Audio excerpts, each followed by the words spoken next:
Hello, everybody. Happy Halloween. I hope that everything's doing well. And I'd like to say, while we're running the ad, and I will repeat it again, what I'm about to cover here is under no pretenses to be understood as a call to action or harassment. Please, for the love of God, let's just start there at the baseline. The stuff that I'm covering today has already caused some reports of people, getting into it. And the topics that we're going to be covering are a little bit sensitive. Nothing too out of the ordinary. No need for a content warning or anything like that. But I've heard rumors, and it is neither my intention, nor the intention of Ayba, nor the intention of 97th Century Fox, or anybody at all involved with this, for this to result in any form of mistreatment of other people, or even, strictly speaking, some sort of call to action. There's obviously caveats, but let's cover that. So, there's Doom mappers, and I cover Doom mappers, right? And I like to do deep dives occasionally on Doom mappers that I think are interesting and whose work is important. I think my first one of these that I ever did was on Dr. Sleep and on Dr. Sleep's son, because Dr. Sleep passed away a few years ago, and it turns out that he had a kid. And he was adopted. He was raised not by Dr. Sleep, but through the art of Doom mapping, they managed to connect together. A little bit later, I did coverage of 97th Century Fox, who you may be familiar with. Their work was interesting and novel, and I think that it bared covering.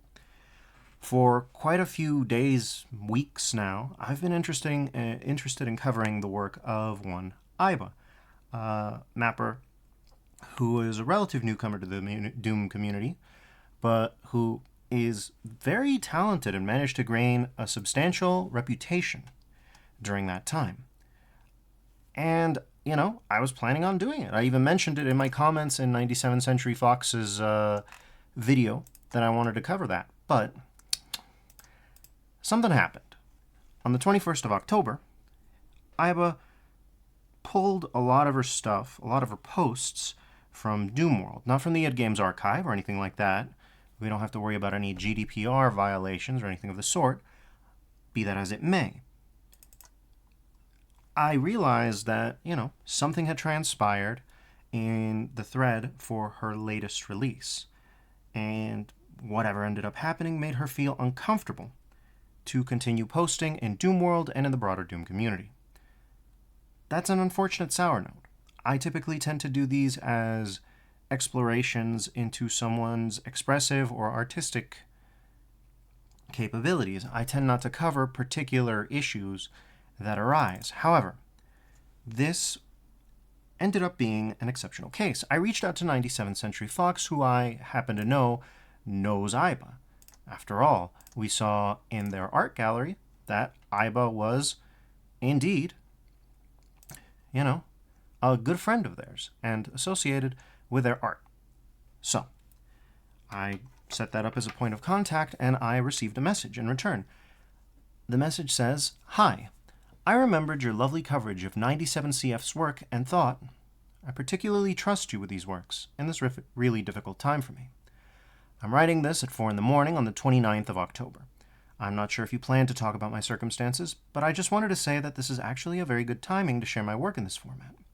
I know it's a little self-indulgent, and I'm very sorry, but I realized that it would be good for me to write about my time in the Doom community so far.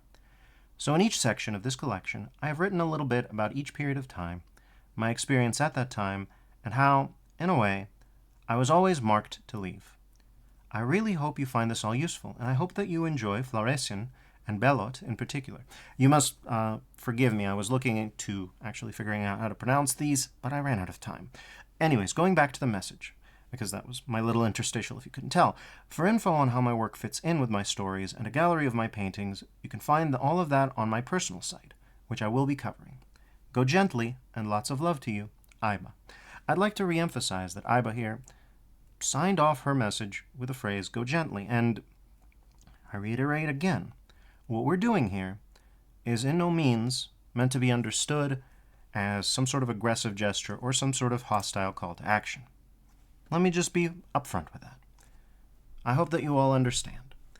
With that in mind, she helpfully gave me all of her WAD files, even more than I was able to find on my own, prior to her taking down all this stuff, which is really good because I'd saved it as links, and those links became non-functional.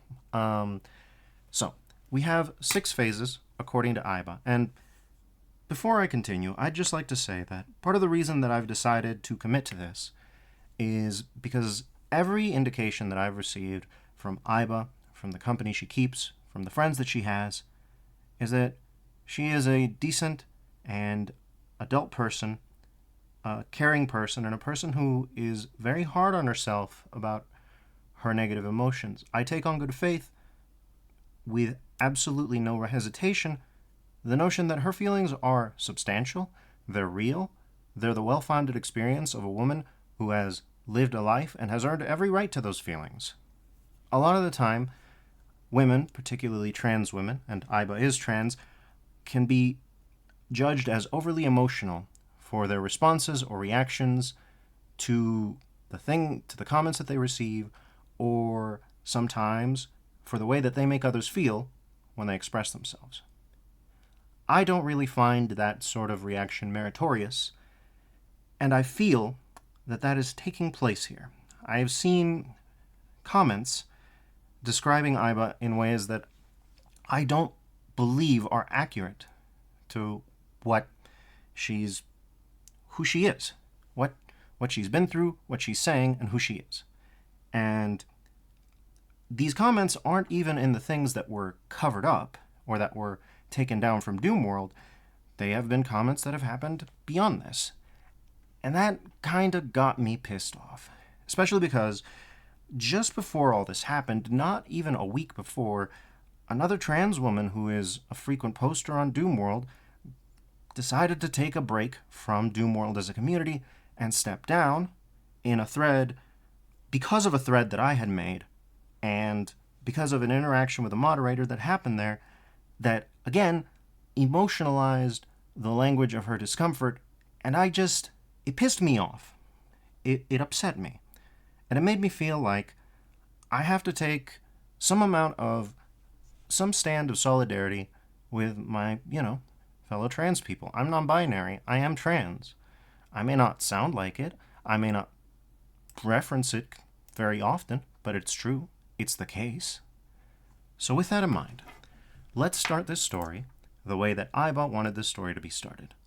I've even set this up so that we can go through sections. Section 1 is titled Baby, and I forgot to write the fonts. God damn it. Give me just 1 second. We'll get that taken care of right here. And we'll select a font, please. I think anything will probably work. That'll work just fine. Yep, and we'll edit the text. Toast 3D S'more says, stand by for technical difficulties. You gotta love it. You gotta love it. I have this whole thing set up, and I forget to write the text right at the end.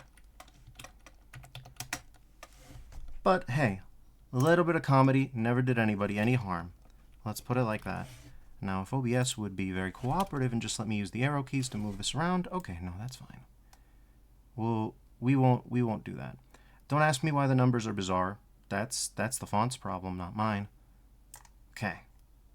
We've got that taken care of, thank God. So, let me read the note. Play info, comp level 2. This was the first map I ever submitted to DOOMworld, and the first map I ever completed totally, with an exit switch and enemies and things like that. The idea behind Liberia was just to finish a map, nothing more than that. I went with stock textures and decided to make my own interpretation of E1M1. It eventually mutated into this. At the time, I had just started making music a few weeks ago, I think, so I really wanted the MIDI to be something that I had made. From this point onward, I've composed every track I've used in a map. I'm really not very proud of this map. I think it feels unintentionally cramped, and I don't feel any emotional attachment to it whatsoever. However, this is the map which led to me getting noticed at first, so I'm still grateful to it in a way. If this map is my child, It's the one that I fell out with, but still send birthday cards to. Every one of these sections I have chosen a work of art that is made by Ayba to sort of subtitle this section. I want to point out, because these works are so deeply personal to Ayba, that sometimes the relationship between the title and the theming is a little bit like, I'm stretching it, and they don't necessarily relate one-to-one. So, for example, this baby of Ayba's is something that she considers a bit of an estranged thing, but this is a work of art sort of commemorating her affection for 97th Century Fox's art. So, if one's a baby that she's a little estranged with, the other's a baby that she cares about a lot. So I just wanted to put that disclaimer out of the way as well. Anyways, let's launch this and get into the game scene. One thing to mention is that Ayba's work also includes gameplay mods. Let's see, is DSDA gonna figure it out on its own? No, it needs a little bit of help. That's all right. There we go. Should be it. There it is. All right. Sorry about that. A bit of a difficult start, but it is what it is. Anyways, let's just stay on that. Don't mind my drawing tablet. Okay. So, Ayba's also done gameplay mods. You can actually see Liberia is here in the text. I haven't actually played these WODs before. My policy is to go in blind as much as I possibly can. With that being the case, it's possible that we might go back to this one in specific, as well as some of the earlier ones, specifically because Ayba also makes gameplay mods that replace characters and monsters, and I think it'd be cool to cover those as well, but I don't know how much time we're going to have. I'd like to make this compact enough that people can view it, sequentially in one sitting. Can't believe I got myself bodied that hard by pistol guys. And a shotgunner. Wow. Oh, it's going crazy. I think I might die here.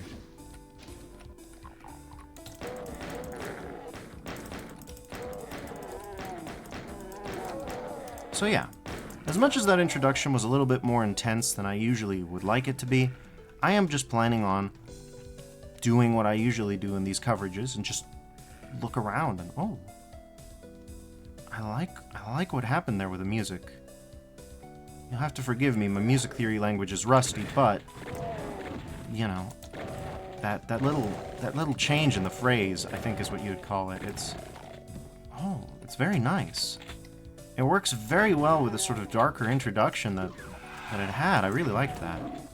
But yeah, I just am gonna immerse myself in the WODs as they usually are and give running commentary the same way I usually do, because at the end of the day, another thing that I want to cover is that even though Ayba has left the DOOMworld community, let's not think about this in too serious of a way, in the sense that she's still committed to being creative, she's still committed to making interactive art, and as far as I know, she might even still be committed to working in the Doom engine. With that in mind, let's be positive about it a little bit. Let's highlight some of the happier stuff, which is someone's incredible creativity and contributions to the Doom community. Let's do it. However much we'd like for circumstances to have been happier, and however much there will be points where it gets a little bit more intense, let's not lose sight of that fact either, eh?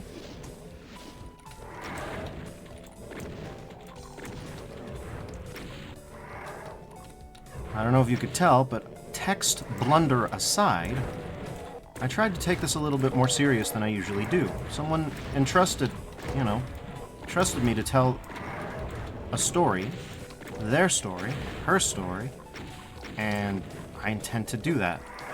Ah, there we go. Should have known. You gotta be brave. We got a candle. Anything special about the candles? No. Hi, Kako.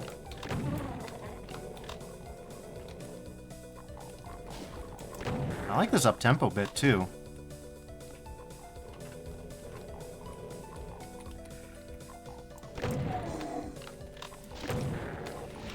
Well.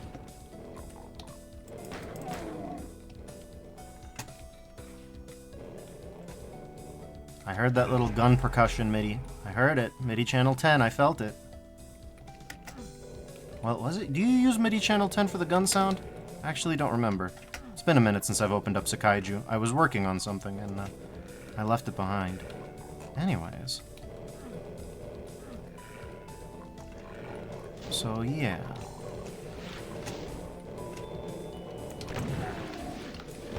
Tell you the truth, I'm rattled for a number of reasons here. One of them is because my computer decided to kind of, you know, screw me over a little bit. Sometimes it'll get stuck at 100% disk write memory, like memory read write for some reason. And when it does that, my computer becomes essentially unusable. Toast 3D S'more says, for being over the redheaded stepchild of her work, the music is off to a wonderful start. It really is. It's incredible stuff.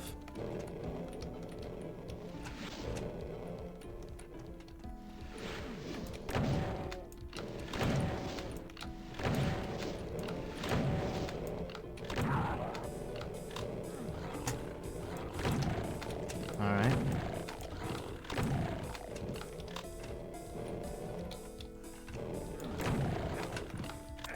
Oh, this is hurt floor. Oh, this is hurt floor. This is bad. This is bad times. Okay, let's get out of here. I don't know where to get out of here from. Keep going, keep going. Okay. Well, it ain't here. So 3D S'more says, computer issues on Halloween night can only mean one thing. Your motherboard's haunted. I believe that. I believe it's haunted by planned obsolescence. And Windows 11. You could... Windows 11 technically counts as poltergeist activity. Prove me wrong. Like, say what you want. I think that is very plainly the case. Ah, here we go.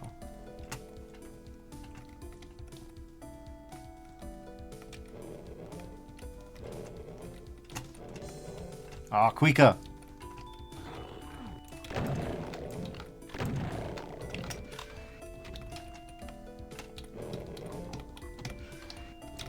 Toast 3D S'more says, Windows 11 is scarier than any of the Paranormal Activity movies. It really is.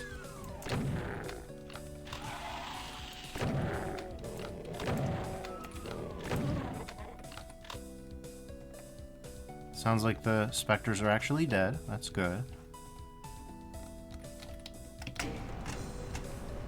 Alright. Let's see, what have we got? Now, I've noticed a thing about Ayba's art, which I will cover, obviously. The more sections we open up, the more of her art we'll see. Though I won't cover it all I won't cover it all here, because I want people to go to her site. The more of Ayba's art you'll see, the more you realize that she, to my knowledge, appears to be very fond of these earth tones, very muted tones, sort of autumnal colors. That's one of the reasons that I wanted to do her on Halloween night, for coverage. Yeah. And so, I noticed that even here, as a motif. We got a library, we had like a wood-paneled room. It's cozy in its own way. Like, this whole texture set, even beyond Ayba's usage of it, always has given me a certain amount of a lived-in vibe. More than a proper, straightforward derelict vibe. Which I think might be what they were going for, but it's like, where are you gonna find, like, these carved wooden accents in, like, a rundown building, you know? But it's also faded enough, light enough in color, that it doesn't, at least to me, scream, like, ultra-high class. Like, it's not walnut, you know what I'm saying? This would be, what, oak, maybe? I'm not too much of a woodworking person.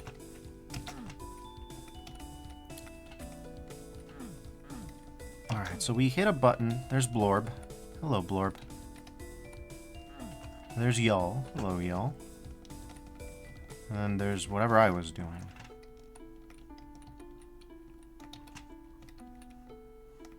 Let's see, let's go across. Ah, of course, the bars. And we get a chainsaw, and not a moment too soon, because I'm out of shells.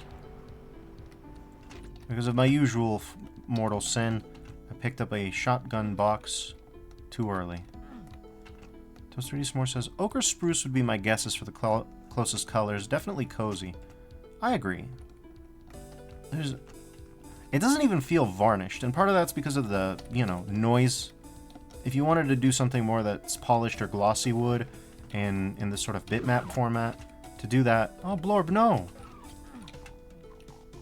Maybe? To do something like that, you would have to have a much more uniform texture, whereas you'd need noise. There we go. Okay, I can see how that sort of SR40 to get the Blorb might seem like a bit of a beginner secret, but I think it's nice. You know me, I love to just pick up Blorb. Those 3D some more says round spotted. Indeed, a wonderful round. Okay, pinkies. We might end up doing some fist fighting here. Or, well, we don't have to worry about shotgun shells anymore. We just gotta live. Alright, I'll take this. I'll take this. It's a little E1 zone. E1M1 zone.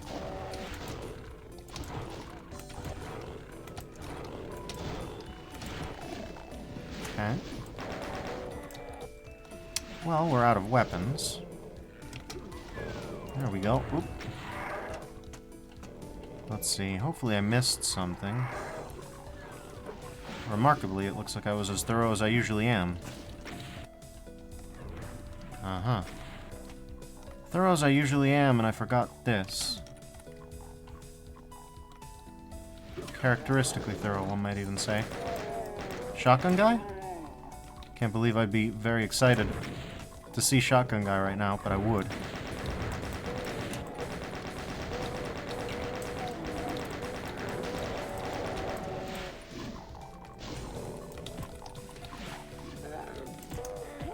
Okay, there we go. 15 bullets, we'll take it. Okay. By the way, just in case. Okay, no sigil eye. Interesting. Fair dues. Just 3D Somewhere says, a thoroughness that can only be described as unbrand. Oh, indeed. Oh. Okay, we're gonna get hurt.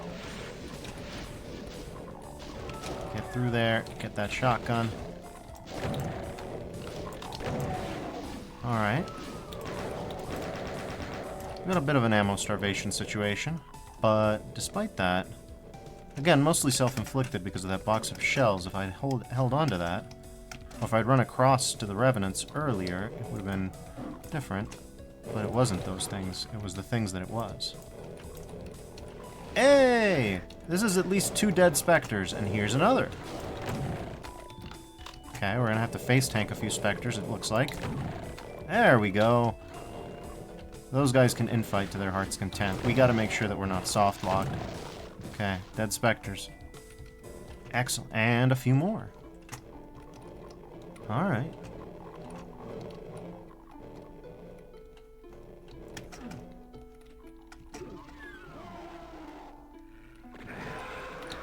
Okay, so we've got Mr. Baron here.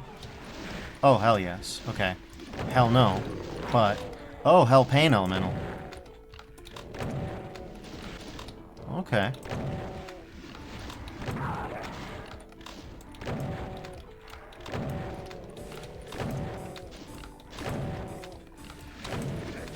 Alright.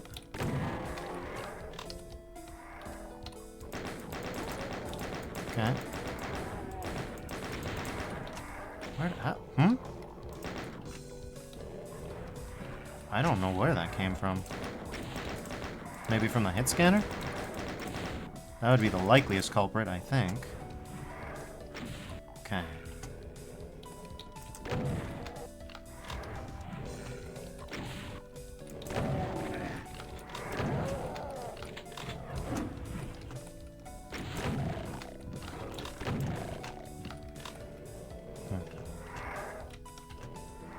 Alright.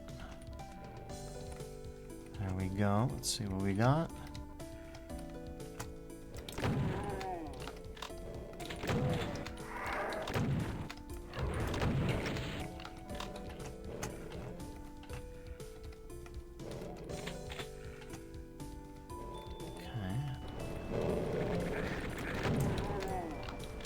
Sometimes the best way to deal with a chain gunner is just lean in. Hello. Well, we're not in hurt floor, so that's good. Question for Ayba when she sees this. Was the blood intended to be boiling blood or just, like, spiritually harmful blood. I'm always fascinated by how mappers interpret blood hurt floor. Because the blood isn't really looking that different. Oh my god, I think the Mancubus has been secretly helping us without knowing it. Okay, well, there's only so much help that you can expect from a Mancubus, but, you know, we'll take what we can get. The Mancubus has, for good or for ill, been keeping the pain elemental in check. Okay, there's a rocket launcher. And there's a pile of specters.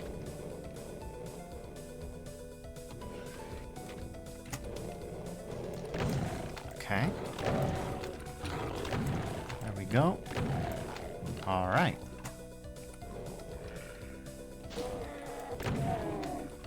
Excellent.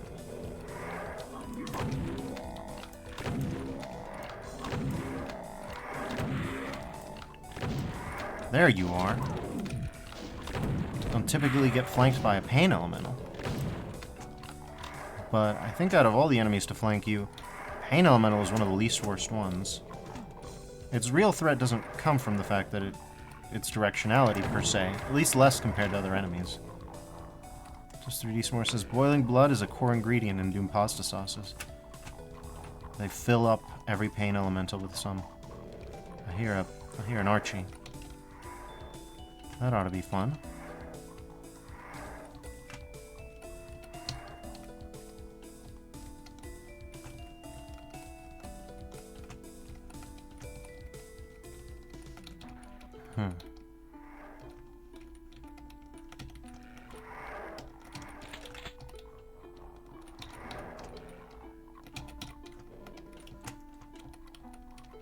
We will keep the 90%. Ah, that gun sound.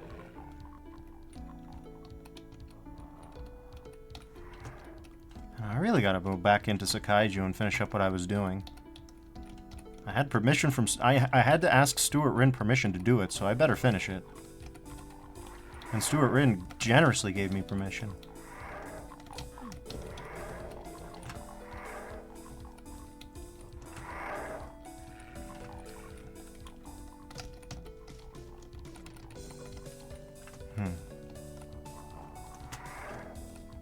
So, it looks like we do backtrack, finally. We don't have...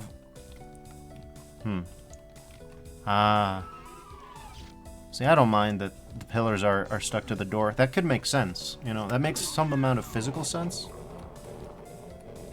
It's not like a door track thing, which people are weirdly focused on. Zanzanzawa Vea did a whole thing about door tracks one time. I hear you.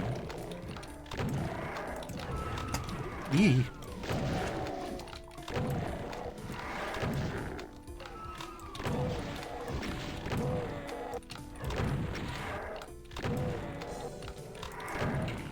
Okay.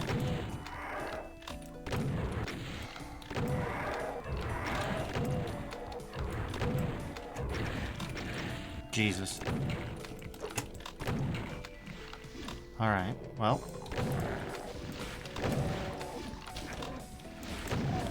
Oh, this is bad, huh?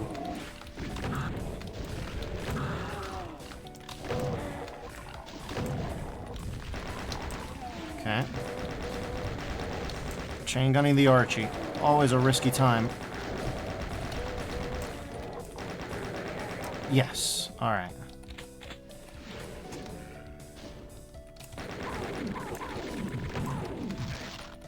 Okay. We need to move. We need to health.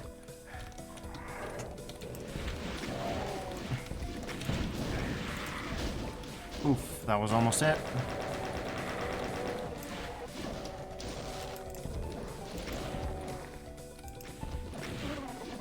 All right.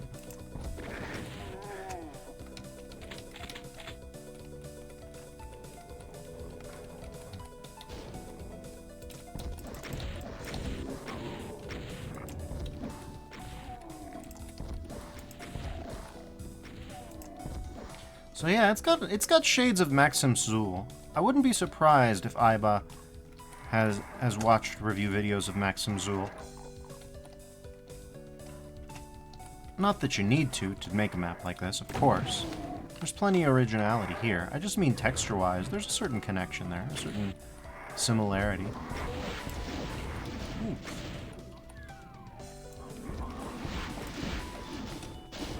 Alright.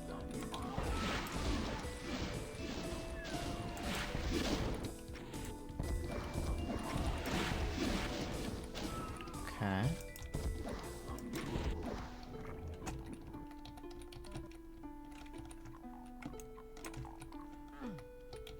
Alright. So that's a roll zone. We don't have a backpack yet, so... Oh god, we're in the hurt floor. We're in the hurt juice. Get me out of the hurt juice. Very bone-hurting juice of me. But, I can grab some. It's crazy to think that the guy who wrote Kill 6 Billion Demons also did the bone-hurting juice meme. Apparently. Okay, so that's not how that works. Oh. Hello? Okay, that was bizarre. Strange. Timed, maybe? You know, I could do a little bit of a cheeky backtrack and go get some armor. I'd better do that.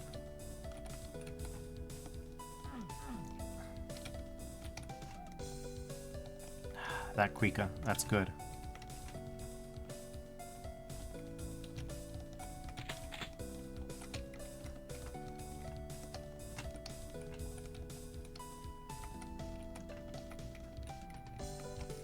There we go.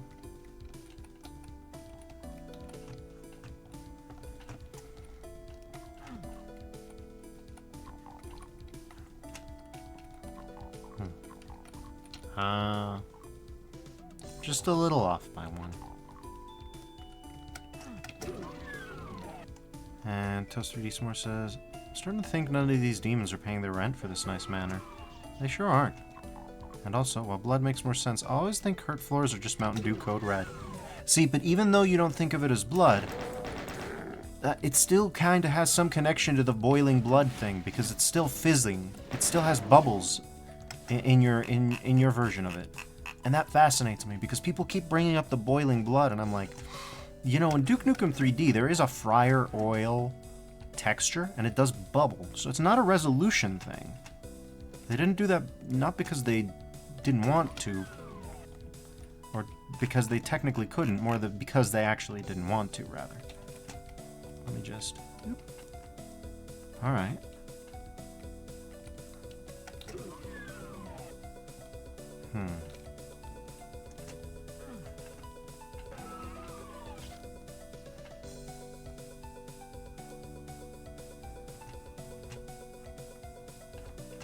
Interesting.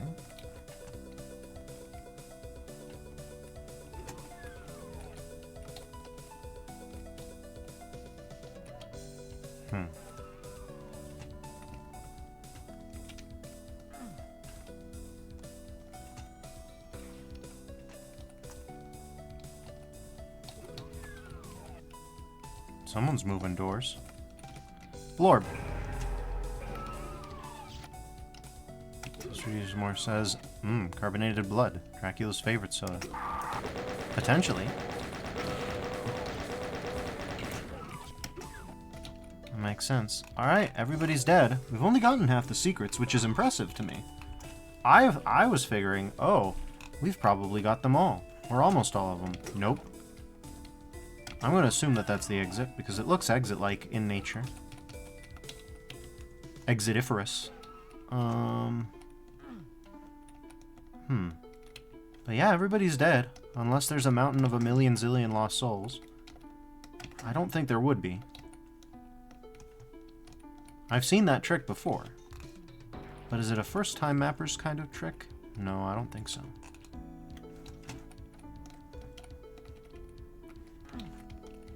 Still, while I'm doing a little bit more secret hunting, just for the, you know, ancillary rewards, let me reiterate, I think this is an impressive first-time showing. Sure, there are people who have done, like, really Baroque outings like Deus Vult. Hoifam did that as his first outing, and at least public outing, and it was, you know, considered remarkable. But this is clearly demonstrating an attention to detail, a thought for level design, an embrace of verticality, obviously original music-making chops, which is just bonus. Okay, so we can't go this way. It's not this way that we go there. Can always do a rocket jump. Seems a little bit out of the ordinary, but we've got the health for it. And so this still shows an incredible amount of promise for a first-time map. I would not have guessed if this had been, you know, put to me as a map and just be like, Defers, play this. Would you guess that this person is this is a first-time map? I would not have guessed so. Toast 3D S'more says, for a first shot at map making, this looks excellent. It's clearly punching above the usual weight class. Good God, I am bad at platforming. And I don't just mean that in a sort of like, oh, it'll improve. Like, no, you could put this in a Megawad and it would be a solid contribution, you know? There isn't quite yet that sort of magic that takes your breath away, but I'm having legitimately fun. I thought that the gameplay mechanics were good. Sure, the difficulty isn't as tight as it could be, but I don't necessarily think that's a huge error or mistake on Ayba's part. Like, not every map has to be super hard, and this one still, like, it got me close to the edge quite a few times. Like, I almost died several times. I think that's a good place to aim for, in my opinion. You don't have to be too, you know, hyper-focused on everything being this sort of slobber knocker for a map to be worthwhile. And I think that, you know, we've got solid aesthetics. We've got a great song that keeps a positive tempo. It has a little bit of menace. Like, the environment is very cohesive. Guy. There we go. Just 3D S'more says, the ammo scarcity at the beginning of the map was a nice little challenge. I agree. Like, in the end, there's a little bit of an ammo surplus, but I don't think that the unevenness of that distribution, if you want to think of it that way, is necessarily a downside for the map itself. I think that it works to its benefit because it does encourage movement. I'm talking just from like a pure game design standpoint, there are reasons to have made these decisions. These are all considered decisions, and even if they're not necessarily, you know, the standard of arena or encounter design, I would say that it's clear that thought was put into it. Like, this little corner here, while I was taking this corner and like sniping people here, I thought, this might be how Ayba wanted me to do this one. Because it's like everything lined up, you have a safe-ish enough vantage point, the pain elemental is already barred by this fence, so all of that is interesting. Also, at some point the lights went out, which I find interesting. That's a neat little detail. I'm gonna id-DT this just to, you know, show a little bit more of the map geometry. So we've got this guy here, and we've got a secret guy here, and then where's the third? I don't know. We did see a little bit of it through the mini-map. Yeah, something needs to be done here. Maybe a shrootable? Not here. We already tried this one. This is this. Guess we can... Interesting. I don't think it's a comp level thing. What is my comp level anyway? General, video, sound and music, mouse options, controller options, miscellaneous, display options, emulation, demo settings, task settings. I'm always so bad at finding this thing. But I think that's probably fine. So there's probably a little bit more going on. Maybe it's one of the ones where you hear for it. Potentially.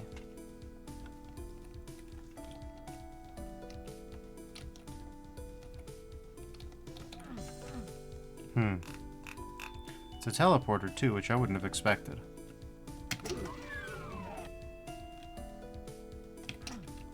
This one's locked too. Interesting.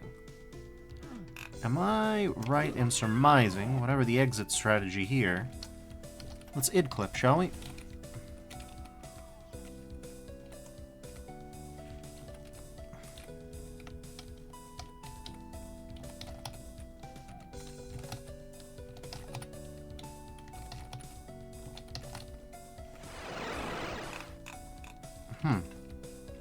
secret that teleports us here. Unusual. Wouldn't have expected.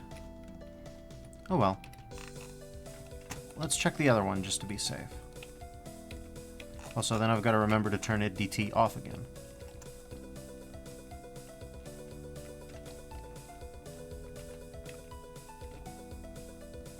Ah. Oh, double ah.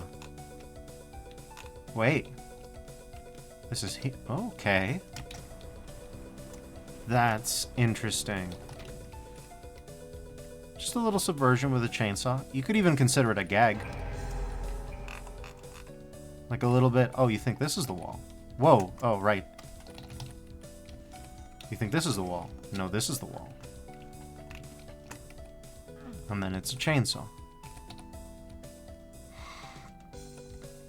So yeah, I would say this is a good map. And sometimes I think that, you know, beginner mappers especially have a situation going on where, because they want to just, their goal is to have a complete map, that might give them a sort of inducement towards thinking about it as a sort of complete and unitary experience. And obviously, since I favor blind play rather than replays, that jives well with me.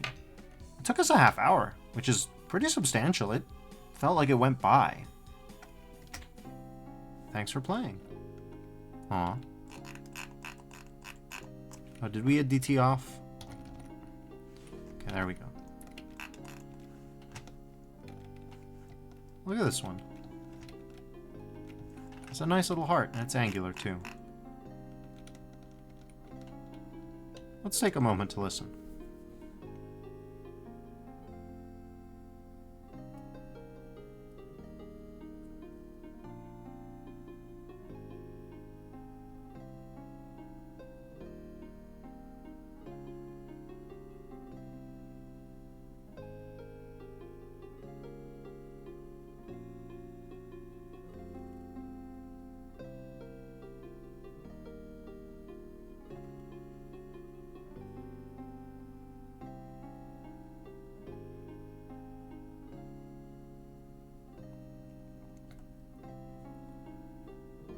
It's a solid little track too.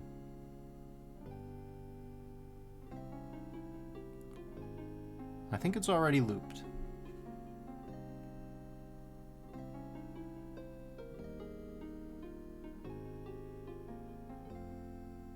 There's some interesting use of dissonances, I think, in the melody and in the chords. Again, I'm not very good at my music theory, but it's a very nice tune. But it has a little bit of a complex undertone to it, and I like that. I suspect that these thematics are going to develop throughout the night, and I'm very interested to see what that'll be like. So, let's do the next chapter. Here's how I'll do it. Yes. Oh wait, actually, even better. We'll go to baby. We'll copy. Can we copy?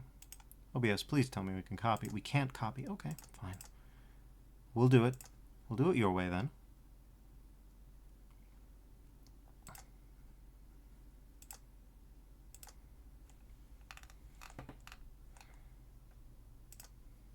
Okay.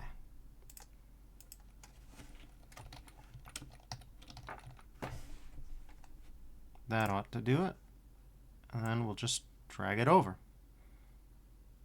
Not baby again. For the love of God, Duffers, wake up.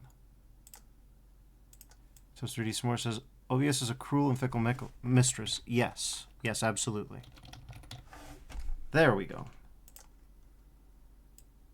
That enough suspense.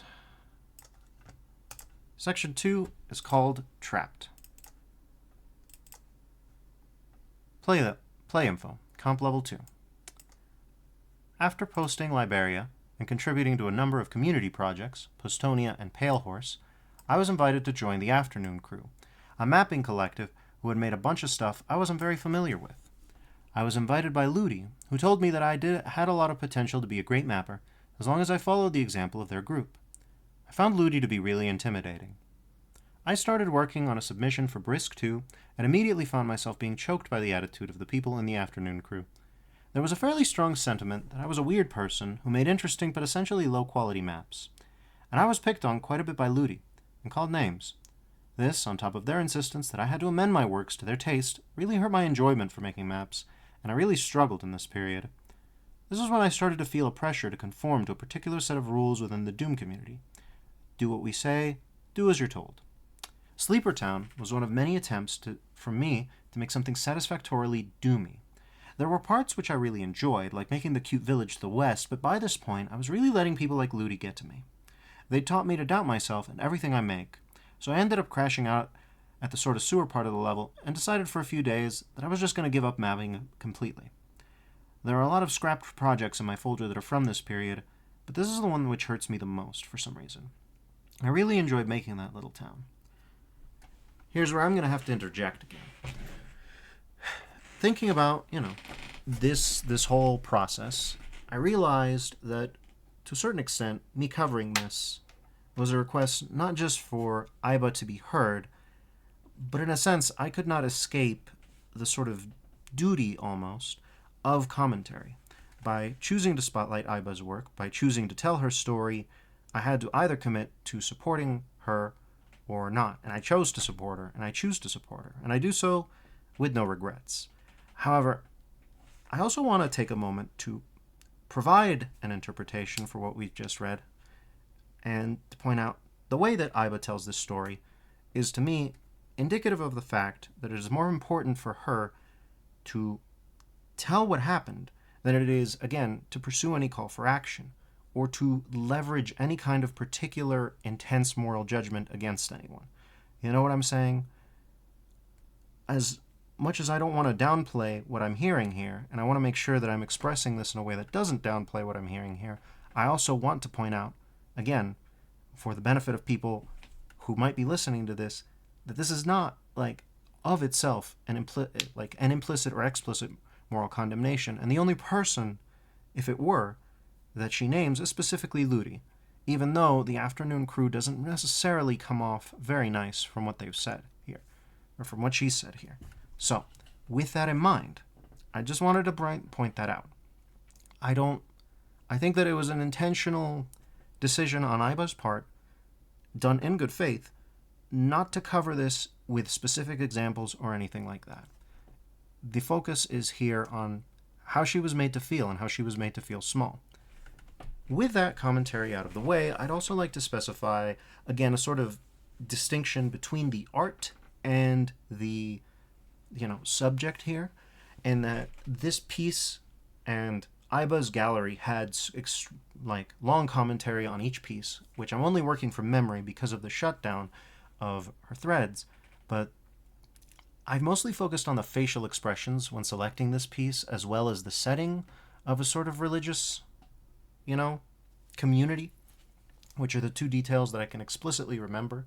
This is a character-driven piece. I believe the person on the right hand of the piece is sort of the focal point, but I can't remember the particulars of the lore. The description on her website might be in the short stories.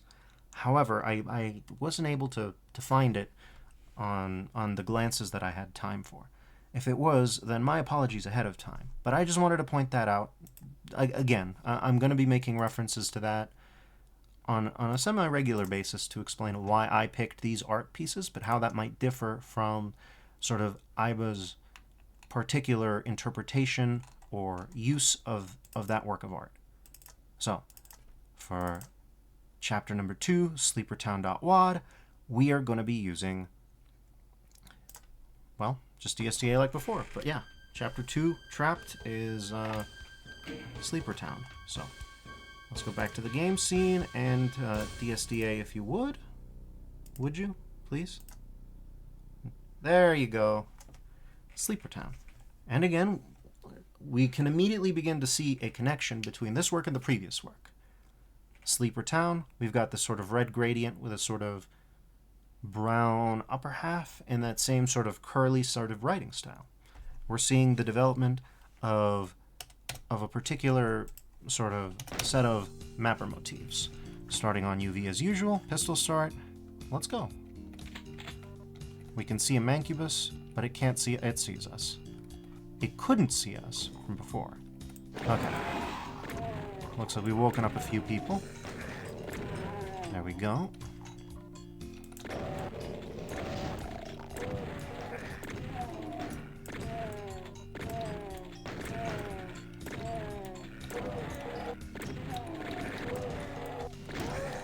Okay.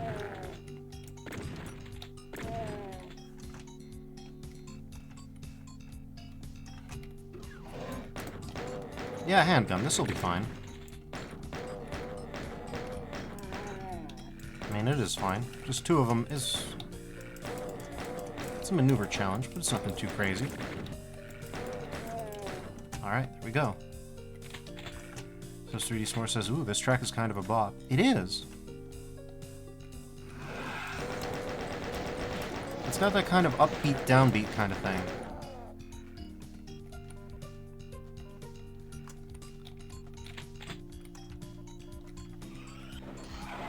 Okay.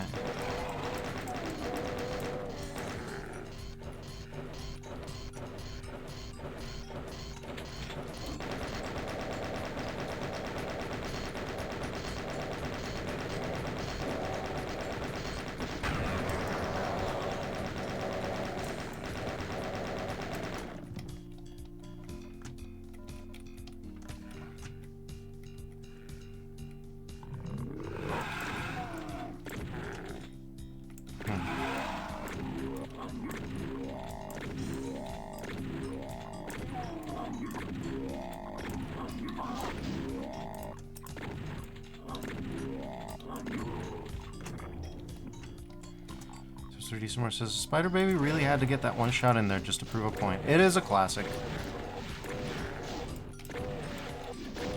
There we go.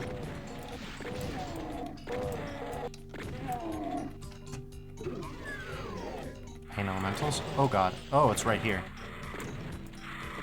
Interesting. I'm pretty sure that line def was set so that you couldn't see it coming. But you could see the Caco. Cacos, rather. I think you can only see the first one, but, you know. It's a bit of a surprise. 4, 5, 6, 7. Shotgunning Cacos is always a bit of a meditative experience.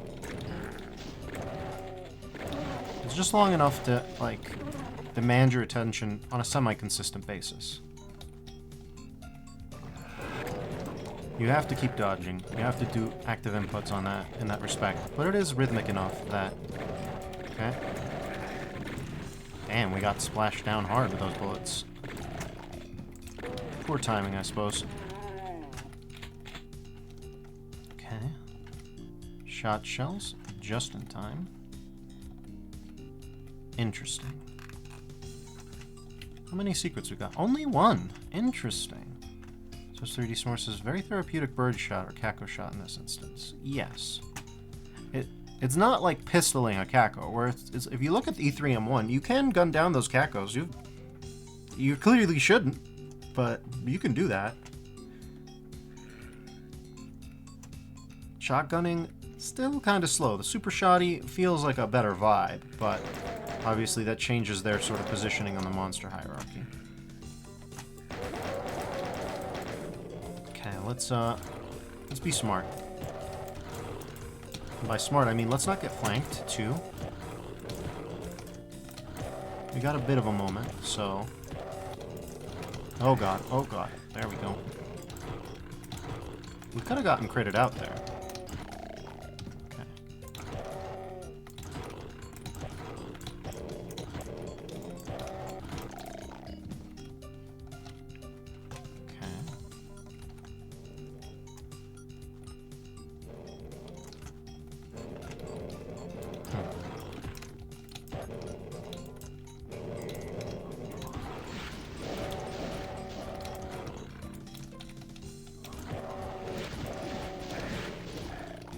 Okay, thank you, Mancubus. Very cool.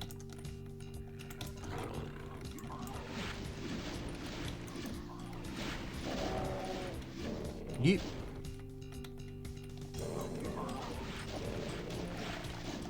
this is a little faster, I think, than fist fighting the pinkies under these circumstances.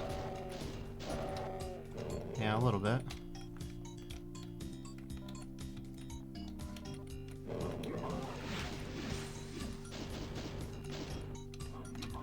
There you go, finally. Okay, we got 13 bullets, so not exactly the ideal way to deal with this.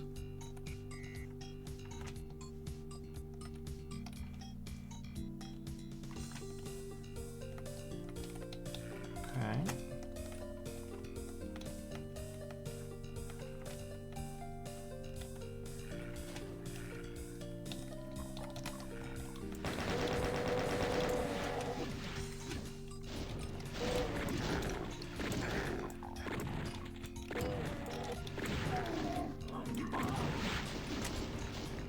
Okay.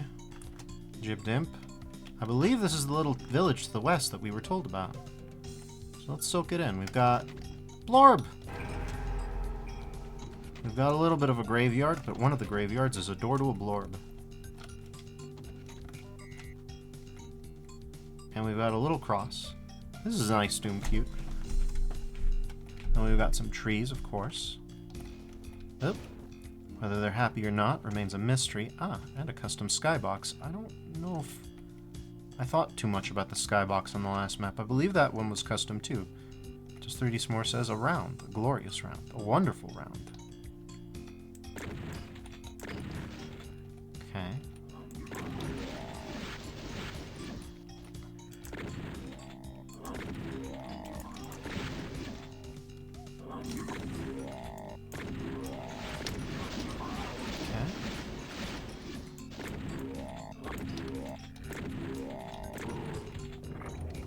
Go.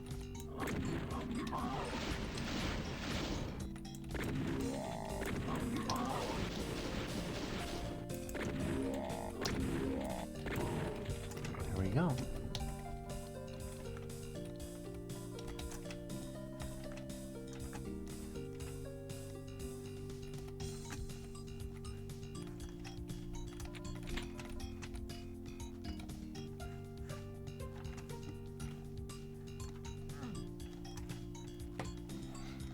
Another thing that I did want to say about that story, which is the story that, you know, started at the start of this, is that I've really kind of come to hate Discord a little bit.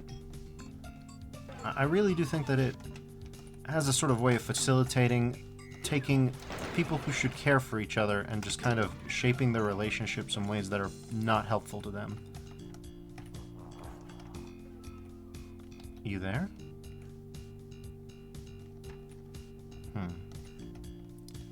But yeah, Discord is a very useful and essential tool, and it's also just kind of toxic in very weird ways. It encourages misbehavior in a lot of subtle ways, I think.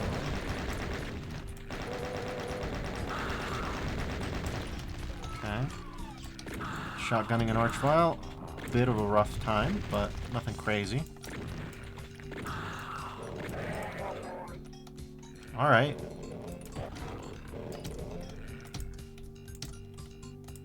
He's just like, and here, waste a little bit more time, why don't you? Spiteful Archie. But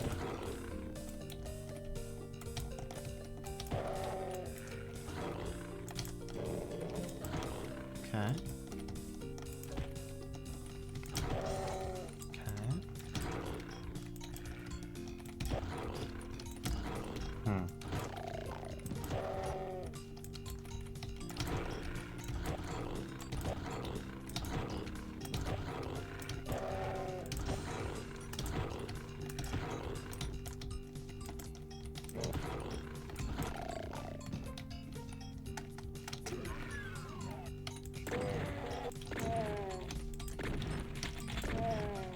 Alright.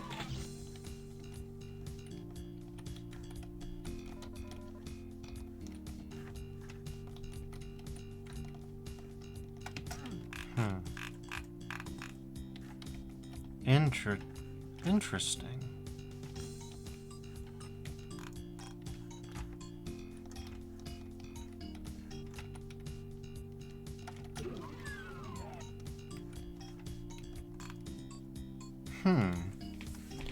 We've already killed everybody. We've gotten our key. But there's just that little hanging thing. Ayba said she had a crash out at the sewer section. Now this one, verticality-wise, is a lot less... It's actually a lot less vertical than the first map. Obviously for this little village section, that to a certain extent is sort of required by the conceit. And it's not like it's completely lacking in verticality either. But yeah, we've got this zone. Let's try and figure out if we can figure out what the sewer zone is.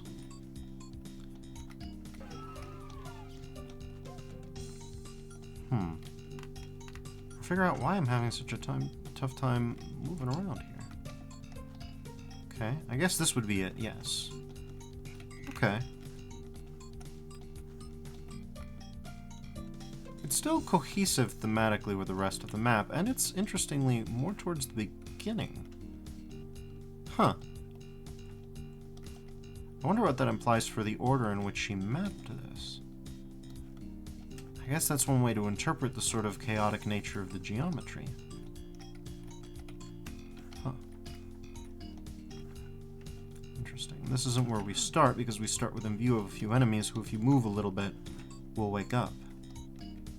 Interesting.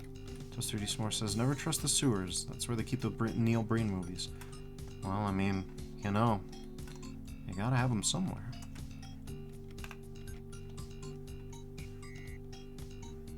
I'm still really fascinated by the fact that Angela Collier was like, I'm more or less fairly confident that the people who watch my streams know Dr. Collier, but, you know, it's still fascinating to me that she specifically called out Red Letter Media as one of the people that her channel apparently doesn't watch. Oh, interesting. Huh.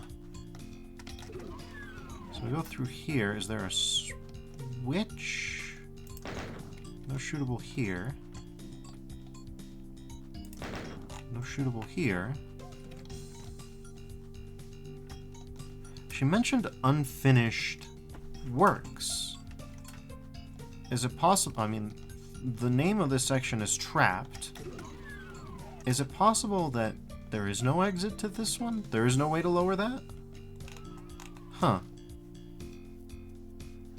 3D S'more says, can't risk reviewers discovering Space Cop. Yeah. It's still just an interesting thing. It's fascinating. It's fascinating to see a grown person compare themselves to Neil Breen under any circumstances. To see someone brought so low.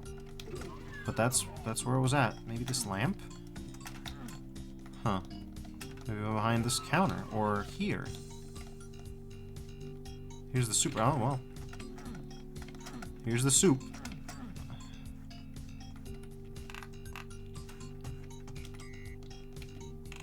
Huh.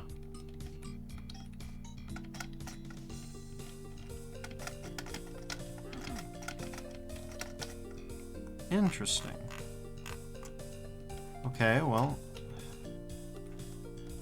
Huh.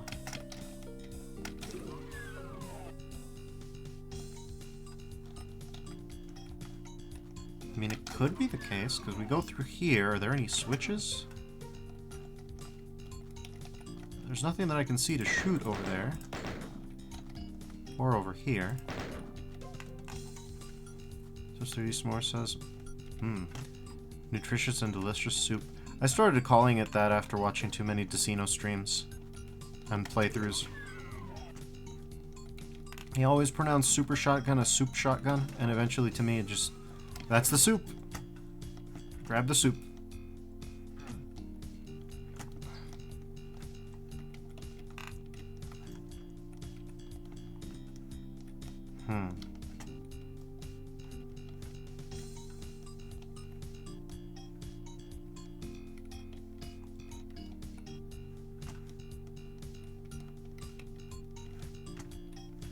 This is still interesting.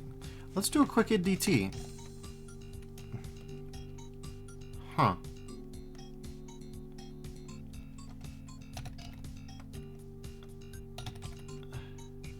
So I definitely, even though I've killed everything, I've gotten all items, I haven't seen everything. How's that? Interesting. It may very well be that it's quite literally unfinished. Huh. We may require no clip. I don't know if I'm just being dense, though. I'm a little scared that I've just like walked over the thing 3 times, you know what I'm saying? But yeah, it's interesting to see how this reflects a notion of acceptability within the challenge mapping community, because I honestly find it a little bit unusual in the sense that it's like Ayba's first map was very vertical, right? What kind of advice are they giving her that lowers the verticality quite so much? Like, one of the things about Doom is that, you know, its level design is extremely vertical despite the inhibitions of Doom Guy being in a neck brace.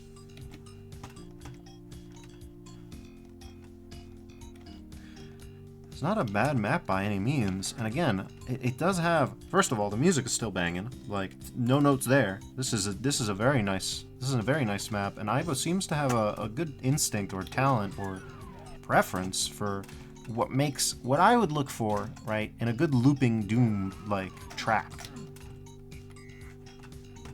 If we're gonna talk about sort of hegemonic standards of Doom, one that has gotten a little bit played out, that maybe not too many people will stick to, is the use of metal midis a lot in like very long-winded maps where it just loops over and over again.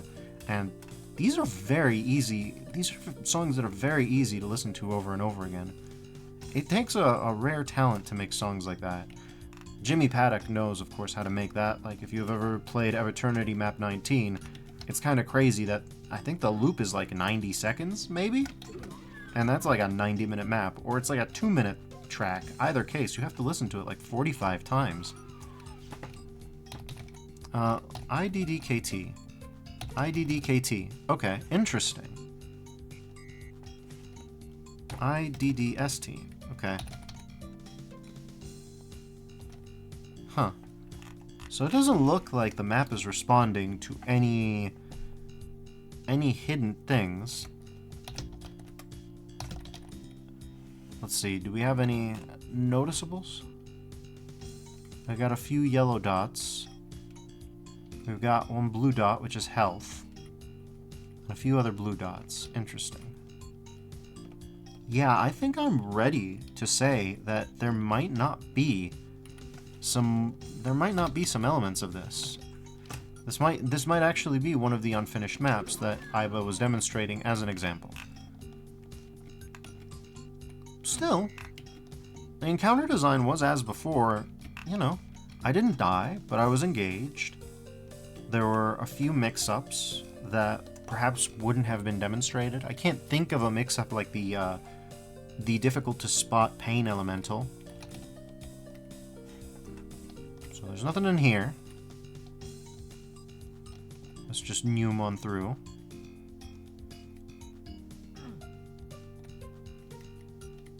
Okay, there's the exit, so that's interesting. And then, okay.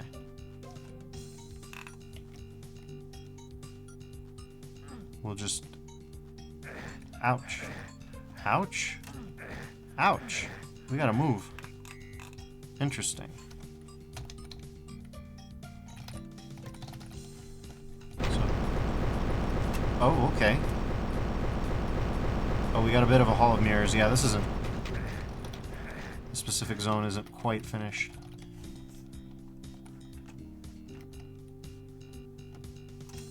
So, yeah.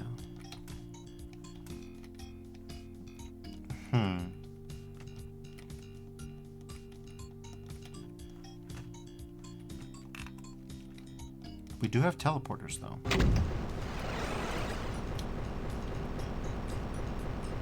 What is that even lowering?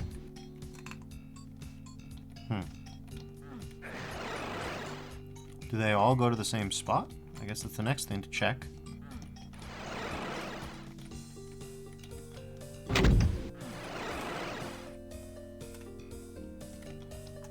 maybe this is the sewer spot.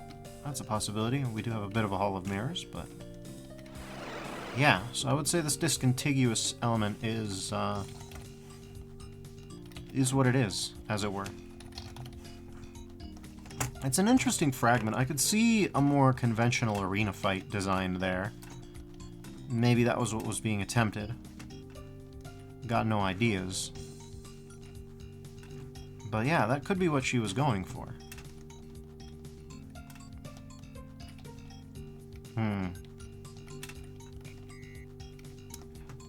I must confess, I haven't played too many maps by this mapping group, if I've ever played any at all. I'm much more about Pineapple Under the Sea, to say the least. Okay, so that's entryway, and here's just underhalls. So yeah, compared to the previous map, there's clearly some elements that are, well, as it was said, very very unfinished, and you know, I can see some element of, let's say, creative frustration there. So that's interesting. The next section is titled, let's improvise and adapt here. Okay.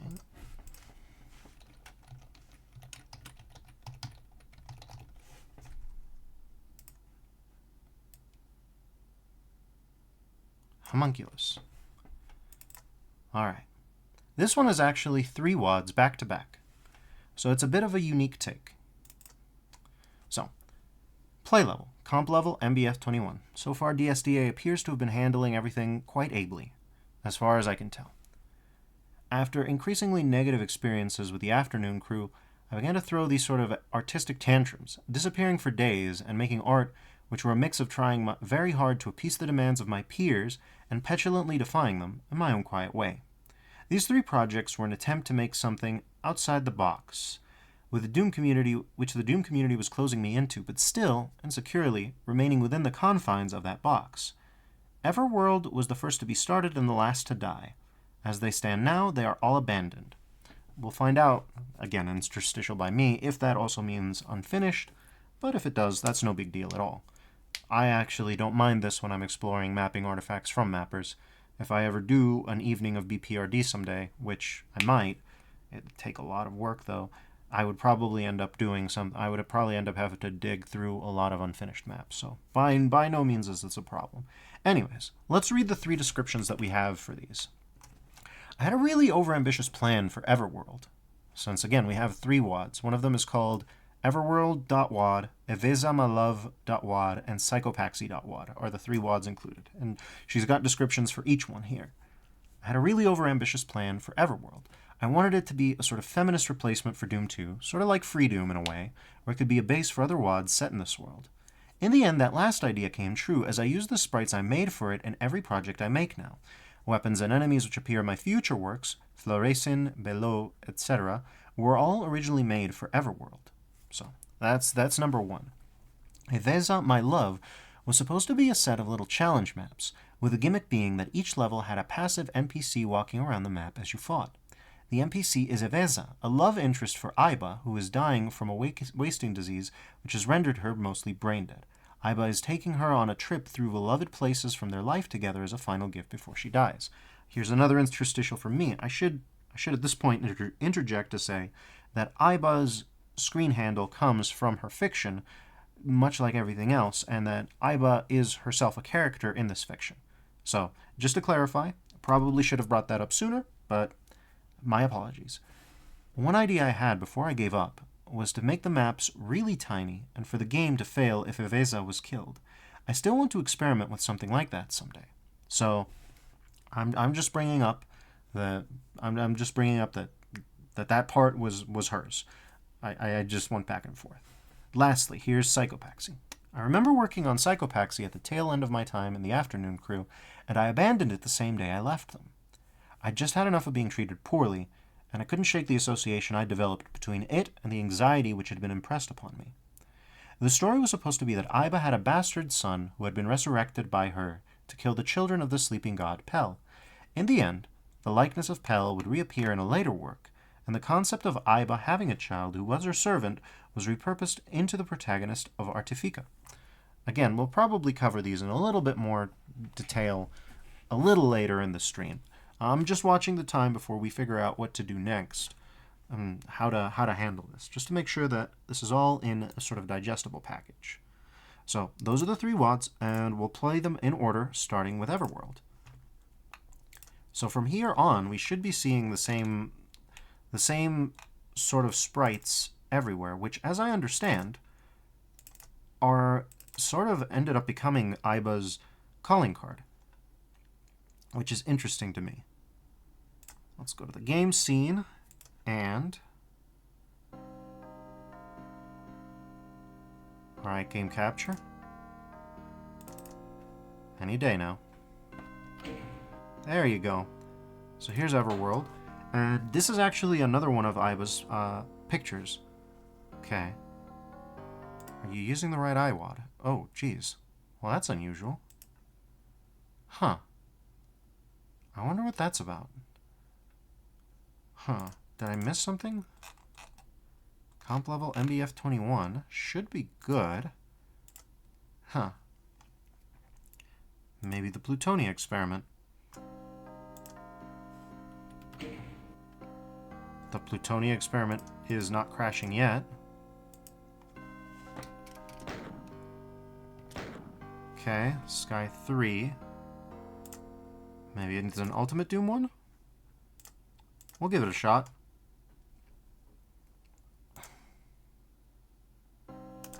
Okay,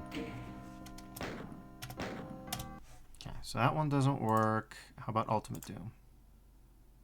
Texture errors. Okay, Evolution maybe.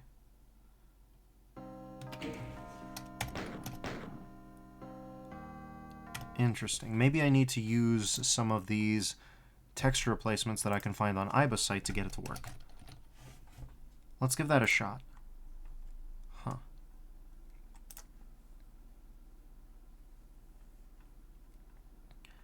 Artifica and Eminfair, and player reskins and monster reskins. Let's download them ahead of time. I don't think that this will work, but we'll give it a shot. Or maybe this one in particular isn't playable yet, and it's just a resource WAD? That's a possibility too.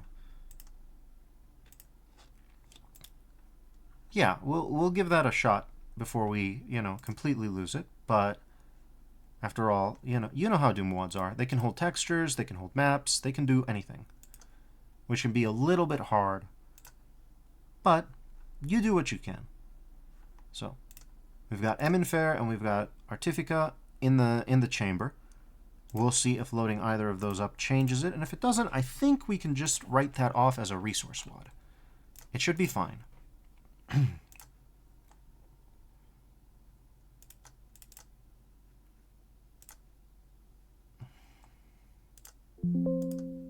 Okay.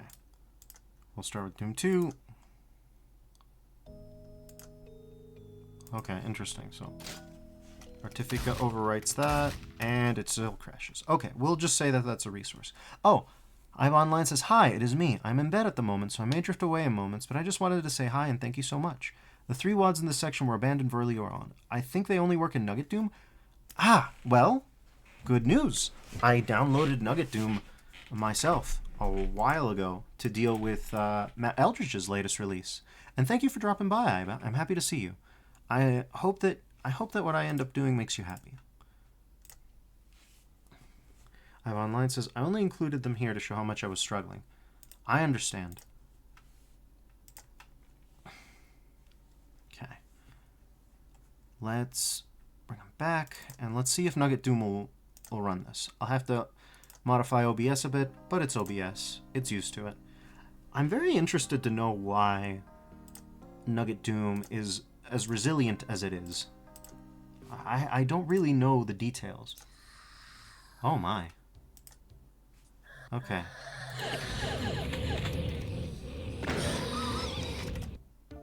Let's start here. Okay. So for now, we still have Doom Guy, but that's alright. Let's look around. I do love these textures. I was mentioning before that... Ooh.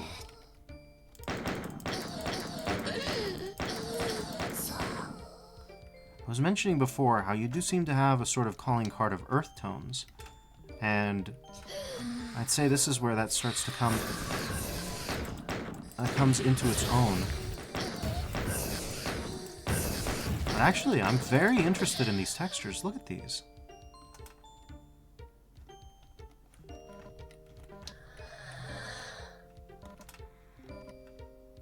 Incredible.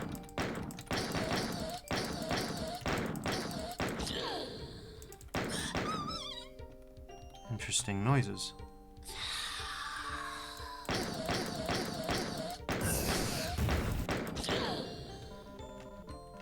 Toast 3D S'more says, these are some great textures and sprites. Yeah, they're incredible. We've got a lot of interesting mirrored, use of mirrored textures here. Very deliberate. Okay.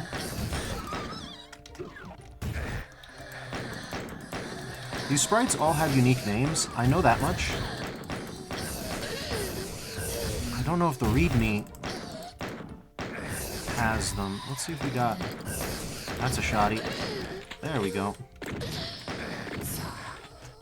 I don't know if the README has the names for them. But, they used to exist in the DOOMworld thread. I was very impressed, and not a little intimidated. I won't deny it. These are very interesting. Ayba Online says, I talked about it in one of my old threads, but my attachment to earth tones comes from a sensory necessity. Bright colors overwhelm me. Oh, interesting. I'm very familiar with sensory overloads. I myself don't suffer from them, but Sally Miyake, my partner and Twitch chat moderator, she has certain sensory difficulties as well. Not with color in her case, but that is interesting.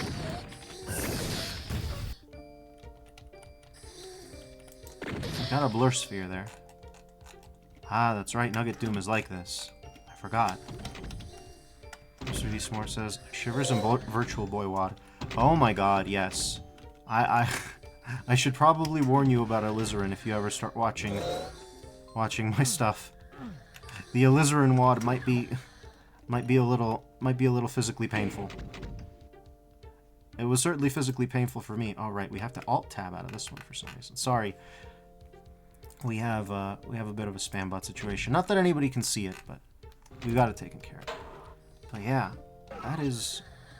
Ayba Online says, this was my earlier attempt to make all of my own textures. For this attempt, I drew them all in Asaporite. Asaporite is an interesting one. At least I think I'm saying that right.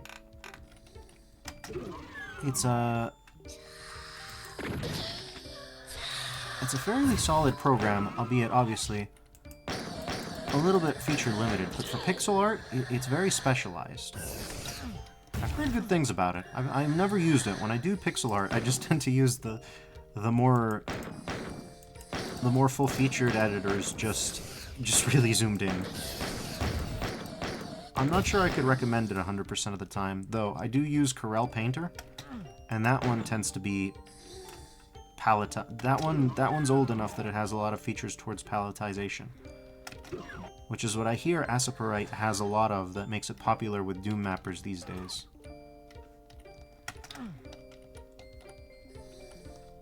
Interesting. Can we go through here? Yes, we can. Okay.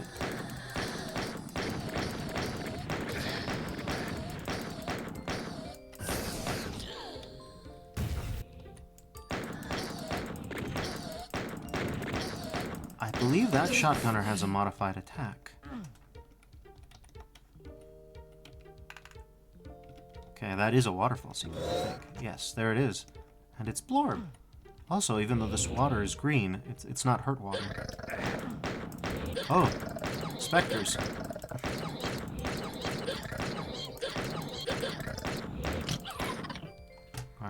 we go. Oh. Unusual. I don't know why my weapons auto-switched like that. Uh-oh. Okay, there we go.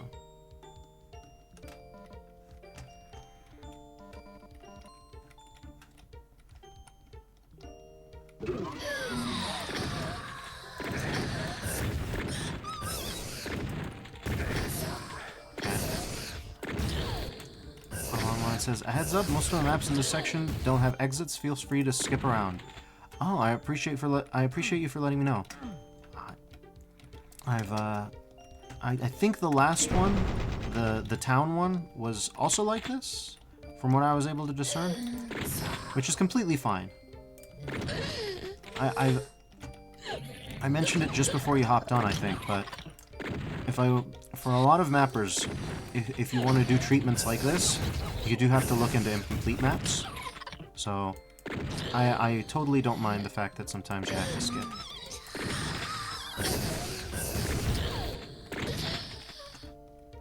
Alright, there we go.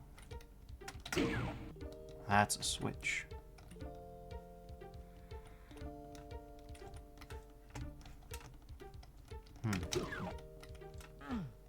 Oh, interesting. I think we looped back around?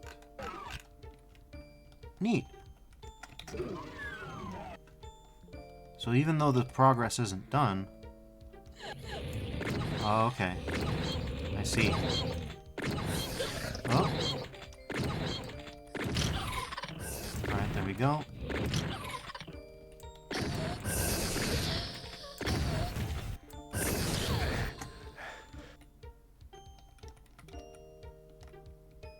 Oh, interesting. See, this is one thing they never tell you about unfinished maps, which is that they do have some wide open vistas that you don't tend to see as much of in the completed products. A lot of people really lock down their maps. Also, I really like these banners. I really like the sort of sense of place that comes from the stonework and pillars, as much as the interior had its own sort of appeal with the more flat wooden textures. The brickwork really solidifies and grounds this little spot. Toast 3D Smaller says, the skybox is genuinely gorgeous. It's very nice, yes. I like how even though these greens are muted, they're a little desaturated compared to maximum saturation, they still give off a feeling of lushness. I find that that's a little harder to achieve, I think. At least I've personally found it hard to achieve whenever I try doing work with greens in my art.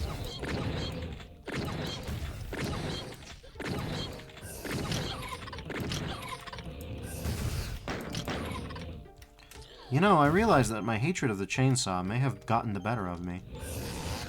No, it didn't. Okay, we're good. Oh, wow. Okay, we've got 28 bullets.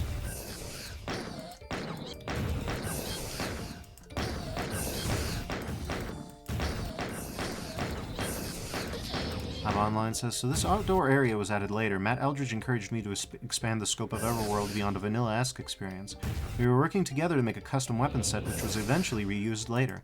I see. Matt Eldridge is always great.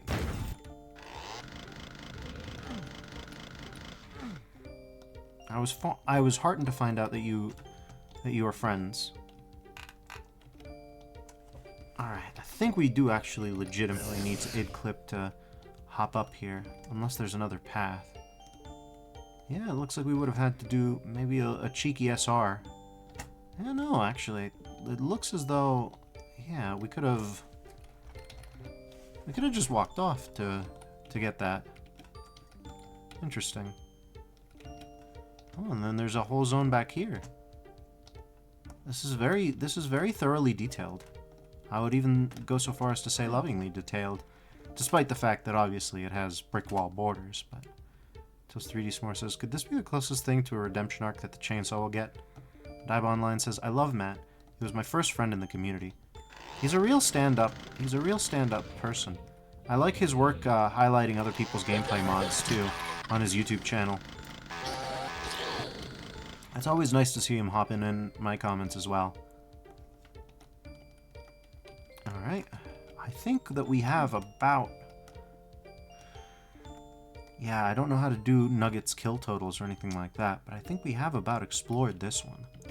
Like I said, I do like these wide open vistas, and I'm glad that I got to see... Ooh, bouncy. Look at... Wow. I don't know what Nugget Doom's doing over there, but I've never seen that before. That's not... I'm sure that must be like a precision thing. Wow. I'm sorry, I've never seen that. I don't mind it at all. Oh, it's actually happening everywhere. Interesting. Huh. Hey, wait. I heard an enemy, didn't I?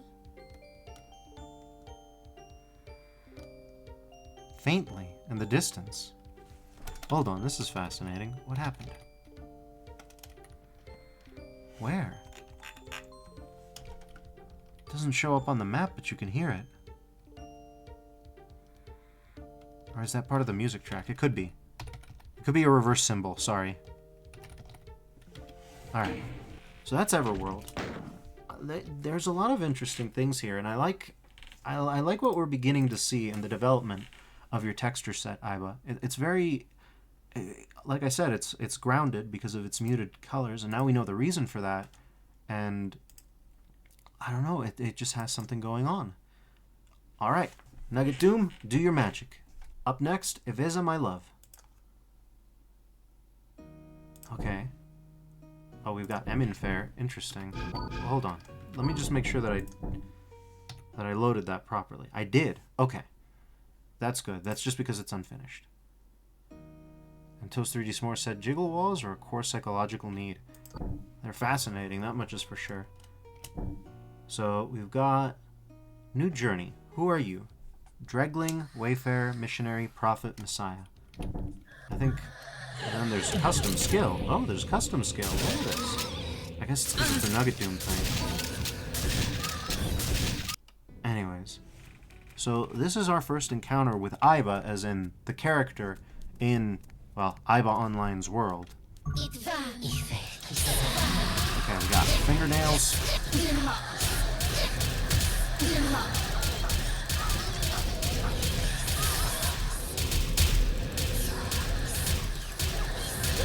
And we got 53 bullets, so I think we're good. Oh god. Well, Ayba's doing her best.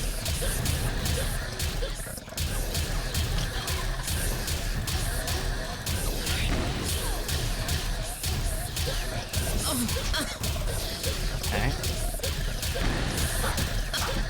This is rough. This is a hot start. Alright. Oof. Infested by a host body. Let's try not to get infested.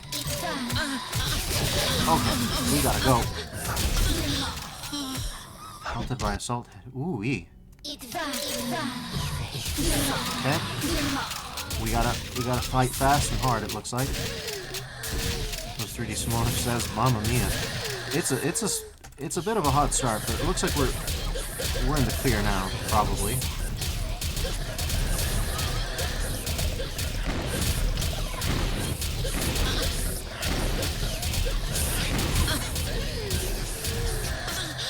Okay, so it looks like we're gonna need to work. I will note of the UI so far. I think what's interesting about doing the map load order this way, and I'm kind of glad I did do it, is that we're seeing the sort of partial evolution of the Eminfair weapon set.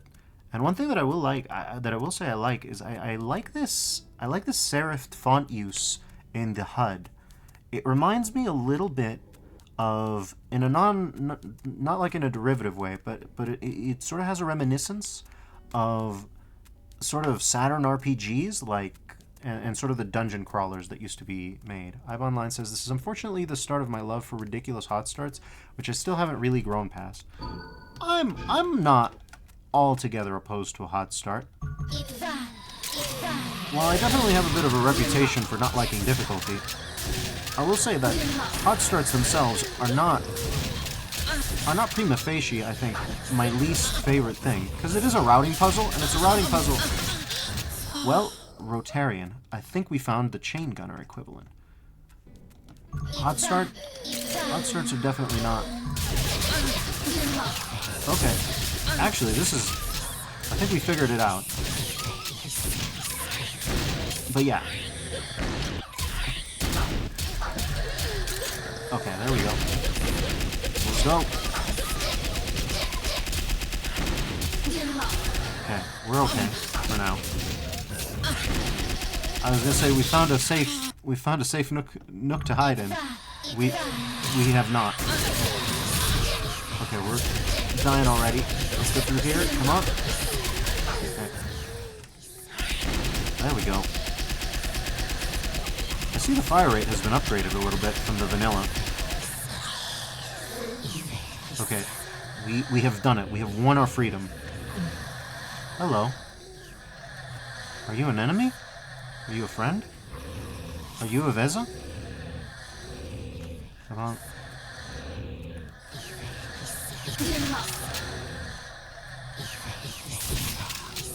Well.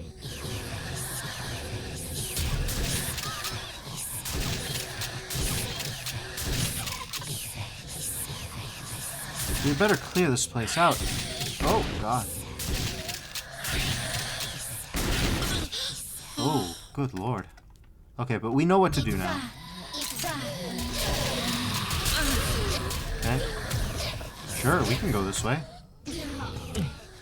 Hey, actually, this is fairly safe for now. I don't know if it's just because we've wandered into the unfinished zone, but it is a quiet spot. Someone's nearby, that's...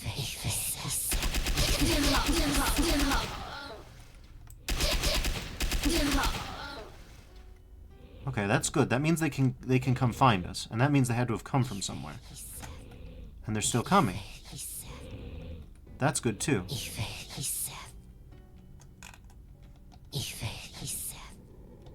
I don't know where they're at.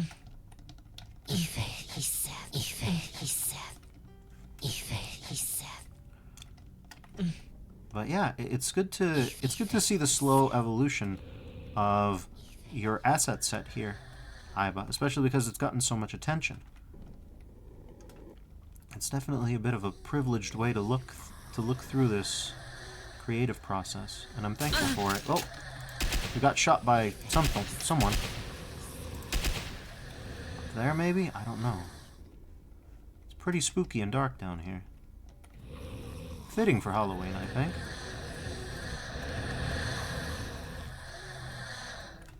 Okay.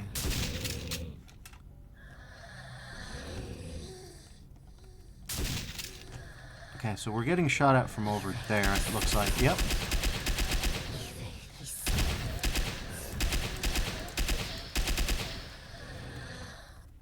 Looks like we've gotten lucky. Ayba Online says, this was another instance where I was encouraged to expand the vision of the project. Each map was originally in a 1024 by 1024 boundary. Everything beyond them was more or less doodled. I see. I mean, I don't know. This is pretty substantial and interesting architecture for doodling. So 3D S'more says, the body horror of some of these enemy sprites is very well done. It's very interesting. There's a lot of thematic stuff going on, and Ayba's thematic work is fairly consistent.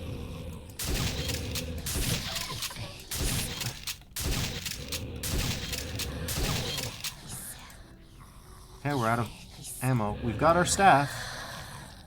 I think we're gonna hit some. We're gonna hit some things with this staff.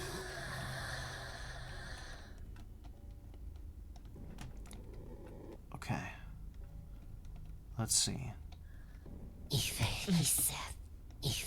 We might be stuck, but I don't know. Okay. We gotta beat some people. Melee combat. Okay. So I think this is where we were followed from, so maybe there's more pickups over here. Oh, hey. I think that doodle is your logo.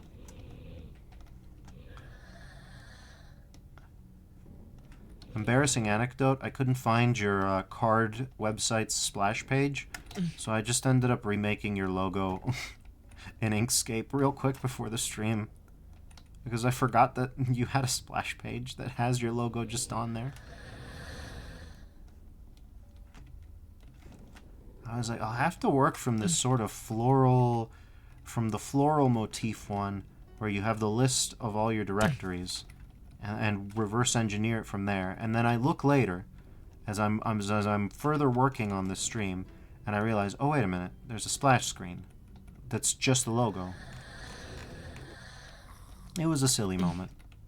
Okay, so I think I'm online. It says, "Oh my gosh, you're wonderful." Aw, thanks.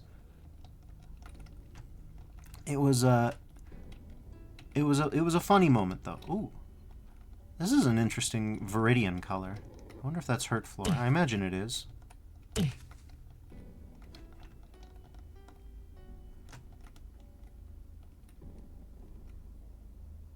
Oh, we're not hurting. That's good.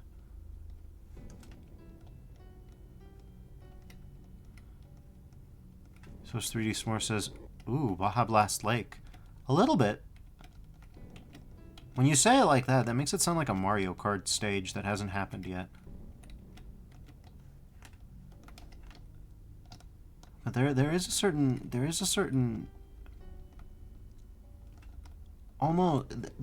effervescence to the texture. I was talking about this the other day, and by the other day I mean before you hopped on, but Duke Nukem 3D has it has a specific texture for like the fryers that they have in their little restaurant episode.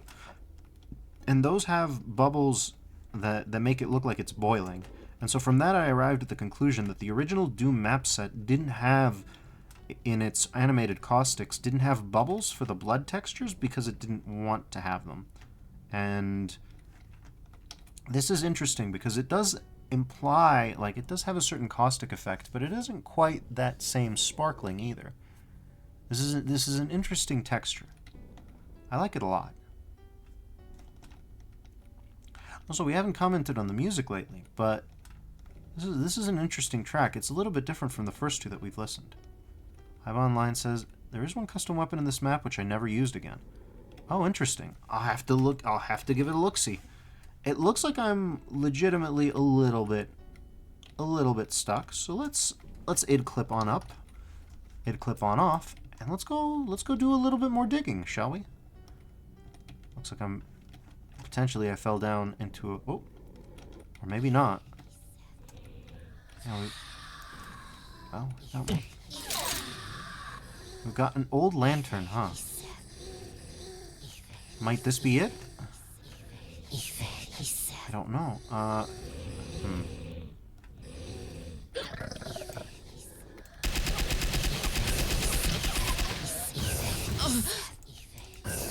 Okay. We might die here. There's a lot of enemies here. Okay. Where are we? Oh, we are.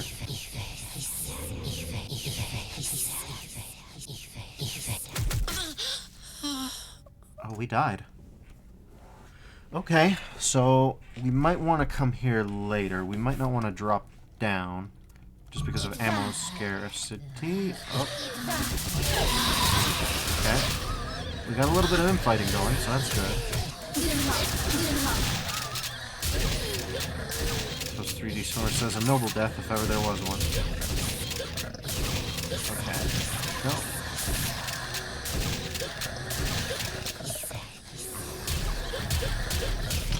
Online says, I got really attached to this lantern idea. Matt helped me with the coding.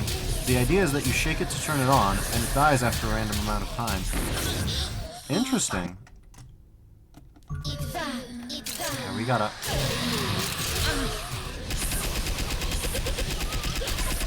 keep moving. Let's go this way, maybe this way. No, we're stuck. Okay, we got enough bullets to take down a Revenant equivalent, I think. A shotgun, but okay, that'll keep us going. We've got to make it to the ammo. Okay.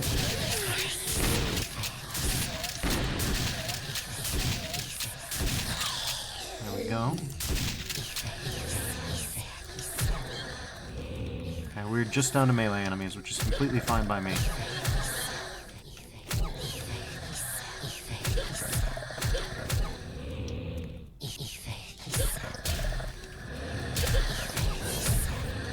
lantern idea definitely is neat, especially because I've been of the mind lately that Doom, in its original incarnation, obviously owes a lot to dungeon crawlers like Ultima Underworld, but we don't see that represented in the sort of standard sort of interpretation of what Doom's canonical mechanics are. So I think that it's... Okay, that's a bit unusual. So I think that that's an interpretation that needs more exploring. Alright. Okay, we're getting shot at from... Oh, is that it? Okay, we're about to die. Oof. And online says, it does feel so surreal to watch someone else exploring these wilds specifically. This is the first time I've shared my abandoned projects. Well, I'm glad that you did. I think it's very worthwhile. Oh, we're gonna... This is not a very fast run. That's a... Oh, God. Oh. Wow. Fairly strong melee ones. How's my audio mixing coming through, by the way? Let me just... Let's see. I think it's... Yeah, it would probably be audio. There we go. We'll lower the sound volume a little bit. And we'll up the music volume a little bit. Yeah, there we go. Okay, there we go. On we go. So 3D S'more says, no complaints from this end. Good to hear.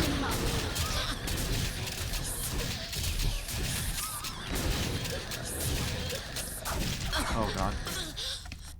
Ooh, boy. We got up. Oof.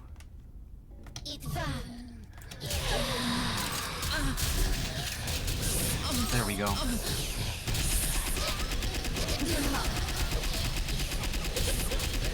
Okay. Let's get over by these fingernails.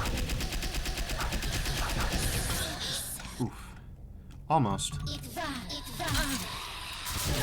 Okay, there we go.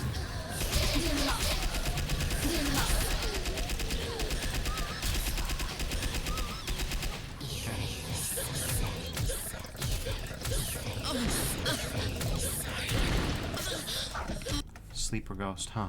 Okay. This might not be the intended way to learn about these enemies, but it is fun in its own merits. Okay, there we go. Okay. Oof, the host bodies are really tough to deal with just a chain gun equivalent? I mean, damage-wise... Oh, we got body blocked off away from that shotgun a lot. Okay.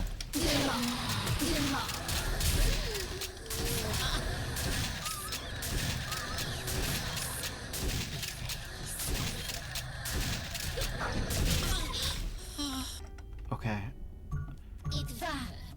One of these invisible mobs doesn't seem to be targetable or harming me. But I don't know. Let's just go in here. Okay, 15% health, not great. We gotta find some ammo here somewhere. Or not. Ooh, full bright sconce. Interesting.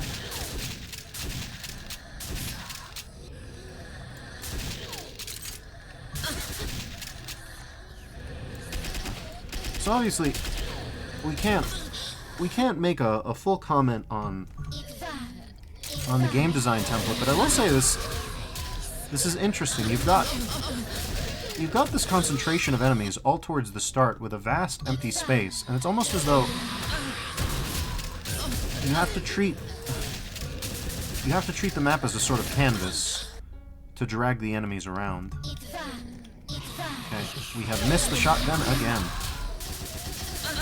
Let's run. I mean, this, despite the downsides, does seem to be one of our more optimistic runs, in the sense that even though we don't have a lot of ammunition, we have cleared a lot of ground. If we can get the enemies to path to us, we might be able to bring them down. Toast 3D S'more says, these muted tones are really growing on me. They're kind of refreshing. They really are. They managed to hit... Again, my closest tone of reference is some but not all. But certain kinds of RPGs from like the Saturn era to the PS2, which did this kind of brown and muted tone very well, and that it doesn't feel like the sort of mid-aughts kind of 2006 8th gen or 7th gen console situation. They managed to avoid that.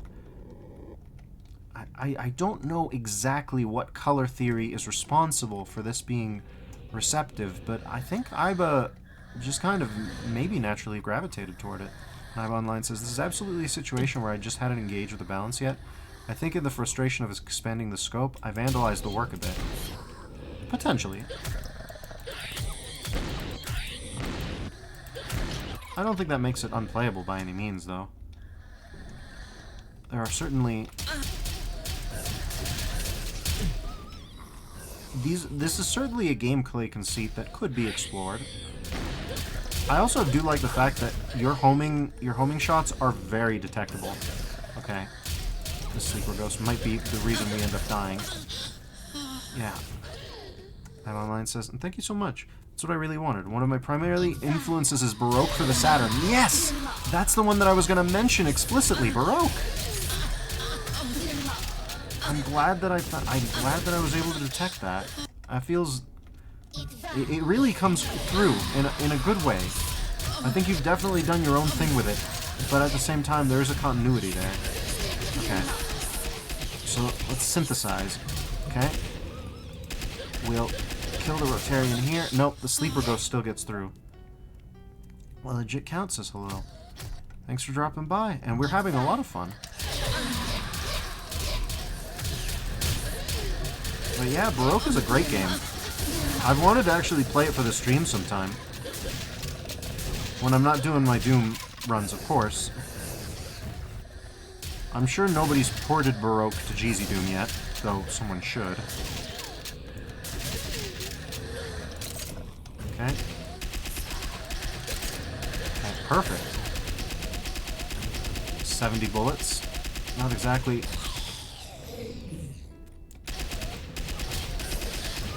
Ah, almost, almost. Okay, we just gotta... Okay, there we go. Okay, 51% health. Not great, not terrible. Oh, the Rotarium was gonna get me, yeah.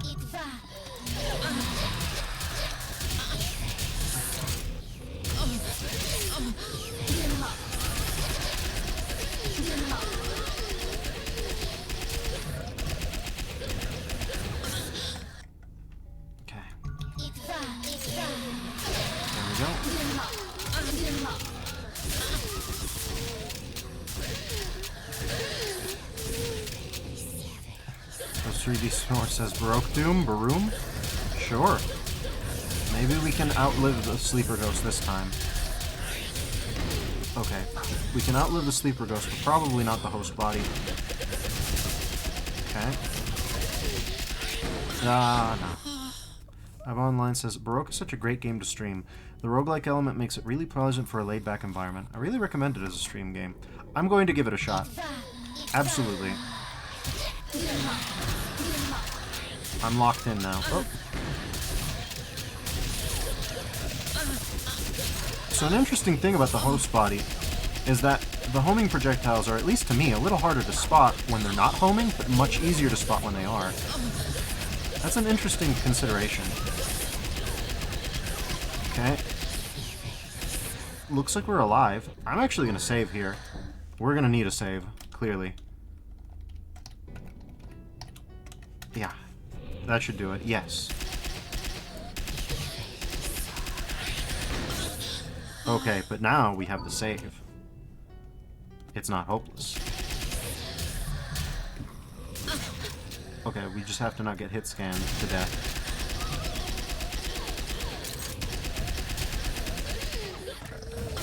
Oh, there was a Sleeper Ghost there. Alright. But yeah, we've got it, kind of. It's all execution now.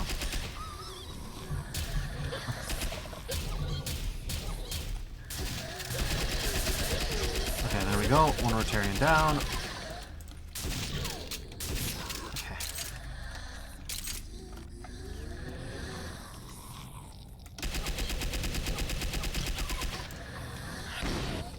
15 shots. Assuming Revenant statistics, or Revenant-like statistics, we should be... Alright, there. Okay. Hey, look at us!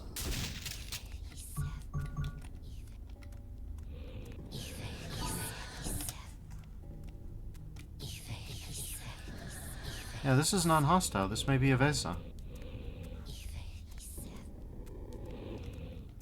Using the invisibility spell. I don't know if that's a thing in the setting, but this is how I'm choosing to interpret things.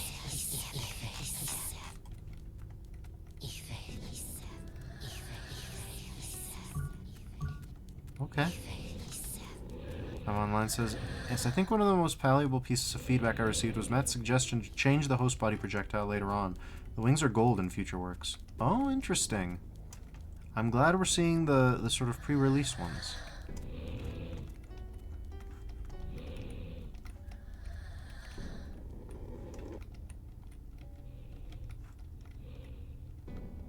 Okay, so as long as we don't fall...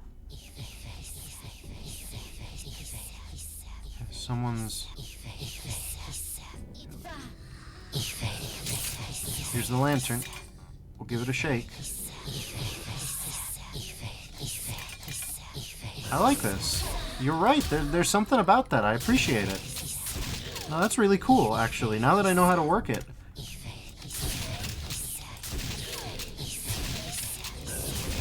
And this is MBF 21 compat?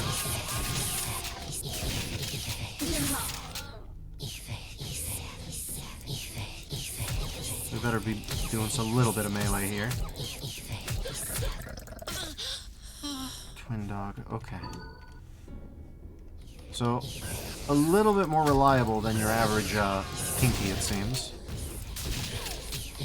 But, still subject to the same... As long as we're not getting backed into... Yes, we are. This might be... Yeah. Okay, we just gotta move around. Ah, but it wasn't enough. Okay, let's see. Okay. Now we just gotta deal with this. It looks like Ayba's attacks come out a little faster than Doom Guy's fist, but in return it takes a few more hits to deal with enemies. Okay, we've got someone down there.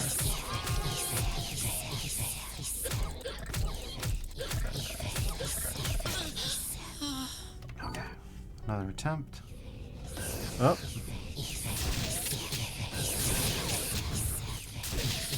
Online says, the way I eventually got it to work was that it's calling the same A-Light 1 and A-Light 2 as shooting your weapons, but letting that lighting change hang.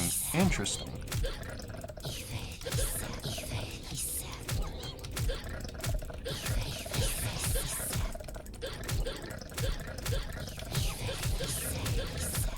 Oh boy. Online says, very hacky lantern, but it's very interesting.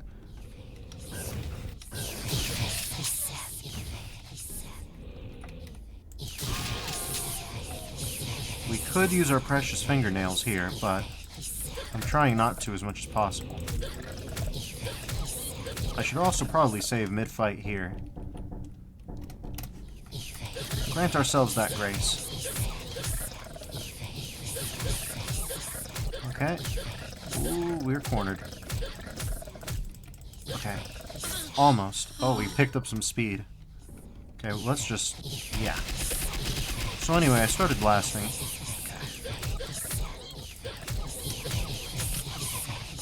Yeah, a little bit goes a long way there. Okay, so... If you use the zero, it's not on key... Huh. The lamp is out of juice, it looks like.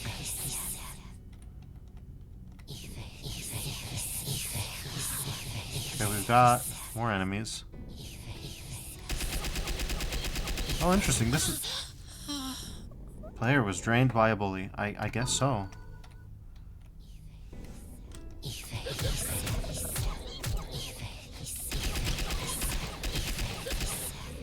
Okay. Looks like we're gonna I need a...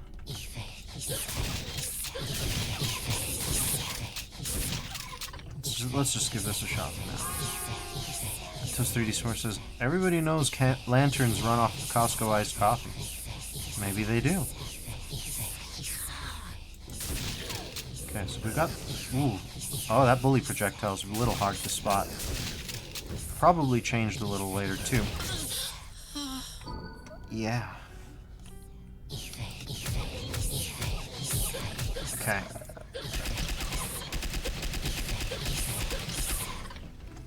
We got 16 bullets, so not great, but not terrible. Oh, hello. Ah, too late. Didn't expect that one.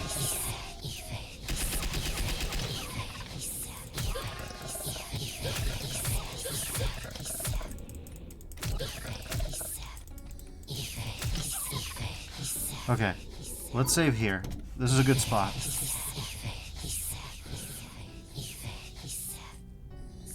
Okay. Online says, I forgot to say in the note, but I welcome cheats in these 3 works in particular because they're just so incredibly messy. Okay, then let's do IDKFA. Let's start there. That'll help us see the full extent of what was set up so far. Especially since these are pre-production versions, so to speak. The bully's around here somewhere. So is the twin dogs.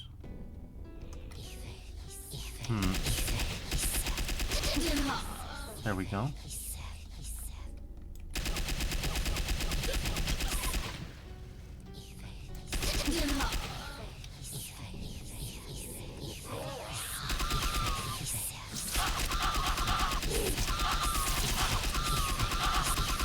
Okay, I think that's a pain elemental replacement.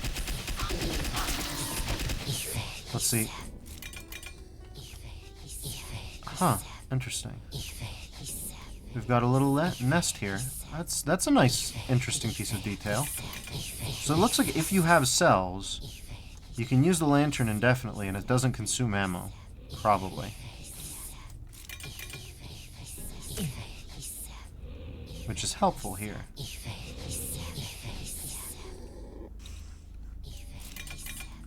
I actually like this lantern idea very much.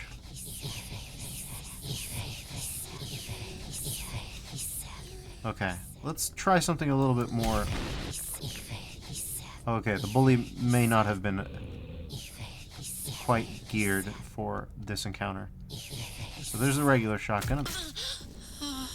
Oh, okay, we still got. Yeah. Let's do this. And also, can we heal by just IDDQDing off?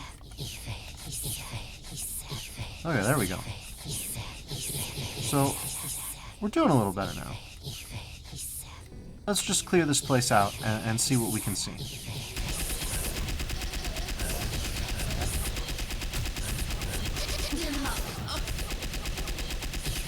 We're already at 35% health. Interesting. Online says, this was also my first time experimenting with gimmick mechanics. Killing the baby birds was supposed to be the key to the exit. Oh, I see. Is it functional in this release, or...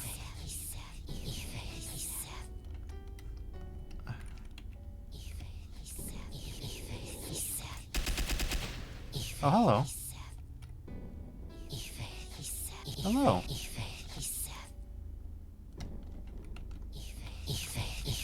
Oh.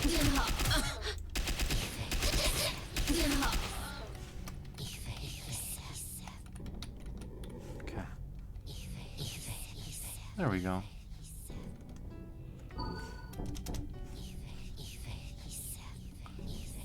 Yeah, there's a lot of getting snuck on and beaten to death. Snuck up on and beaten to death, rather. There it is again. Joke's on you, I had the health.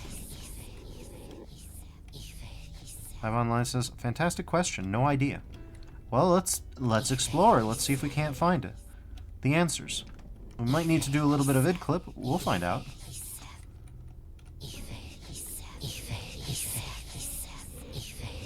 Oh.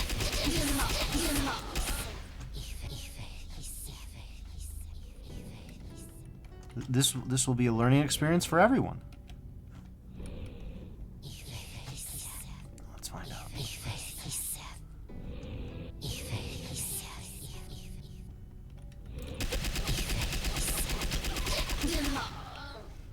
All right. There we go.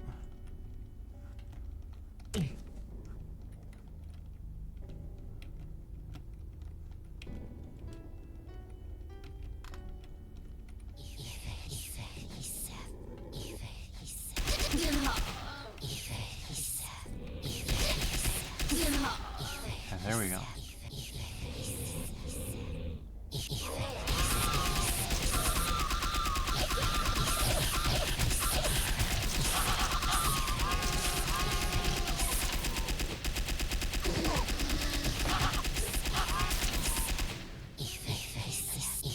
Interesting. So I think if there was a baby bird, it's gone now. It's a bit dark in the cave, so...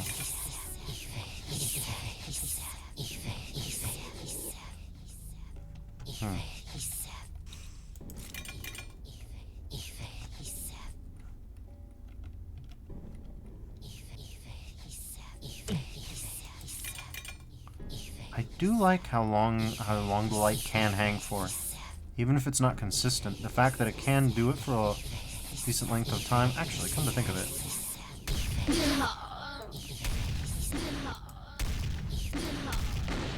Avonlon says, "Oh, okay. So the three characters were originally part of a story vignette. There would be a sort of echo of a sermon that Ayba's sister gave to the inhabitants of this place. I wanted to have one in each level, which basically followed Ayba's relationship with Eveza." Interesting.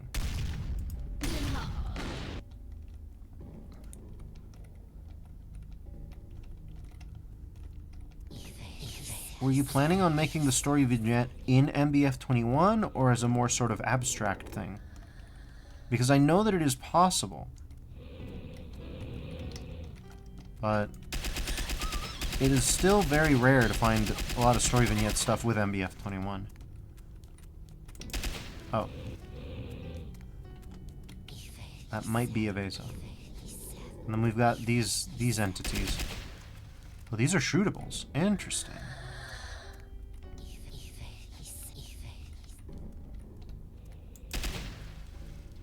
Interesting, interesting. I don't know what that accomplishes, if anything. How about you? No?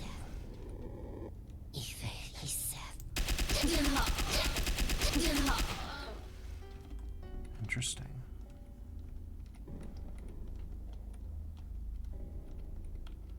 So we're out here. This place needs a knit clip to get out of, but we'll give it a check. Online says it would literally be an audio echo using a play sound, like the ghosts in System Shock 2.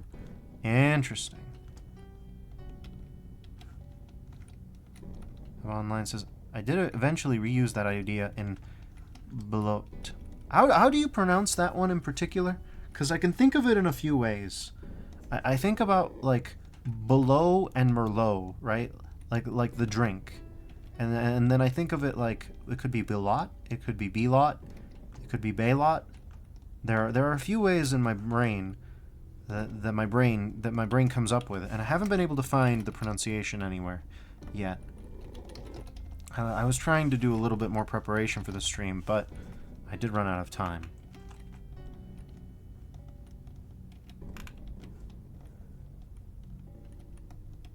Okay, let's see.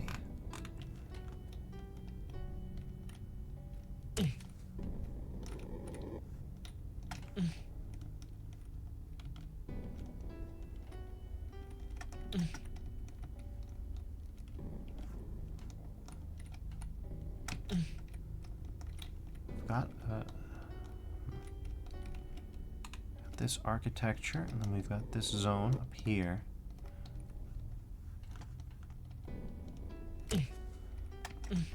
This one seems like it needs an eclipse, so we'll go through.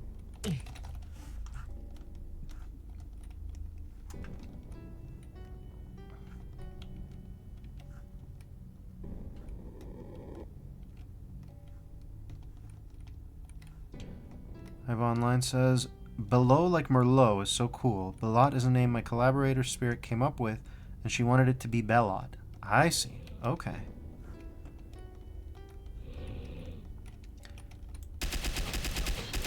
I'm familiar. I'm a little bit familiar with that. I saw it in your DOOMworld thread of your art, and I noticed that some of the art that mentions that didn't make it to the card website yet. I find it interesting thematically, because I think that your work covers certain themes of eudaimonia, and that is not a common theme these days, but it is interesting.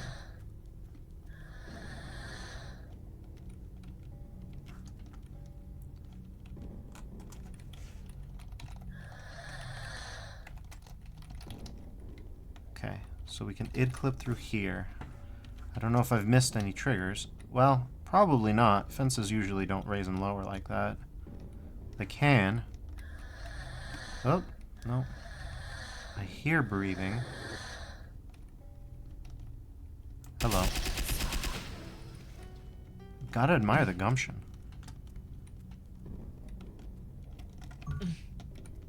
Life husk. Oh, so there was healing here. Interesting.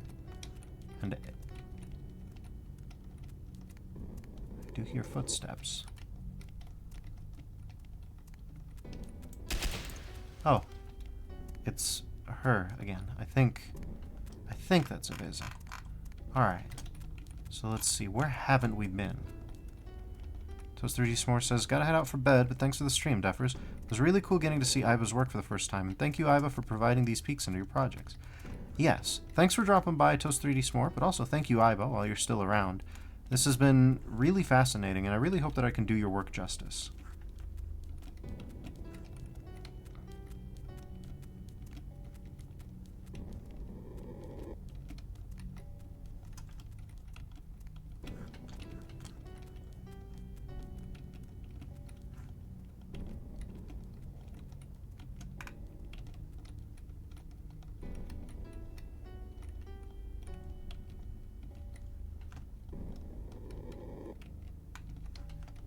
Okay, so I believe...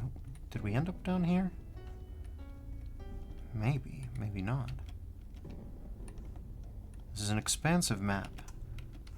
I think I went here when I tried to make my last stand using the drag the enemies out method.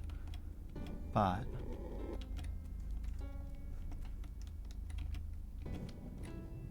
oh, dice.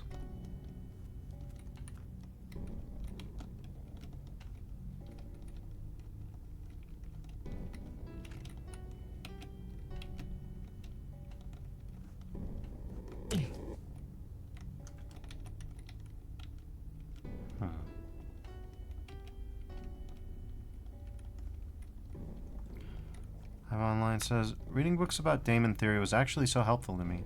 I am in fact schizophrenic, and the presence I felt for my whole life had been impressed upon me that I was a lunatic. Daemon theory gave me the vocabulary to encourage understanding of my relationship with my spirit.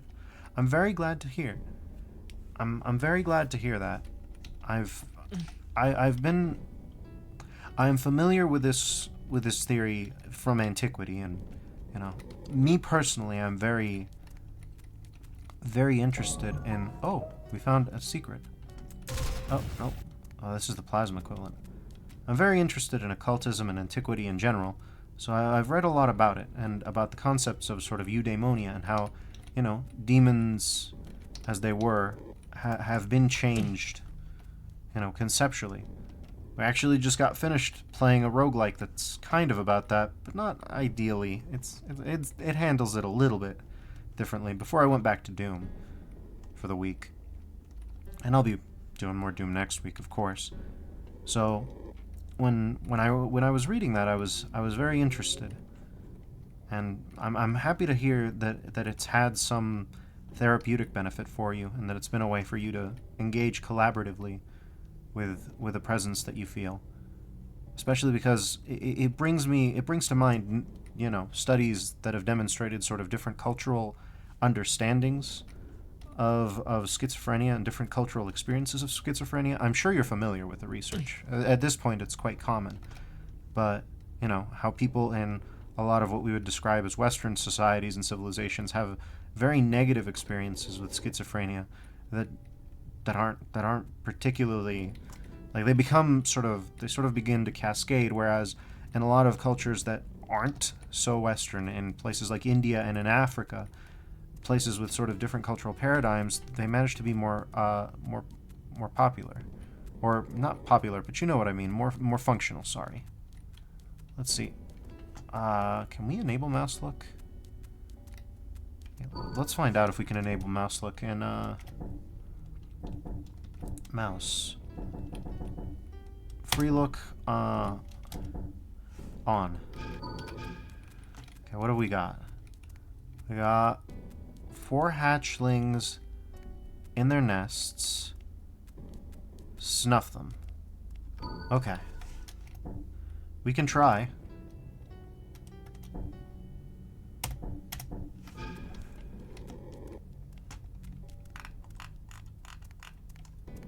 Okay. So I guess the next thing is to... Huh. 4 hatchlings in their nests. But so far, I've only found 1. Interesting.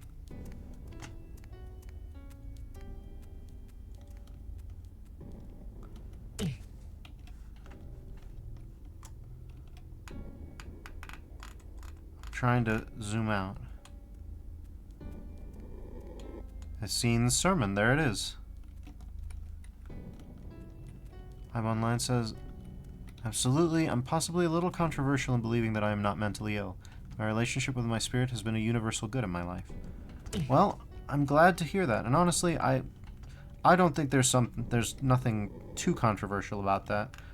Illness should be defined by needs, as it were. And if the way that you live your life doesn't generate a need, then it doesn't seem right to sort of medicalize it, as it were. Of course, obviously, you know, it's about, at least to me, the thinking of mental processes as illness or not should mostly be about addressing needs, because it is sort of difficult to assess that, and obviously that's not really where we're at societally, so there's a lot of baggage in different directions, let's put it like that.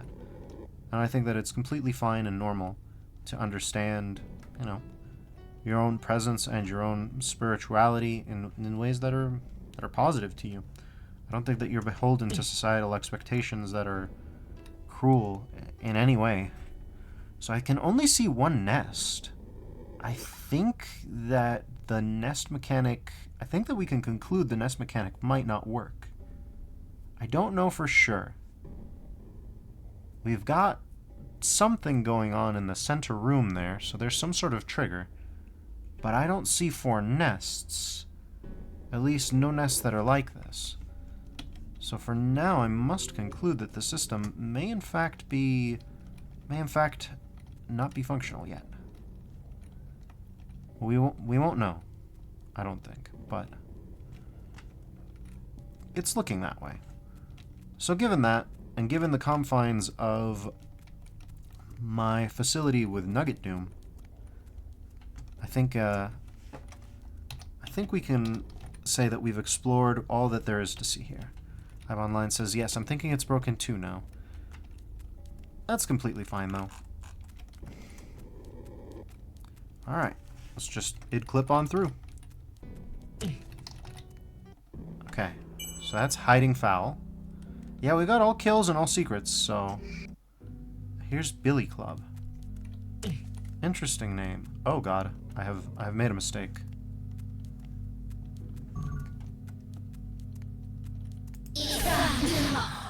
Okay, let's just... Yep, this'll work.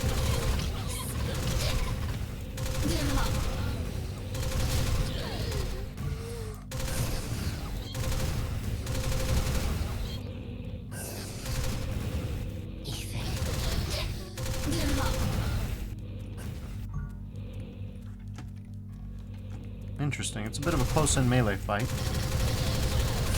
But we do have our plasma equivalent.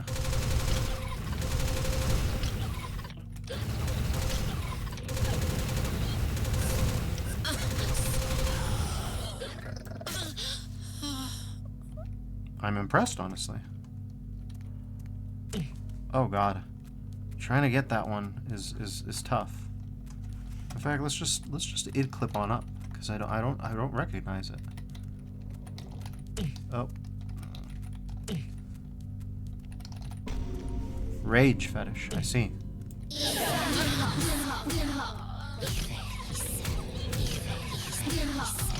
Okay, there we go. Yeah, this is fine. Online says, this level shows the kind of confines I originally wanted the levels to exist in. At the absolute start, they were supposed to be kind of Polly Pocket levels like this. Interesting.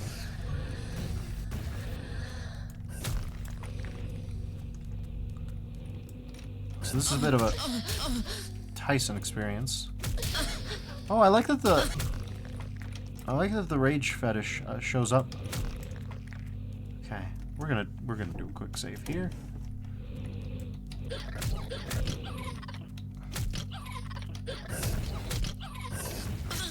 Ah, good thing that we saved.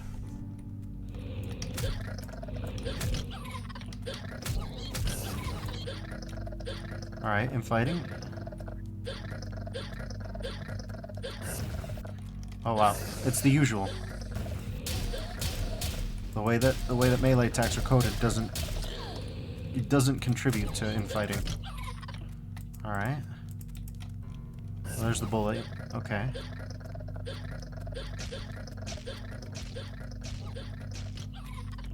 Let's see. I got a fingernail.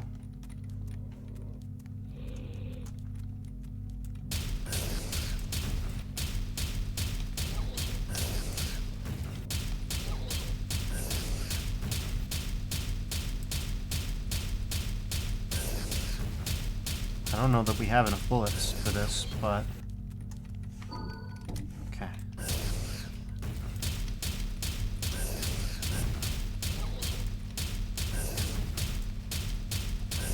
Maybe we don't have enough bullets for this, but we do have enough bullets to get the bully out of the way, and then...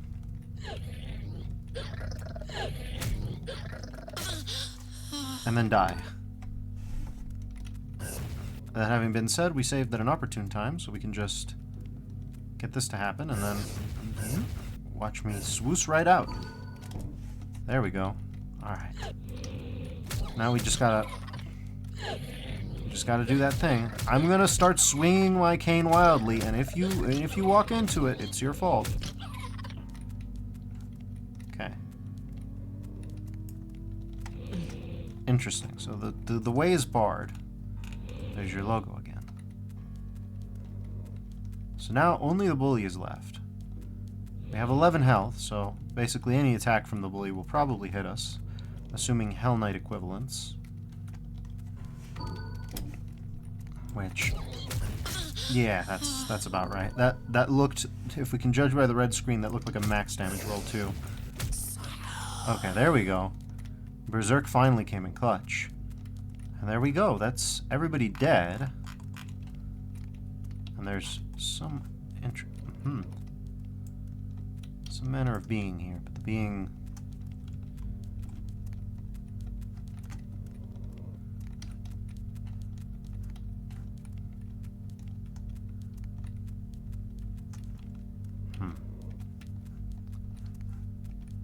yeah, I think it's just locked. Ayba Online says, looking at them now, I do kind of mourn the ghost of what these projects should have been if I wasn't so utterly frustrated at the time. I'd like to take another try at a set of bite-sized levels.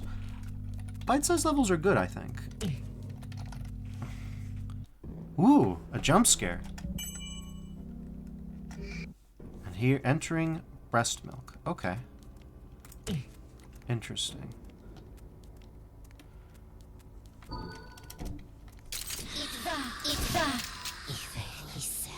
Looks like we're in the combat. Oh. I'm okay with that.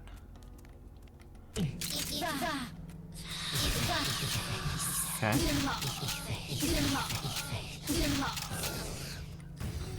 Interesting.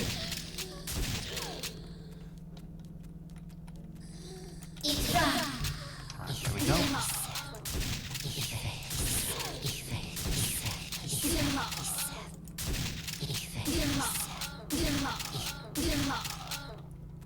go.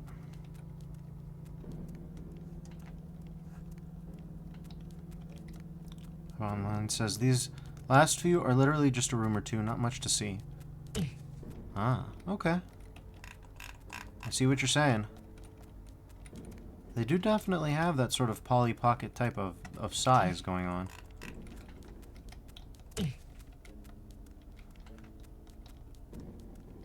But it's interesting still. Oh, wait, that one's a stone wall. So I think that's the end. I don't know if page down works in Nugget Doom. I guess we'll find out. Okay.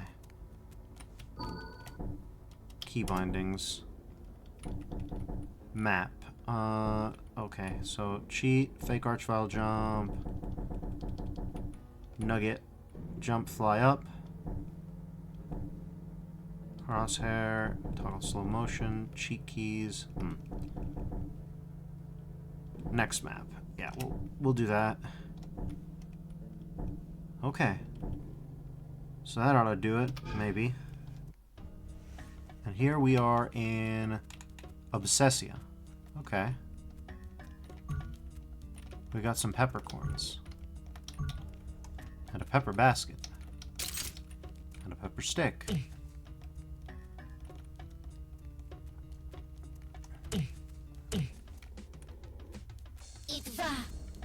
Okay, we've got a platforming section here.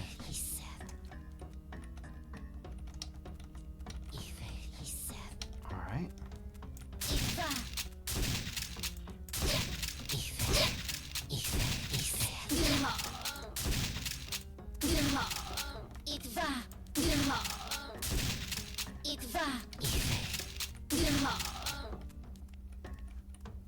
Okay. Hello. We got peppercorns. I think we've got the mysterious bars that don't lower.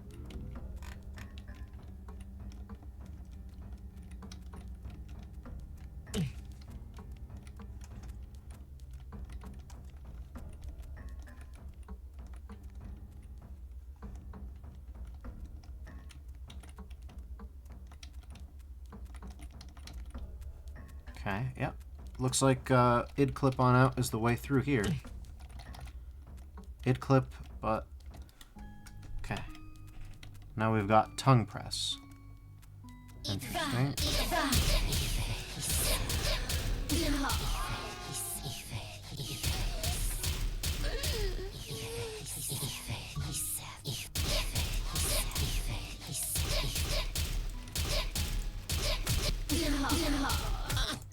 Okay.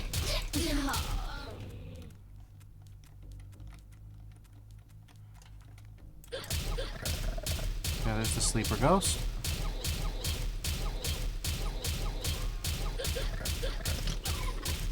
Okay, there we go. Still more enemies around. Interesting. This goes this way.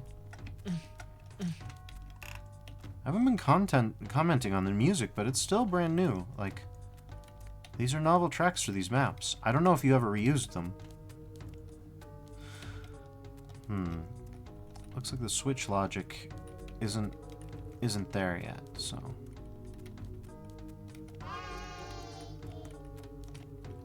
Well, yeah. We'll just clip through the bars, I think.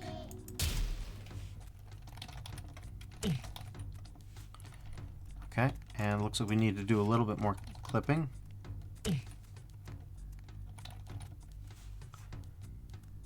Hello.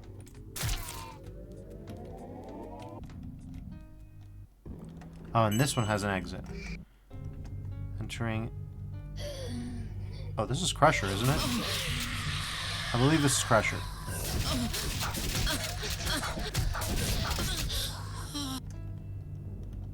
Yeah, this is, I think, Crusher.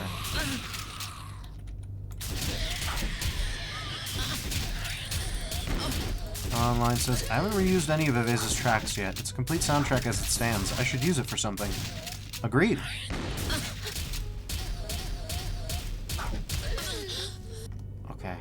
I don't remember Crusher being this rough.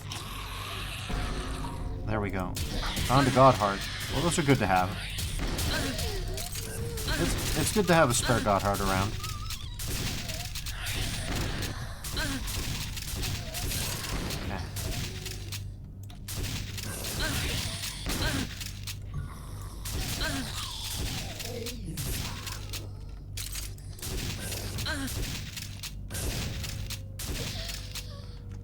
Alright. There we go. Yeah, no, this is the Crusher.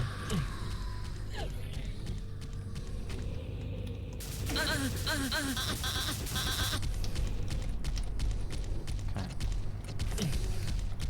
Online says, I didn't know about that secret in Crusher. It's my favorite secret in Crusher, actually.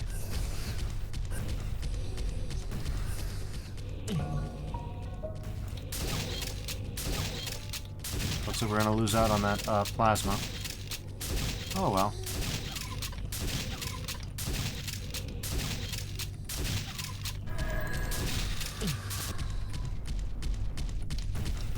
Don't you do it, don't. Ah, damn it.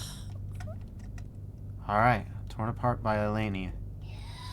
Alright, but I think from here on out, we're just looking at Alone now. So there are names for all of them, which I find interesting.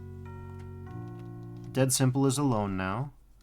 And then we get Tricks and Traps, which I can surmise what the arc of the journey was meant to be, I think. So that's Aveza My Love. Let's go back to Psychopaxy. Can we drag and drop into ZDL? We can. Oh my god. That would have been a massive time saver all these years. Okay. Ooh, interesting. Okay, OBS needs to wake up, so let's give it a moment. There you go. Alright. Interesting. So here we have the weapons, but... Map 01, Path Z.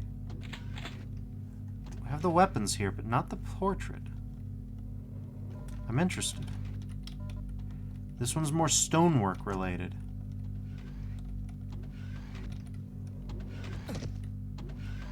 Ah, I see. Oh, that's a... Oh, hello. Ah, we still don't have the names either.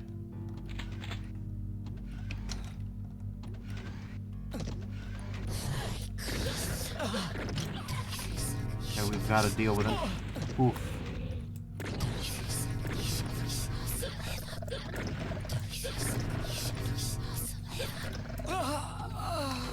Okay.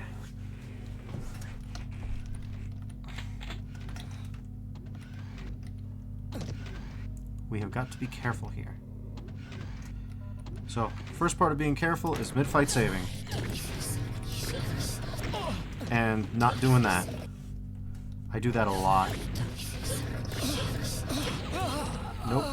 I got body blocked, so... Looks like we're in for a hot start here.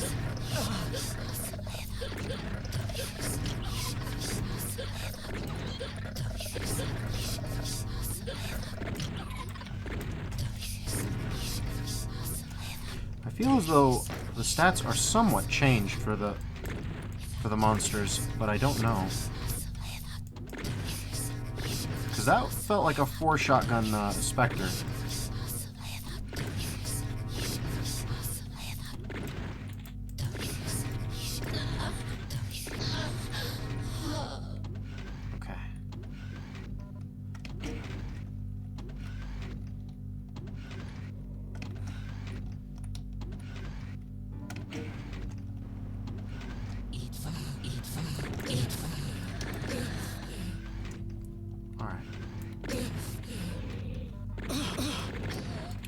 I'm interested in this one because we know that the sprites are finished. They're not in here yet. This one comes after chronologically. I don't know enough about the development process of texture replacements and the things like that to know why that might be.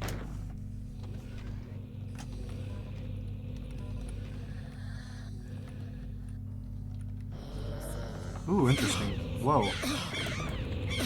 That's a house. Oh, this is a pain elemental replacement, huh?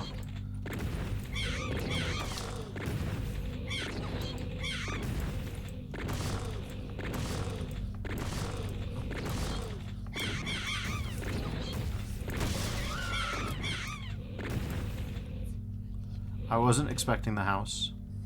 I remember the house now, but I haven't thought about the house in months, if not closer to a year.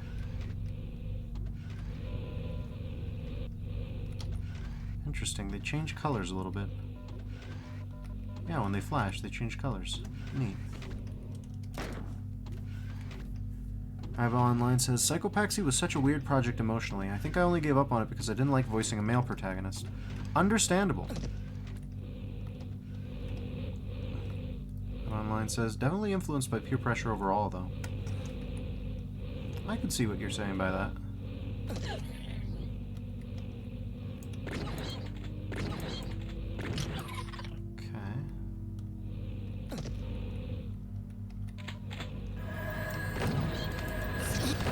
Okay.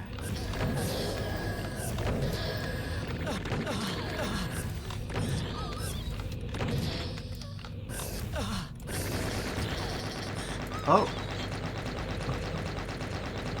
we've got the regular chain gun. I don't mind that. But yeah, I can imagine if you do all the VA work for all of these.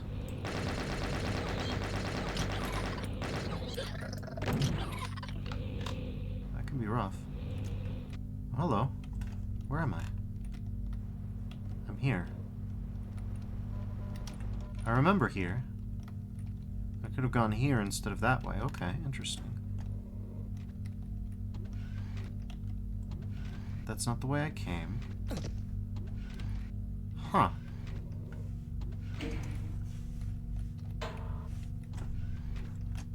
Peer pressure or not, you do have an intriguing way of designing maps. I actually was mentioning this during your, while I covered your first map. It's, you just seem to have a knack for it. I don't have my SR50 keyed up, so... Well, that's a lot. Oh, we've got not quite a rack.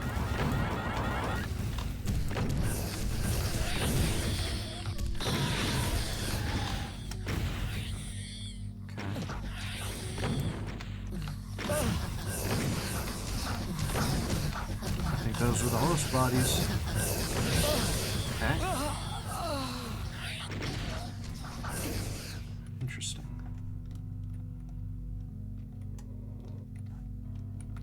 Alright. This is a bit of a slaughter encounter. This isn't gonna work. Ouch.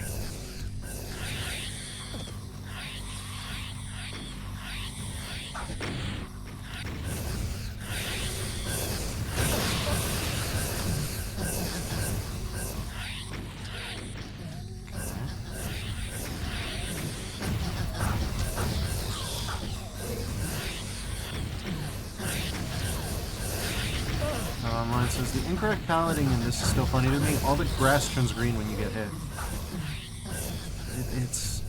It is interesting. It's a fun visual effect. I'm gonna save here. Okay, we can go in this crypt. It's gold in here. Ever since Alizarin, I've had a fascination with paletting and the strange things that happen in paletting in general.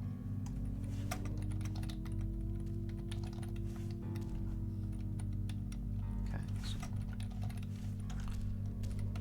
appears we've wandered into an emptier zone of the map.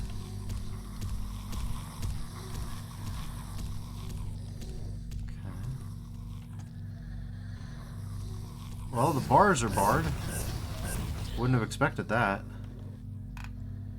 Huh. Maybe there's something we're missing.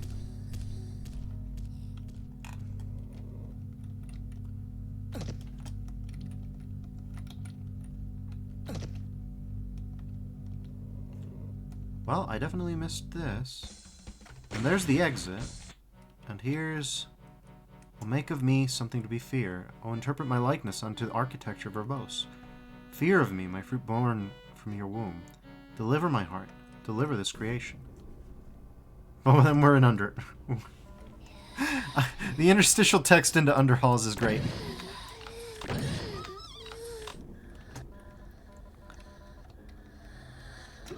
I like that. Truly, my house understood the Doom modding community in a way few can replicate, just because of the use of Underhalls. But yeah, so that's Psychopaxy. It's, as usual, very interesting. Even though the palette is incomplete and we've got a bit of an incomplete sprite replacement, it's very unique. It's very unique. And with that, we have rounded out Section 3 Homunculus, and we're into Section 4. You can actually see that the version on your splash page has a fringe that mine doesn't. That's in a bit of bright orange. But we're in Section 4, and pardon my negligence. Ayba Online says, "You can probably see now that I do everything first and save the maps for absolutely the last." I see. Yes, that would make sense. That would make the most sense out of what I've seen. Let's see. Let's select font.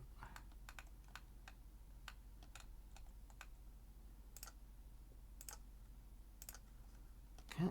There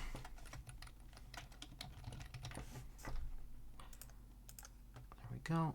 We just have to move them in manually. There we go. All right.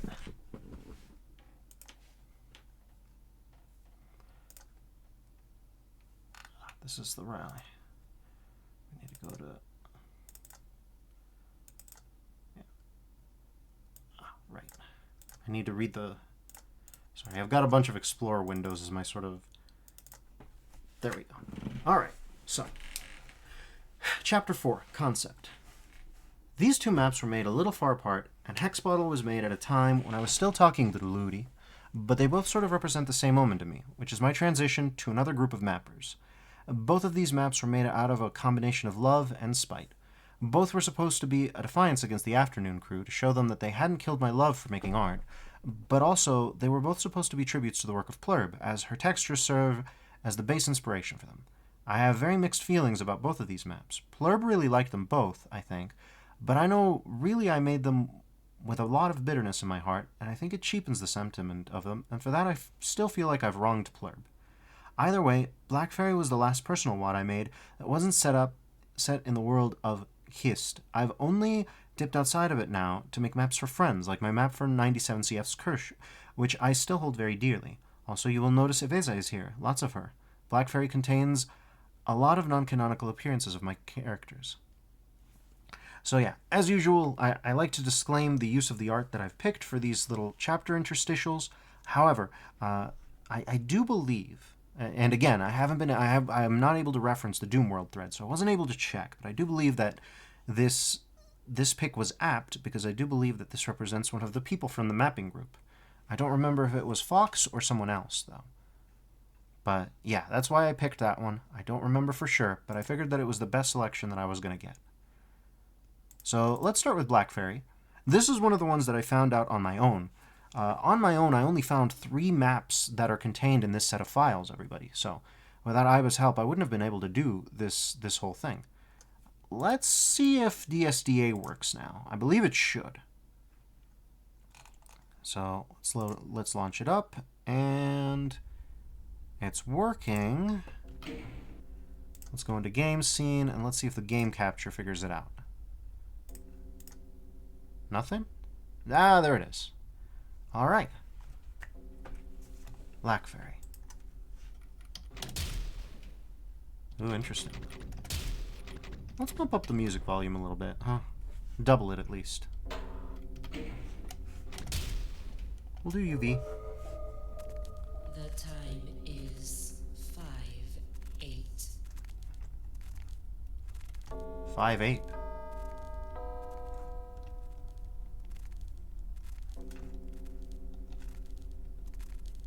There are the Evasas. Lots of her. Well, let's march in. Oh, I see. Yeah, I've played at least one plurb map, I believe. I played this one.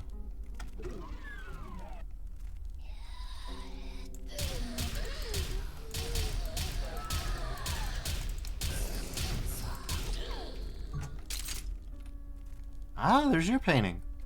This was the interstitial I picked for Chapter 1, actually. For a moment I thought that was the Leaning Tower of Pisa, but I don't think that would make sense. There's your art.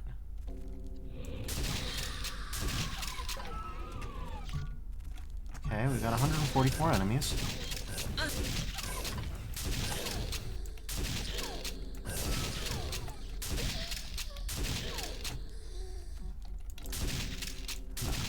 Ayba says, yes, this is a piece I made to celebrate making that Kirsch map. Interesting. Yeah, I mentioned some of that history during the Chapter 1, but it's good to get the confirmation.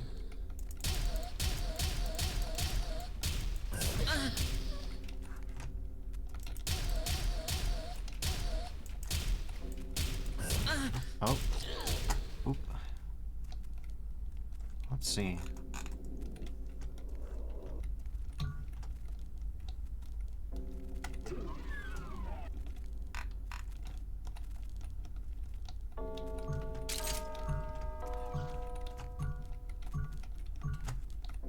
This one probably needs a yellow key. I like these floating beings. They have a good vibe to them. I really like them, actually. Of course, part of my streamer lore is that I'm very obsessed with orbs. Oh, wow.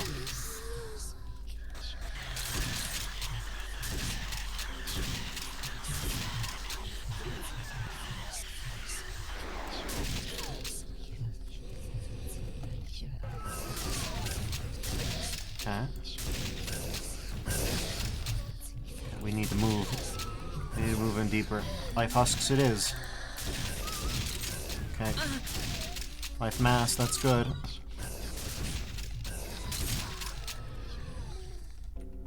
Okay, this isn't so good. Ah. A Gertie blade, I see.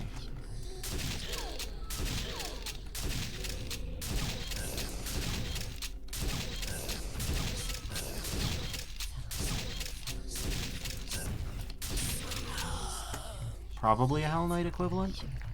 Uh-oh. Oh, I know what that is. Okay, we have 11 shells, so it should be enough. Hello. Oh, interesting. They're different from the last one. Okay, we have rockets, so if we can just get a clean shot. Easier said than done, of course. Okay, this is rough, but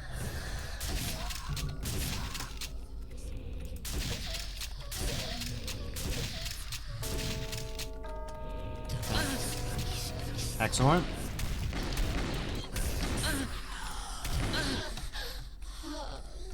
Okay, we're alive. Not for long, but we have DSDA, so we can rewind.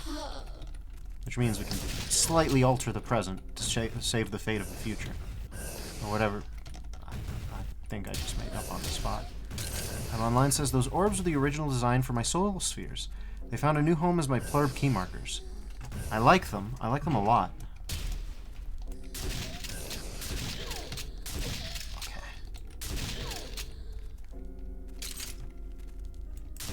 Oh.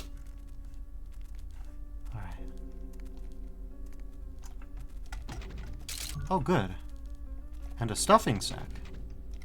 A backpack equivalent. Interesting. I think that said a life husk that you really need, but I didn't. Or a life mask that you really need. Oh, interesting. Is that an instant death pit? It is! Hooray! Let's not go into the instant death pit.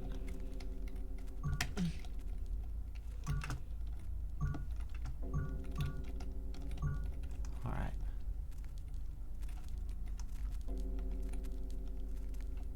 found the key yet. I haven't seen this work of art. Kite. Lucky numbers today. 7, 9, 46. All right, fun. I like these sound cards. I think they add a lot. Okay. Here we got Rotarians.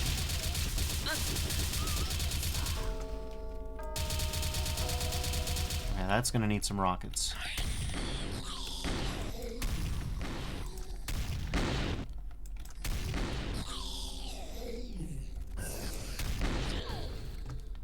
All right.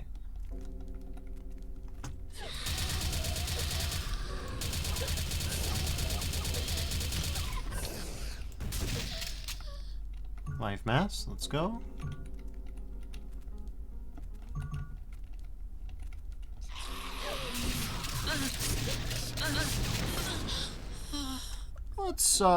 Let's do a cheeky rewind here. We've only got 3 rockets, so we really don't want to overdo it with the rockets. Let's see what we got here. A nail basket. Okay. Well, that should help. Yes.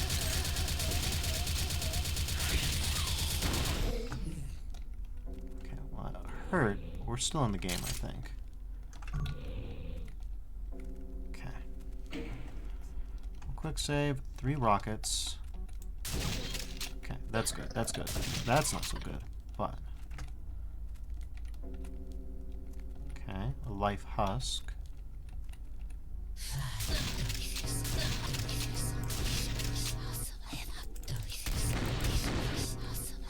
Okay.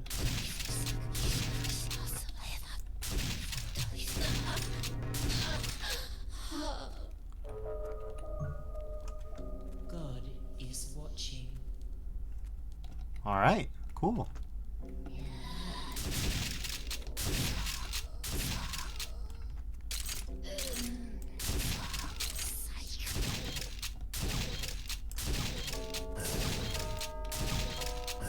Online says, I can't remember if I shared it in the thread, but the inspiration for the Tannoy announcements came from a time when I was a child and missed a train stop on the way to meet my parents.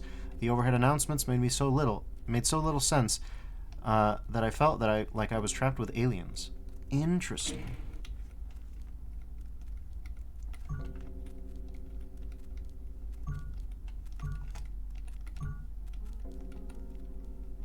Okay. I like this. Alright. So, my good orb friends are telling me the way. Mortar shells. We like a good mortar.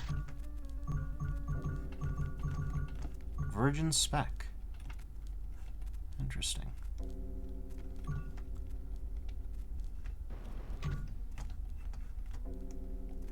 Huh. I heard something lower.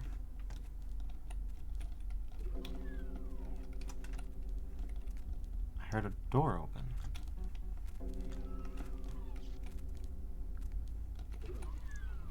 It's interesting how Doom creates... Well, I probably need to reconsider that.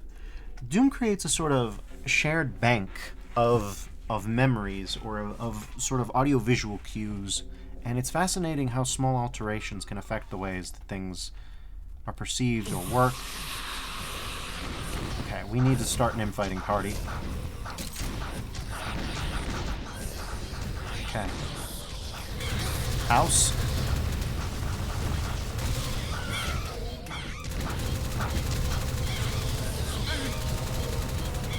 Okay. Yeah, we definitely need... Yep. Okay. So we do have at least a super shoddy, right? No? No, we do not. We have this. So let's use it.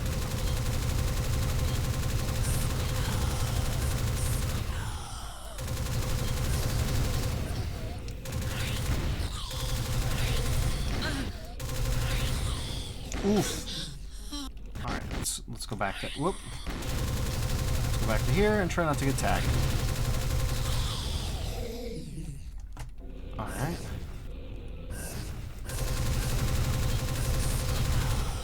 we do have this. Oh, that's a bully, but with a jacket. Oof. Oof. Let's see if we can. Yep, that's fine.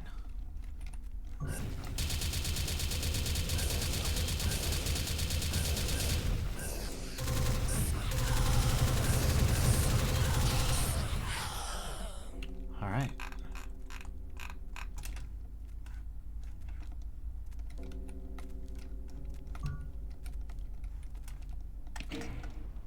Ah, that's a switch. I see.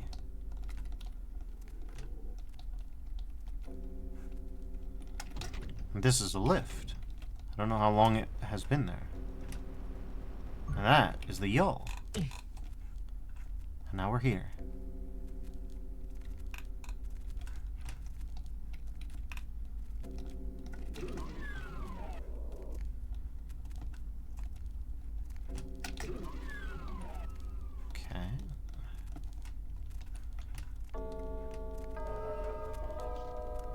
Trains departing for Baron Abbey. 32 southwesterly. 32 southwesterly.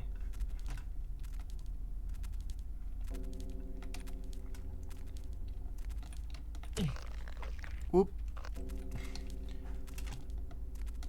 One of my critical weaknesses as a doomer is platforming, so a lot of rewind gets used in my streams for platforming. Interesting.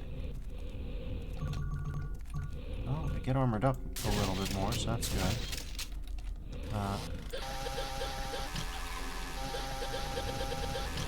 There we go.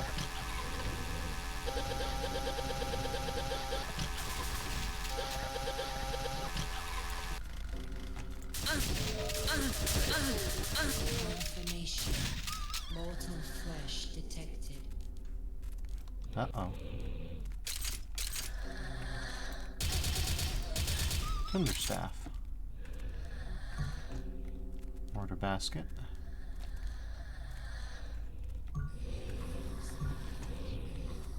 Alright.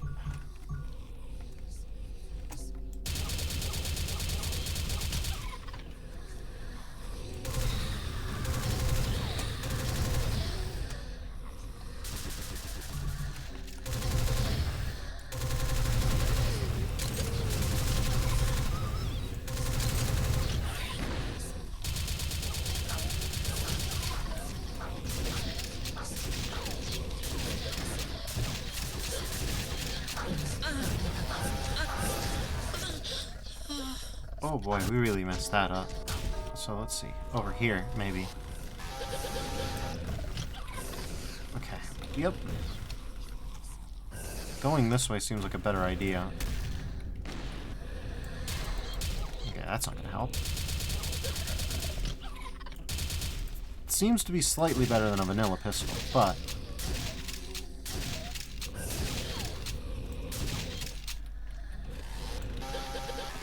twin dogs are slightly better than a vanilla pinky, so it balances out.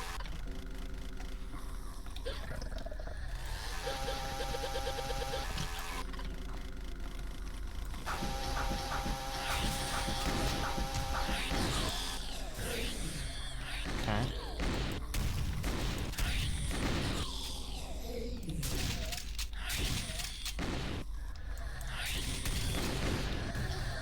Okay.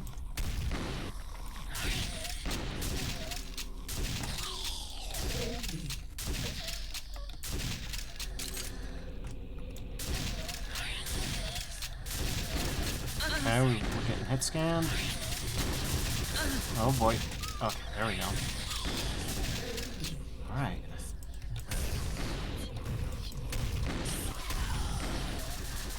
Oh no. We are absolutely undergunned here. Okay. Okay. Ooh. Sometimes we see this.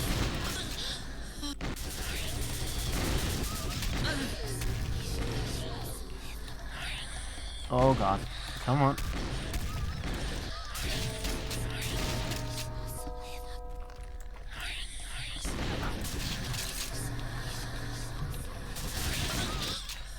This is a tough little section. Okay. We have 2 rockets here.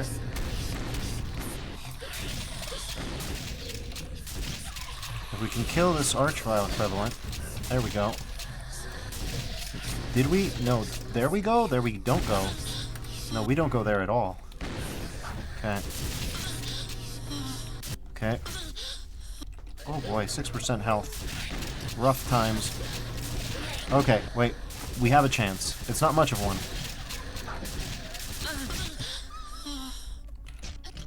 Oh, it ain't much of one at all, but... Ooh. Let's see. We just... Yep. Yep. Uh-oh. Okay, we need to...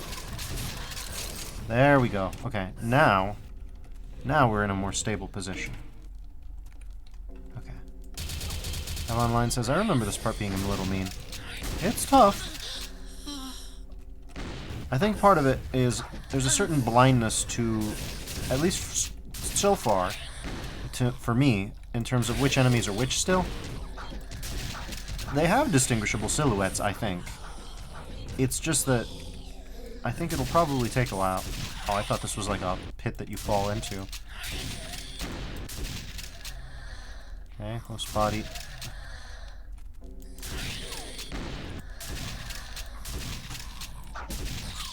Alright.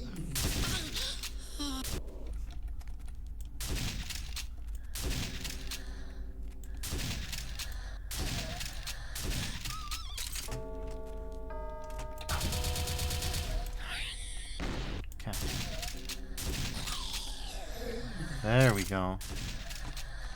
Okay, we could still get killed fairly like that. I was looking away. Hey, look on the bright side, we've got ammo. Okay.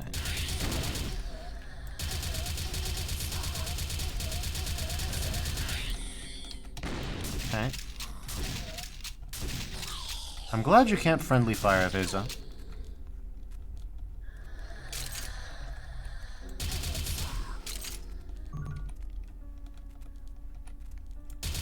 Oh, okay. The skybox may not be incredibly detailed, but it does have an incredible presence. There we go.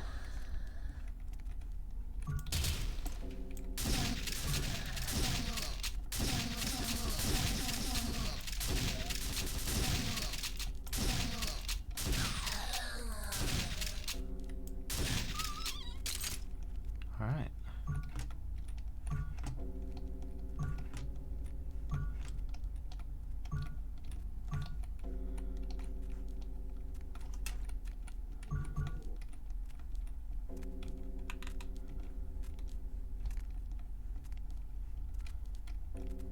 Well, doing better than before. Oh.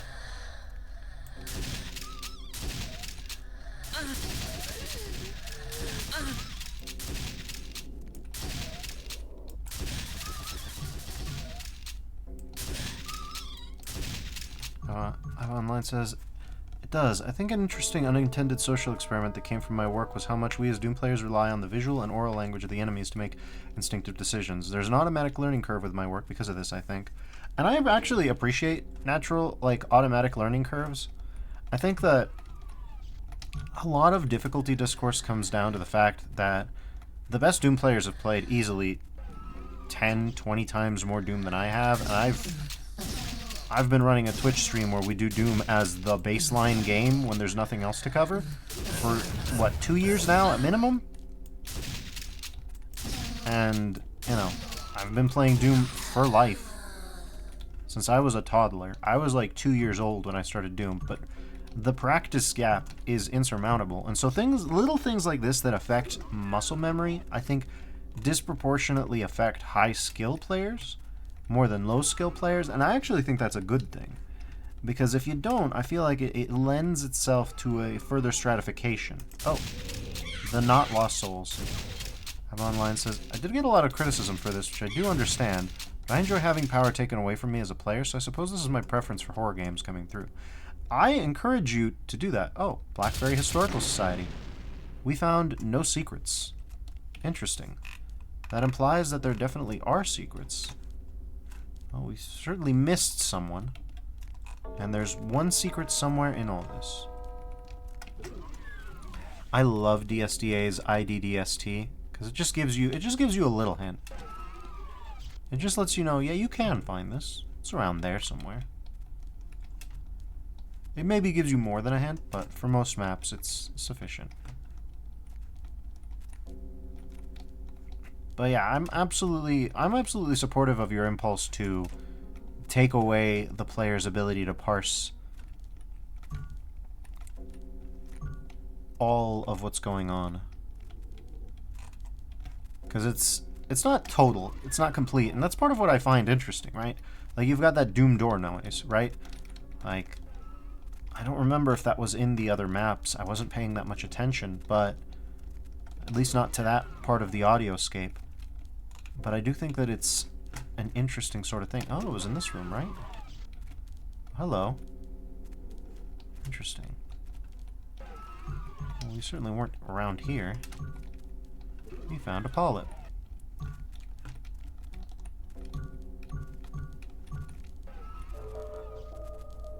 Error forms. Clamp 2.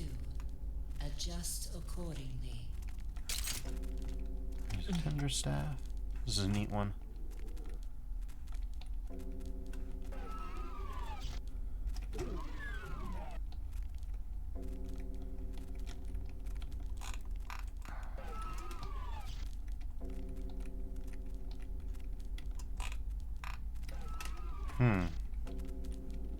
So you gotta be looking at the map for this one. Or you gotta be paying attention to something else.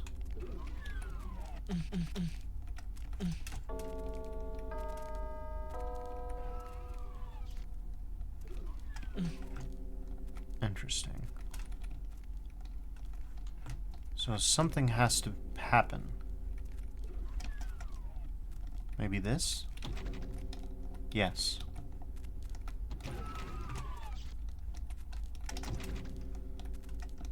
There we go. One. Alright. And another mortar shell. That could have come in useful, honestly. My item scooping habits got the better of me. Need to be a little bit more thorough. But we still are missing that one individual.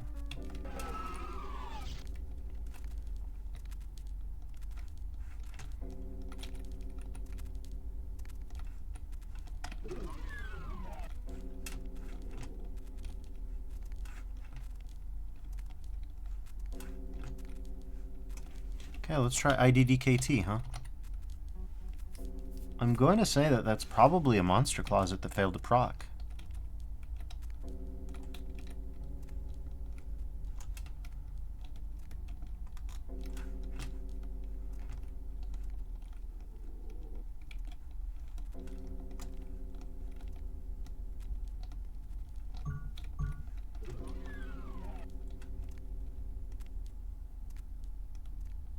Alright.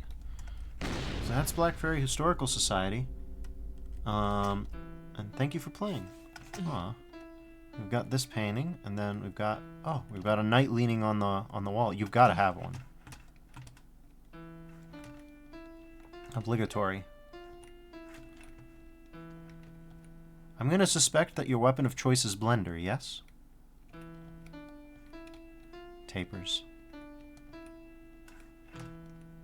Ah. The plurb plushie.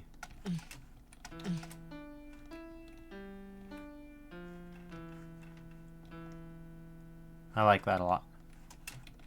Let's see. Do we have anything written into the shape? No. But we've got a nice track. Ooh, really nice. I like that chord there.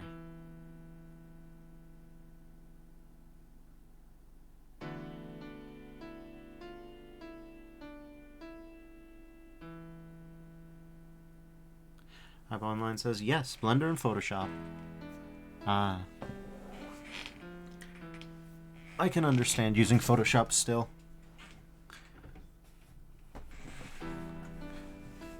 personally, I don't deal with that creative cloud stuff, and let's just, for the sake of all listening, exist in a universe where you do.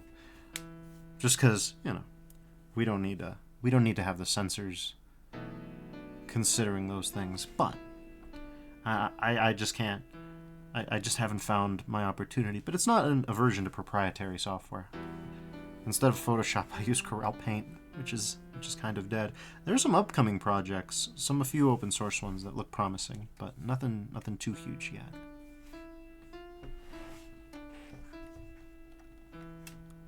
It's an interesting little piano loop. I like it. I like it as a closer. I can't wait to try out Hex Bottle next.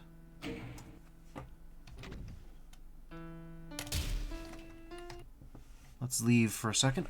I'm going to go use the restroom, and then we shall continue. Pardon that interruption, but I shall BRB. And Ayba Online says, I wrote both of the tracks very shortly before release, maybe an hour before posting. Excellent work. That's impressive. I'm impressed. I'm gonna go use that restroom, like I said. I'll be right back, and then we'll carry on. We'll see how far we go. BRB.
All right, I've returned. Thank you all so much for your patience, and let's carry on with the show. So, up next is Hex Bottle. Hex Bottle is a good name. For some reason, it makes me think of Minecraft modding, though, not Doom modding. Not that there's anything wrong with that. I haven't streamed any modded Minecraft, mostly because that's a massive time commitment. But I'm very interested in it. Alright, OBS. Shall we do the dance? There you go. Alright, let's do UV. Huh. A vanilla experience.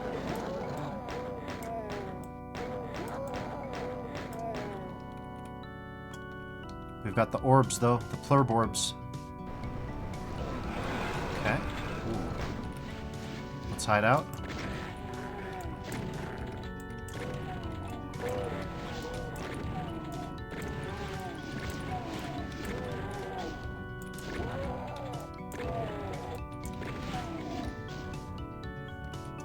I like this track.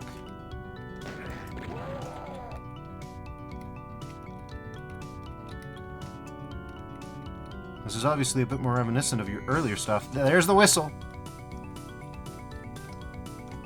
There's that up-tempo.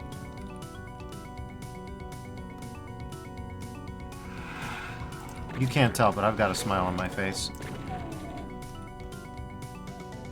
Ah, Quika.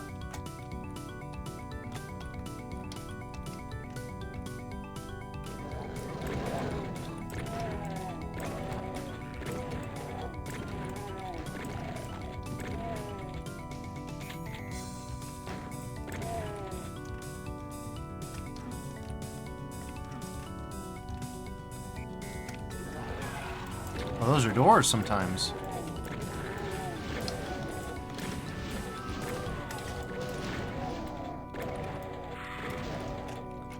Very reminiscent of your earlier vanilla mapping style. I find it interesting that I would almost say there, so far, to emphasize so far, has been a difference between your use of the vanilla monsters and your own monsters.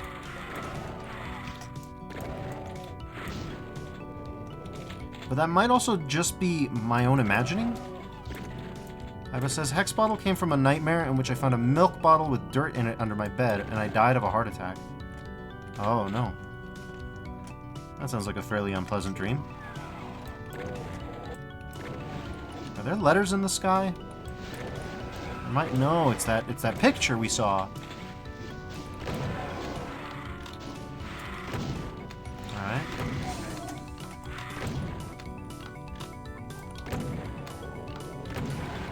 Oh, they're lowering. Okay.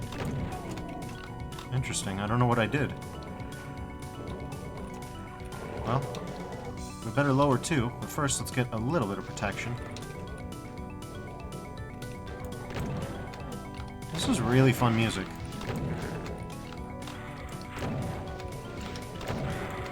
Well, I said, even though they're the same code, I think of them as separate beings which I place differently. That's referring to the enemy distinction. I've also said absolutely. I can feel a difference in placement. I'm glad that I didn't make that up.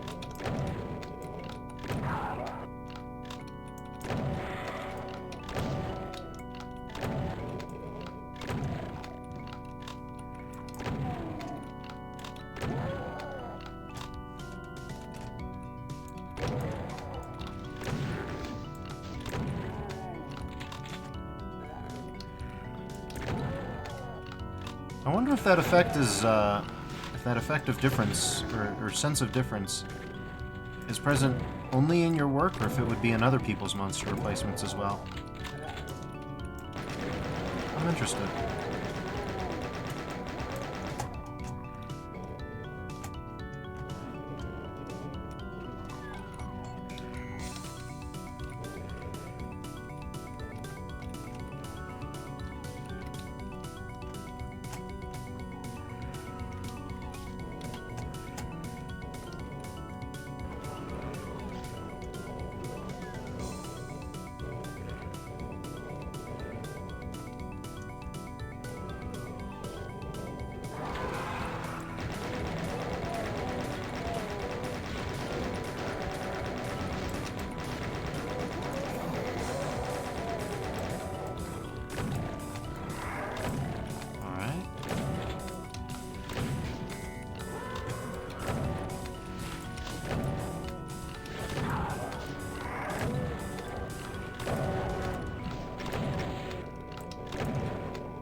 There we go.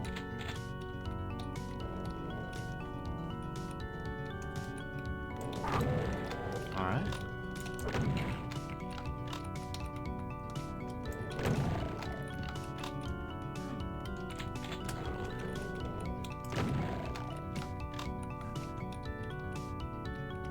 Ayba says my little bias.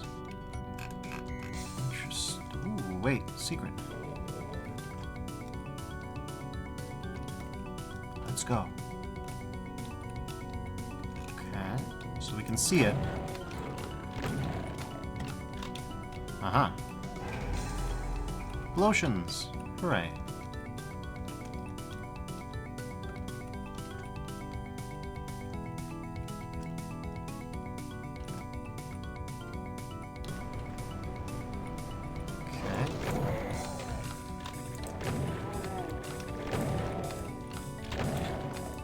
Go. All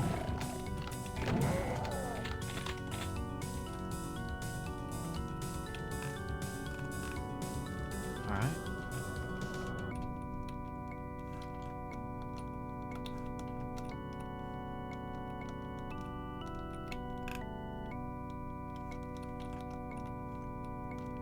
Let's go find our orb friends. They were popular enough to be in the Nintendo Direct. It's true. Back in that big Nintendo Direct they had a while ago. The one where they didn't announce Silk Song, but it was recent. So that's the joke. Silk Song had already come out. They had a little interstitial before it where they had dropped shapes around. They moved shapes around. And one of them was very, very, very much like your orbs. Alright, let's see. This door, that'll do it. But will it, though? Yes, it will, because this is also a door.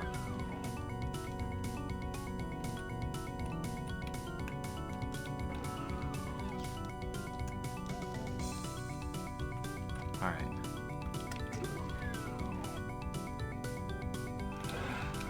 Okay.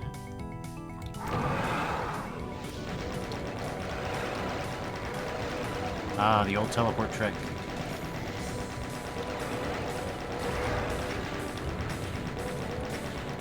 Okay. Ah, damn it. Ayba says, I'm so proud of my orbs for getting their big break. Indeed.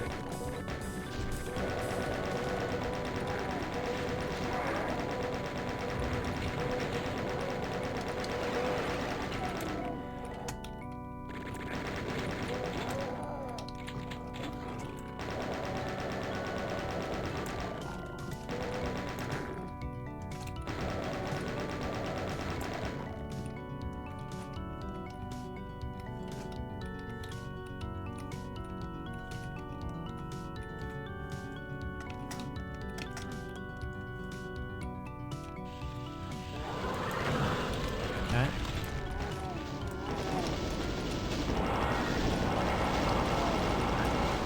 I have never tried comboing a super shotgun blast into a plasma stream on an archvile before, but it stands to reason why it's so good. Okay.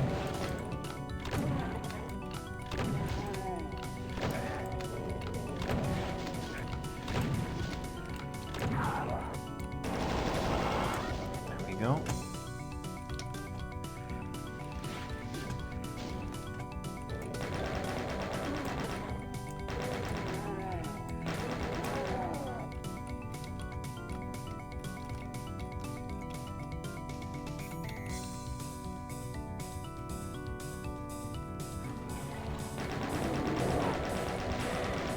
Okay, Cybe's up. I think I saw him back there? No. No, I don't know where Cybe is. We're in the meat zone though. Okay. We're about to die. Yep. Let's try back here. Alright, yeah, sure. That'll do it. Ouch. That was definitely a max damage roll. Alright. Well, we've got plenty of...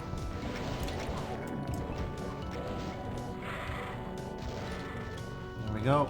Oh, there he is. Well, he's not making himself scarce. But, as can usually be counted of him, he's not really doing anything substantial. Okay. Okay. These hit scanners have got to die.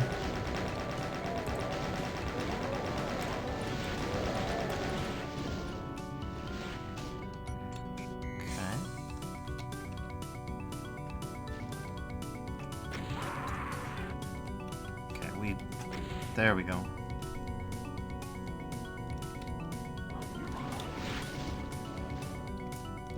Let's just use rockets. That'll help. I'll try rockets. That's a neat trick.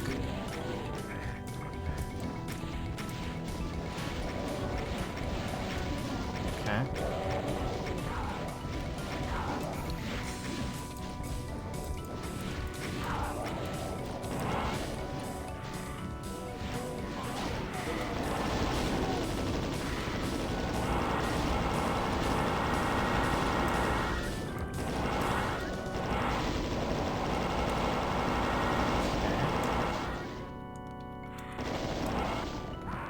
Oh, really? Lost soul, huh? Let's go. Where are you? There you are.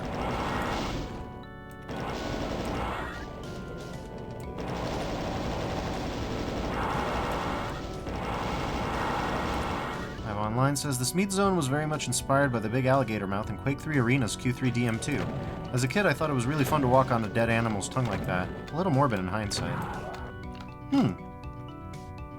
I can see the resemblance of this texture with a tongue. And the taste buds and papillae, there's something there. Hey. Alright, let's see. Okay. Oof. Shotgunners actually, I think, took off more of a chunk than the Cybe did. Okay. Jeez, this guy's a killer. Okay, give me that. Okay. Of course, mutual kill. When is it not?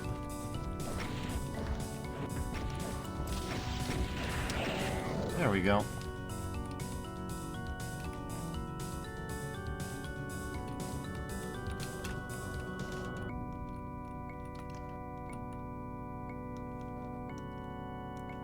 Honestly, I didn't get into multiplayer shooters that much, even though I'm very old school FPS brained, to know all the old Quake deathmatch maps from memory. Here we go. This is nice.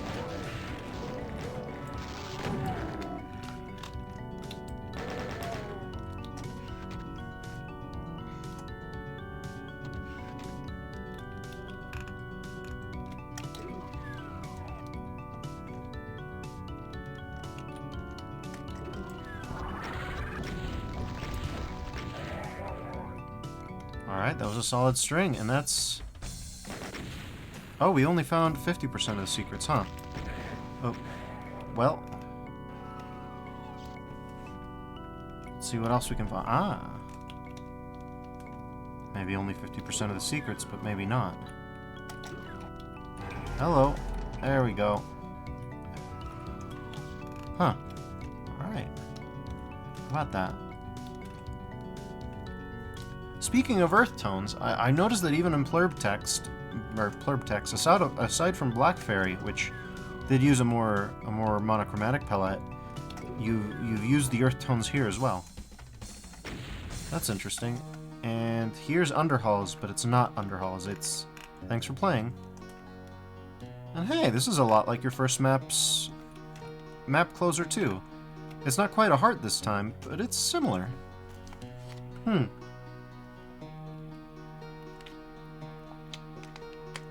then there's these fun guys. I like them. But yeah, no, there's a... It's almost like you have your mapping modality when you use your own assets, and your mapping modality when you're using vanilla assets. Salimiaki says they're good. They are. We appreciate them. Plurb text has all kinds of interesting goodies that I really enjoy. So that's Pluribarian Hex Bottle. And with that, we have finished Section 4. Concept. Ayba Online says, I asked Plurb for more earth tones in V3 of Plurb text, I think, just because I was making this. Solid. As far as I can see, she came through. They were very, very interesting textures. They are almost giving Lego a little bit, but in a good way. So, time for number 5. And chapter 5 is, of course,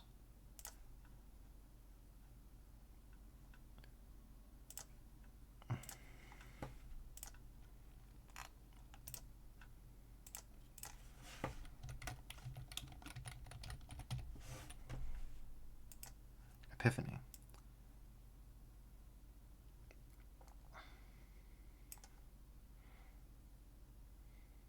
Alright. So let's read that note, shall we? I'm not really sure where to begin with Floriston, and if you'd like to... Ayba, if you'd like to explain how to pronounce this one too, feel free. I don't know if there's a specific pronunciation. I think this is the first work that I'm actually proud of. It represents a complete vision of what I wanted to make in Everworld, in a realistically condensed form, which means that the turnaround time was also really short, about 3 weeks to make most of the textures and compose all of the music, and then make the levels. I just look back on Floriston with this idea that this is when it clicked for me. This is when I finally decided this is what I want to make. Thankfully, uploading this to id Games has meant that the blurb which went on the forum post hasn't been lost, and I've included it here in the folder. More than anything else, this is when I really started to lean into the metaphors and messaging of my works, as Floriston was inspired by my reconciliation with my past male self, and the ways in which I'd failed transgender people before my transition, as I used to be a very hateful and cruel person. Not much more to say, I just cherish this work. Ayba Online says Floriston. Excellent. Thank you for letting me know. It's interesting. Let's see. So, let's do the README as well. Archive maintainer, I don't know you, but I love you. Advanced engine needed, MBF21. Primary purpose, single play. Title, Floriston. File name, floriston.wad. April 13th, 2025. Author, Ayba. Other files by author, Blackfairy, Libaria. Description, Ayuin. A town lost to madness, eaten by the wild anguish of its former denizens, drenched in divine blood and twitching with the echoes of those struck down. Your duty is to cleanse the sick and restore what remains of this terrible place. You are the agent of its rebirth. Floriston is a 3-map excursion into the heart of a dying settlement. You are Ayba, a retired goddess once worshipped in this place, and with your waning strength, you must make amends for your neglect. This work is an exploration of reconciling with my guilt, for pain I've caused or parts of myself that I've allowed to die. Additional credits to Pexel users, Cottonbro, Chris F., Anna Mai, Daniel Lehnert, Felix Mittermeier, Voz Radui, Tatiana, and Scuba Steve for compiling fixes for Dehacked, Demoloop, GameConf, and WhatInfoLups. What is included? New levels 3, sounds yes, music yes, graphics yes, Dehacked Bex patch yes, demos no, other no, other files required none. Play information, game Doom 2, map number 3, single player designed for. No co-op, no deathmatch, no game styles. There are difficulty settings. Constructed in base Doom 2, build time 3 weeks with UDB, Slide 3, Vroid Studio, Blender, Reaper, Photoshop, Pixel Composer, tested with Nugget Doom 4.2.0. Alright, licensed under the Creative Commons. Let's see what we can do. So this one, if it gets weird in DSDA, we'll just switch to Nugget.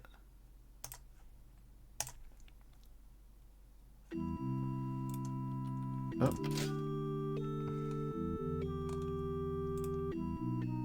Let's see if OBS wakes up. There it goes. Alright. So, we are Prophet. And oh my god. What a first impression to make.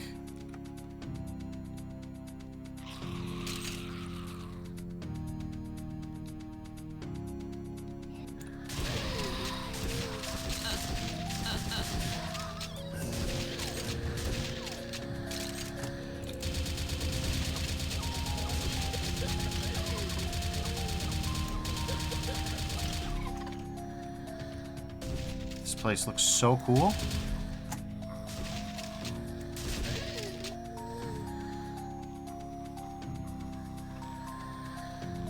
Wow.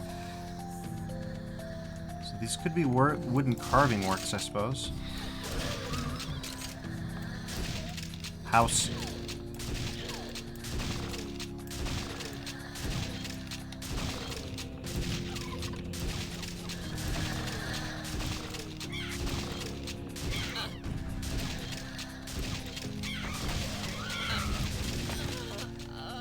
Oh boy. Alright, well that was close enough to the start that we can try for a better angle. Okay, hello. Bye. Well, I don't know about better angle. But we do have a life mass here, so there's health this way. Okay, there's a house. Okay, there we go. Okay, let's not... No. Okay, ow. Oh, interesting font change.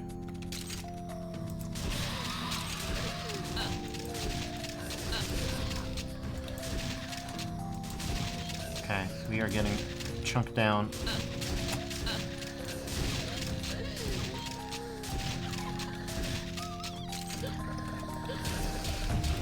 Okay, we are out.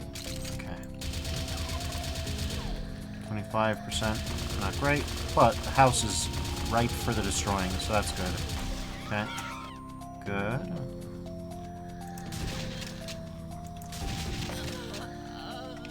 Always getting got by that shotgunner. Okay, that was a statistically unlikely event. Okay, well, we have no choice but to grab that and go. Oh, I didn't notice that was a... Yeah. There we go.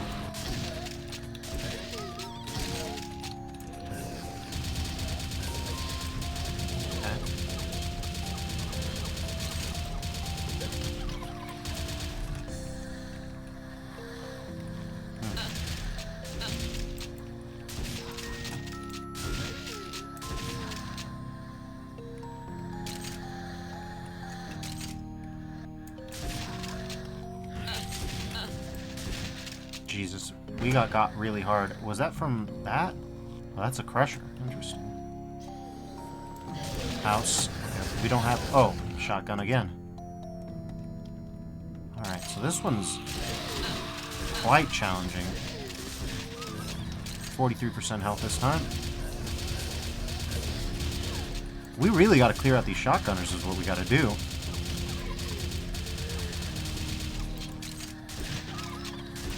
Okay. Oof. So yeah, priority 1 is shotgunners.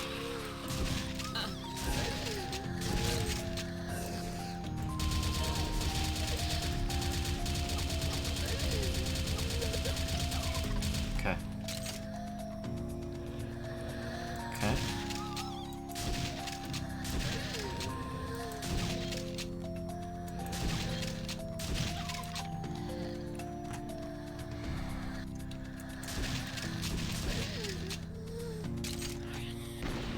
So I'm interested where you got the concept of retired goddess from, Ayba.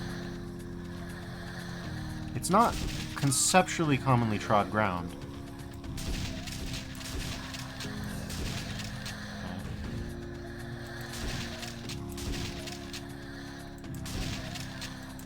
This is a relatively safe approach. So, this is what I'm going to be using for now.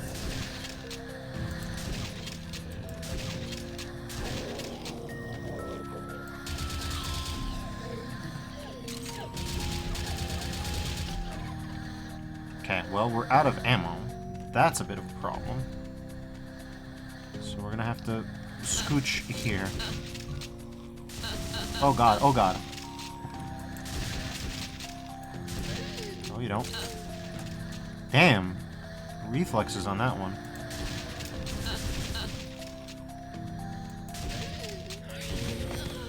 Where? What? Oh, I think we got clipped there, so I'm just gonna... Okay. Okay. One tapped, understandable. Okay. Okay. Well, this isn't quite... Okay. Let's put this as our sort of safety spot here. Let's grab that pepper box, basket, bag, box.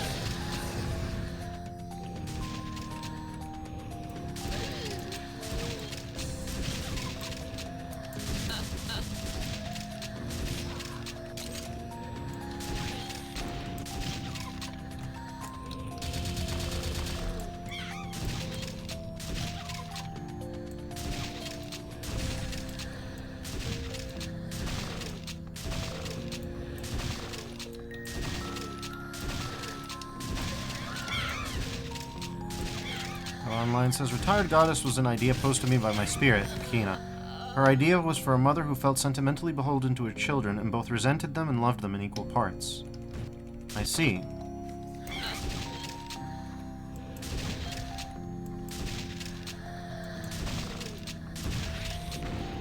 I guess that kind of ties into your description, sort of your first map. And your use of, child analogies.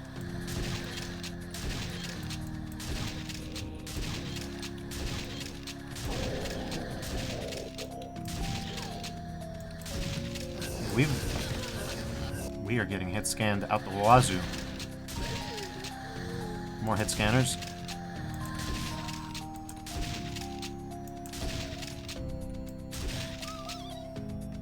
Yeah. Okay. Okay. Much needed life mass. There it is. Okay. Peppercorns. Life husk. Oh! Okay, that's not a... That's not the... That's a... Okay. Okay. No, you get out the way. Oh my god. We gotta retreat. Okay, we've gotta deal with her. Ouch. Ouchies oofies. And it says, I think even though she's a character which is a stand-in for me, she represents my worst qualities. That's understandable.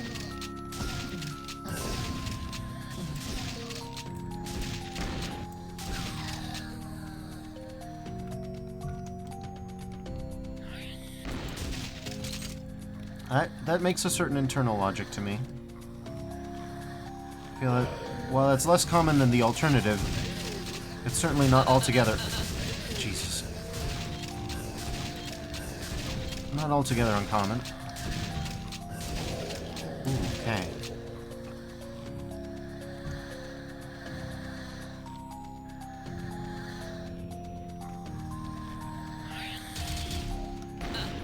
Well, that was a very forgiving creature. Okay, let's... Come on. Any day now. Okay, good. You could probably get an infight party going if you're smart with the hit scanners. Not that it would do much, but... Alright.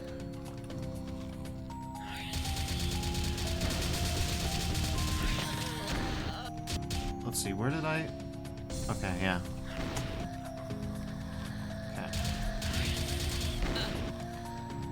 Let's try that again.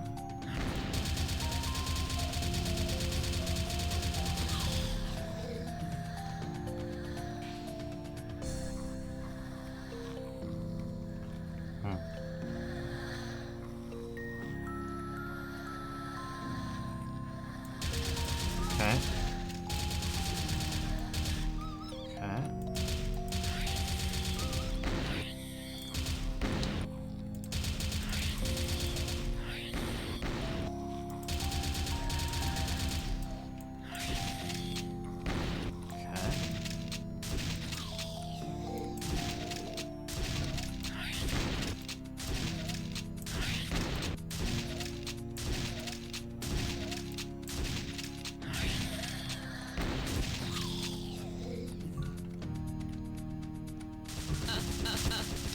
Okay.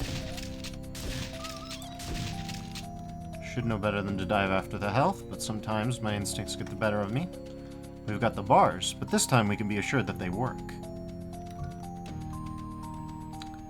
So this is your second go-around at hand-created textures. They're definitely different from the first. I would definitely say that there's a marked improvement. Not that the first ones were bad, I actually liked them quite a bit. But there's a lot more presentation of depth and use of contrast in these, which I think are both positive things.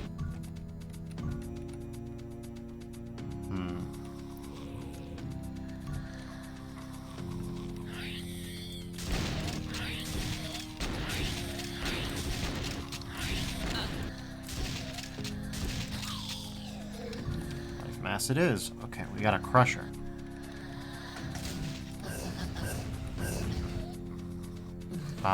That's their business. I don't know what it is. We'll find out later, I'm sure. Maybe.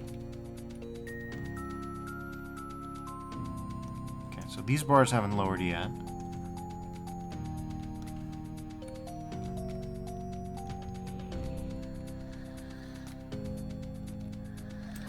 Okay. I think this was their business that is now my business.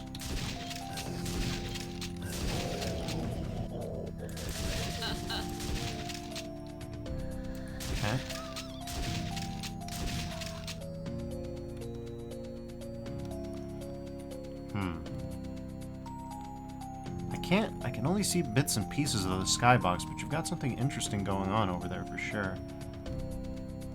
I think things are rising up into the sky. That's how I interpret it anyways. Whoop. Death. And Ayba says, this time I combined photo sourcing with hand-drawn elements. This technique is what I use now. Ah, that explains it. It works very well. Got the mortar. So the first attempt was all hand-drawn, I'm going to wager.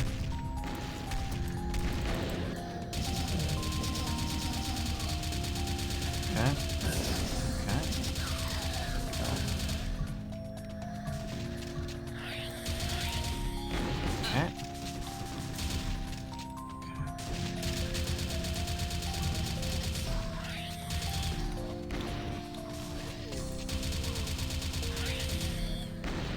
An interesting detail is that the gold wings make them easier to distinguish on the main, but harder to tell apart the homers from the regulars.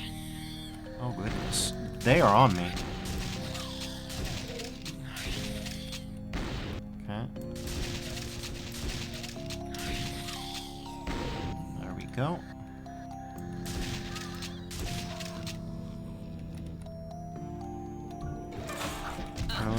Generalissimo says, I want to try it. It's on id Games.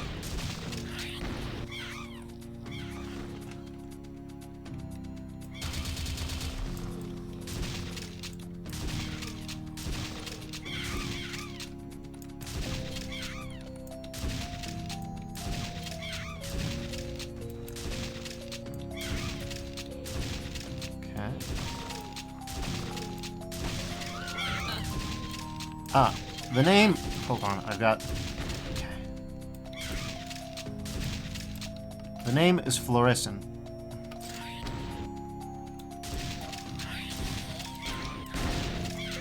Oh my gosh. Okay, let's, yeah. Okay. That little creature needs to go immediately. Okay.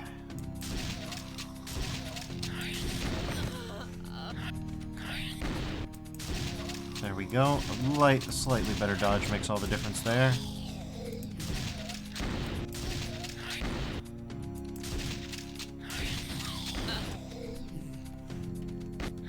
Okay.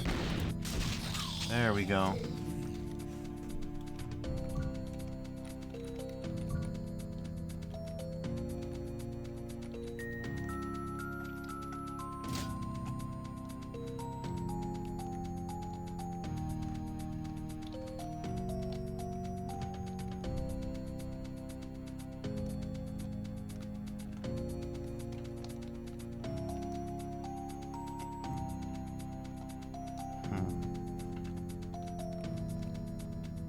Gotten that. We've pressed that switch. So the bars, maybe. There we go. Okay. So all kills, but we're missing a secret. How about that? Okay, interesting. So what am I missing? Well, we can always ID DST and get a hint. This is around where I was looking at. But how do we get there?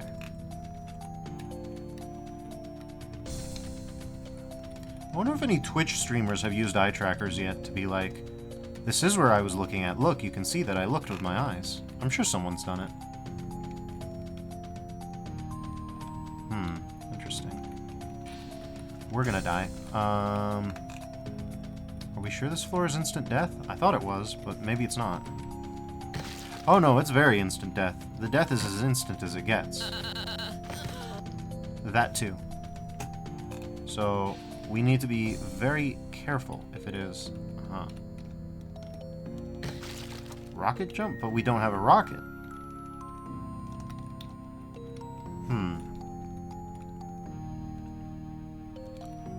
So, like it says, yes, that was a common gimmick a couple years ago.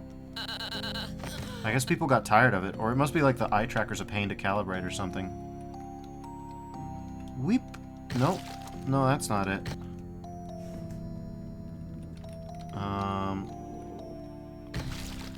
No, that's death floor all the way down. Ayba Online says, limitation I wanted to set for myself that I knew would only be for me was that the entire track was written in harmonic minor, which I've never written in at the time. Interesting. This track isn't as upbeat as some of your vanilla stuff, but it is less downbeat than the stuff that we were listening to during the third chapter, I think. Of course, Black Fairy had a pretty ominous track. Well, yeah, I don't know how to get through to this one. Maybe not from there. Maybe from elsewhere. Yeah, maybe I'm just reading the map funny. That's probably the case. Not here. That's the exit. There we go.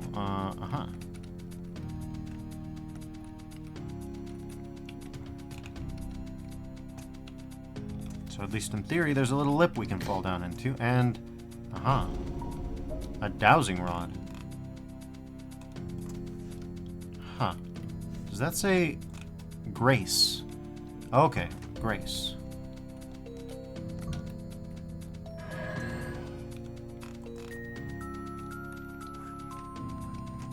I'm not going to lie. I had a moment where I read that as Grake.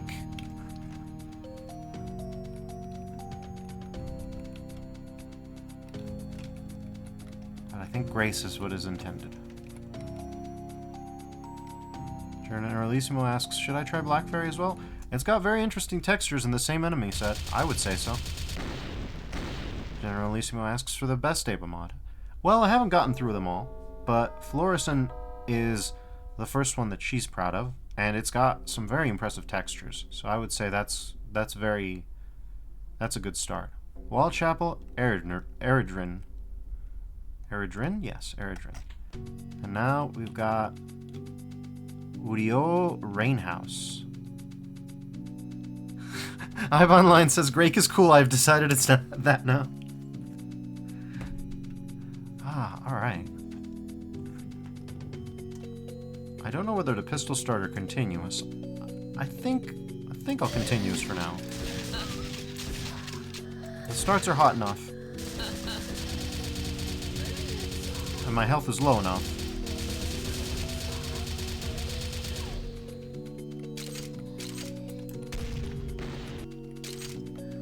That I think it won't be a problem.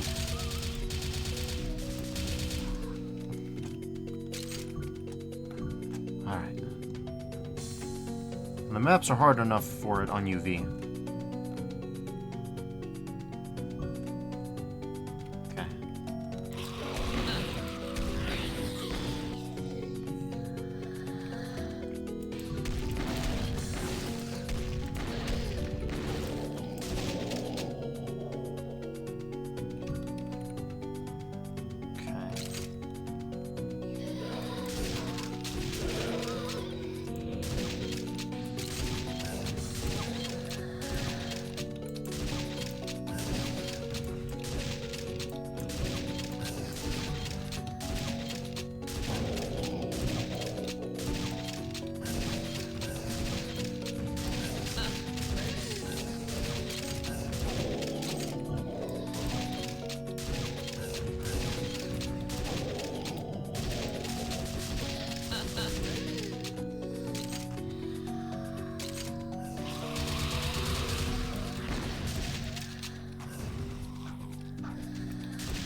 Oh, super shoddy. Let's go. Oof. Walls sometimes let you down like that.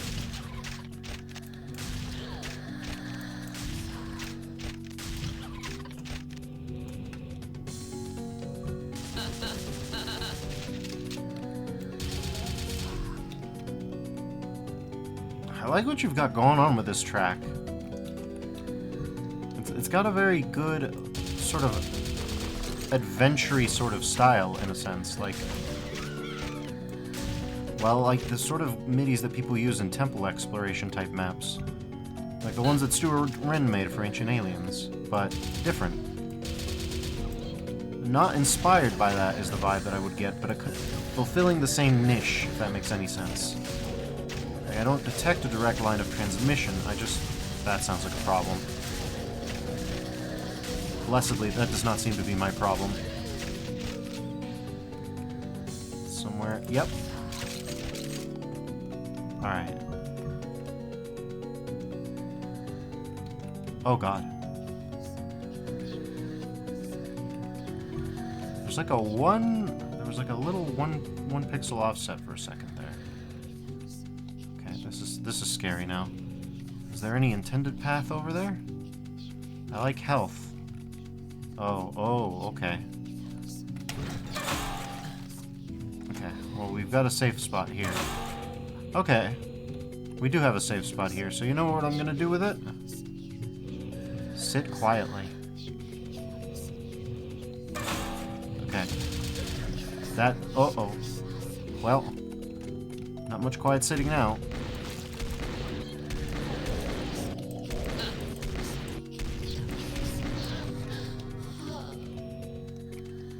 That was spooky. Uh-oh. Okay.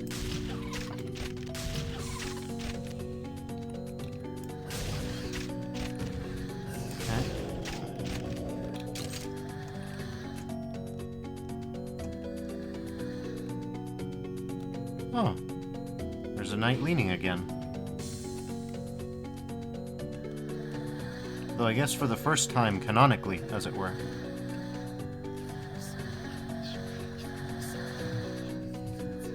A lot of whispering back behind these walls.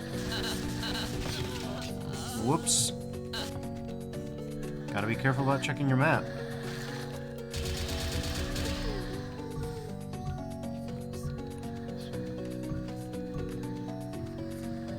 Ayba Online says, "Thank you, I really wanted to create a sense of alien fascination in these tracks. It's supposed to be Ayba's first experience of playing some sort of hero. By her interpretation, I wanted the songs to reflect her ego a little." I see. I think it works well.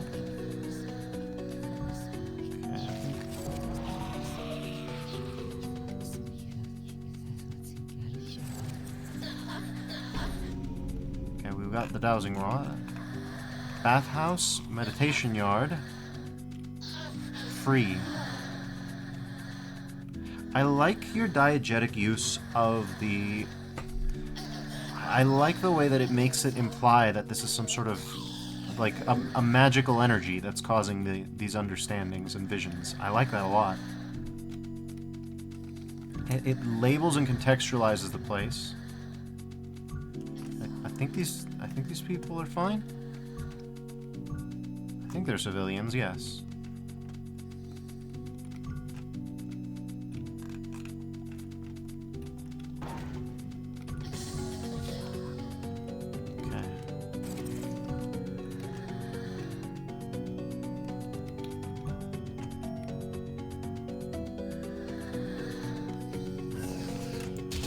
There's the enemies.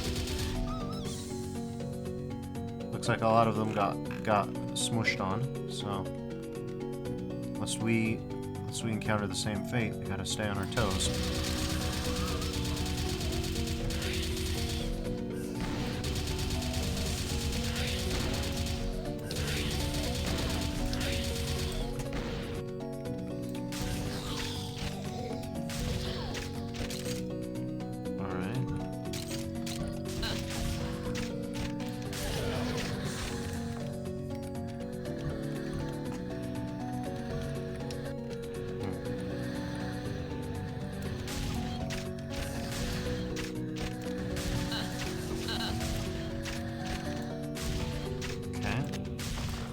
bathhouse.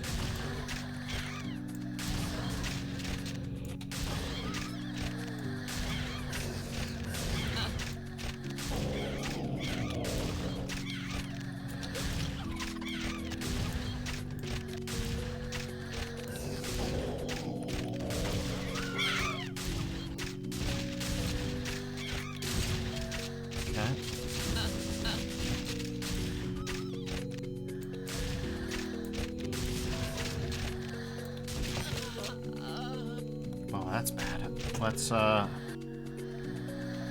Let's not get hit scammed. Alright. Whoop. Whoop, whoop. Alright, there we go. No! Ah, back to 4%. Alright. Stop. There we go. Alright. Let's see. We got the bathhouse, and we've got also bathhouse, but we need some sort of switch or something.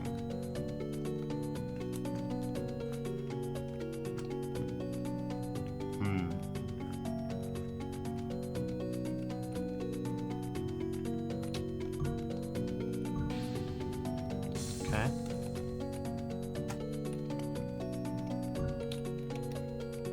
We like polyps. We don't like dying. I think we got super crushed there. Okay, there we go. So we need to find some matter of distinction.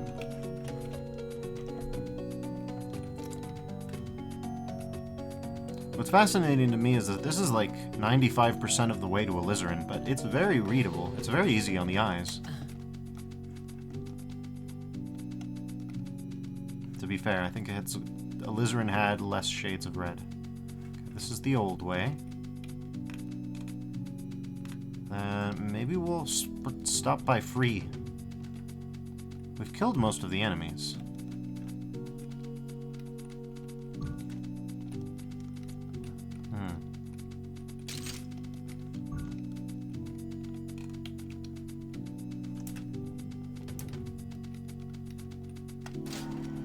Here's the bathhouse. Now this is a secret, so I imagine progression isn't here. Also, I didn't notice it right away, but the doors have a different sound. I really like the going down sound.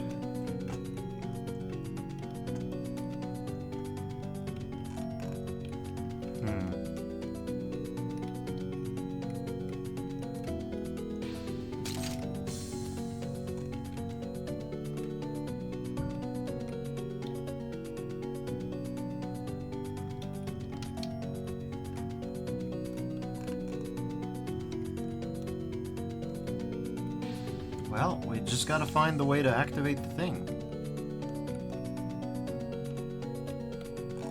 I mean, I would assume it's in this room, but where in this room? Can't be here, since can't lift the bars behind the bars.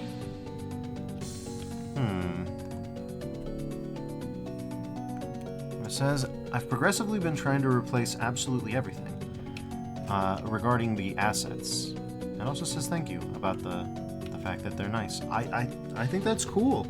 I've always been curious as to how much effort a Freedoom-like, so to speak, actually takes.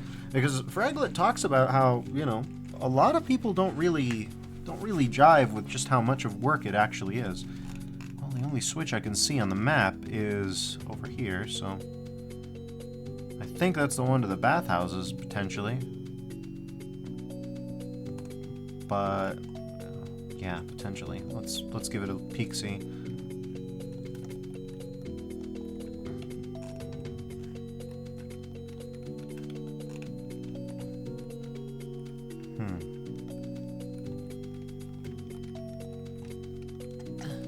Yeah, this is the bathhouse one.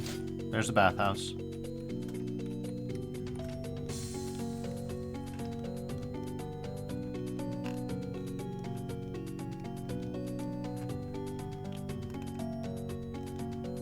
Did I actually hit the switch? I guess we'll find out. Something made a loud noise. Looks like I never did. I was too busy with the enemies, so that explains why everything. Found an angel heart. Nice. they used to be god hearts? I think they were back in the original ones.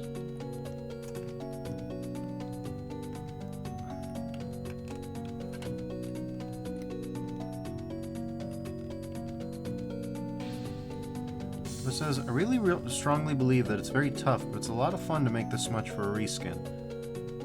It's... yeah, everything I've heard is that it's an incredibly time-consuming process, but also incredibly fulfilling. And if the Freedoom people are any indication, it seems like at some point the sort of transformative aspect of it becomes a sort of dominant, I suppose. Okay, we are out of rockets. It sounds like the house is getting crazy too. This is a bully with a jacket, and that means that it's a Baron of Bully. Oh god. Archvile, no! This is a problem. We don't have the juice for this.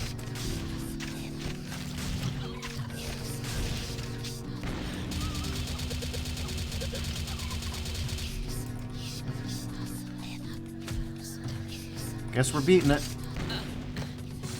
Okay. Oh god, that was rough. Alright, let's try here. Okay, we need...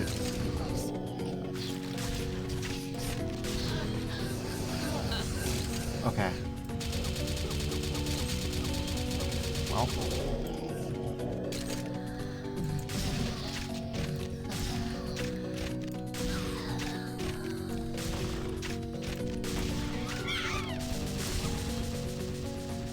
good, there's at least a little chance of infighting, not much. Okay. A little bit of rewind. Managed to do the work.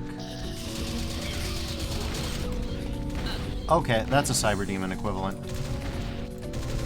Yep, that's a cannon. Okay. Hello? Are there two of them? I don't know. I don't know what happened there. Where am I? Okay, there I am. Okay, there are two of them, and also an Archvile equivalent. So I know which one I care about, versus the two Cyber Demons with the... okay, you need to stop too. Okay. Okay. Well. I don't... okay. This is disastrous, but... okay, there we go. Yeah, I'm gonna need that Archvile equivalent to stay in place. Amber basket, good, good. Okay. Here's where we can save. Okay, it's just 2v1, two cyber equivalents.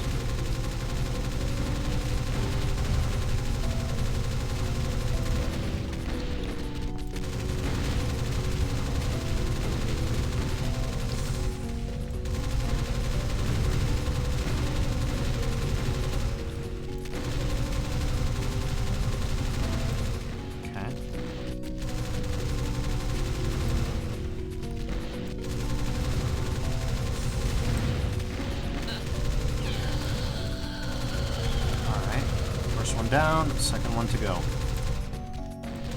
Looks like we're gonna have to dip into our super shotgun reserves. Never mind. Alright. Cyber Demon 2v1. Except not a Cyber Demon. I don't think cybernetics exist yet here in this place.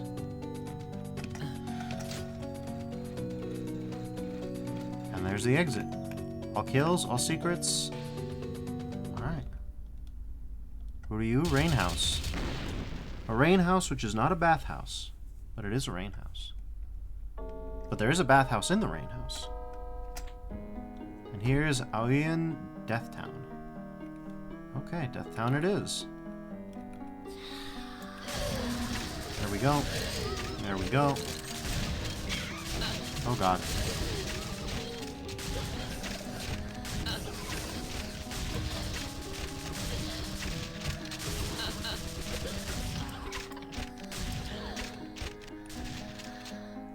Is it miniature? Are these like buildings and windows? I can't tell. These are very tiny fences.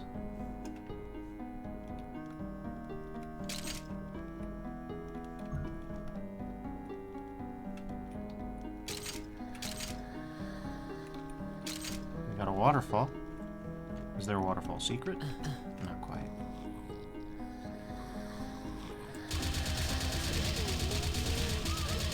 Okay.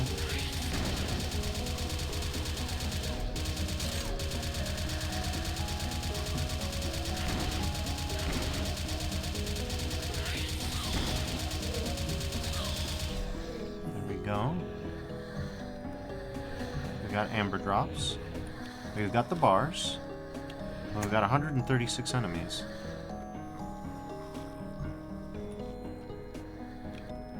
Alright.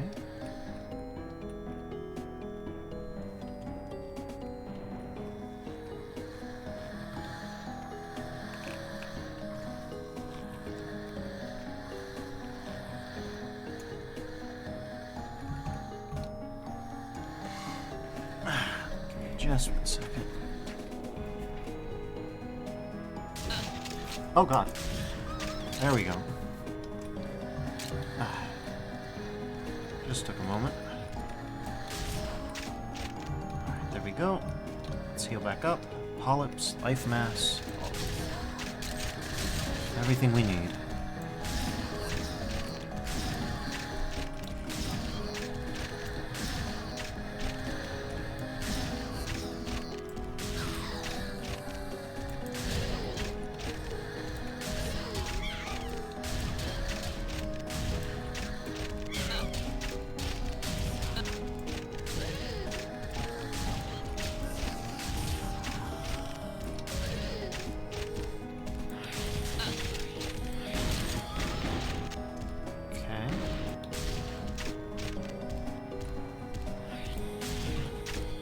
Some amber drops. I will say, it looks like the item placement definitely is at least considering continuous players, so that's nice. And there's the gritty blade. Hello, knight. Interesting. Here's like a little house. And there's the thing. And here they look like wood slats. I don't know what's on there. Can't quite parse it. We've got some little boxes. Sada's house. Okay. Lives. Splurb? That's definitely... That definitely says splurb. Or plurb. Plurb, Matt, God lives. Okay. So we're in Sada's house. Let's see, what else could we've got? Love. And... 97th Century Fox. It took me a second. How in town? How in... Alright.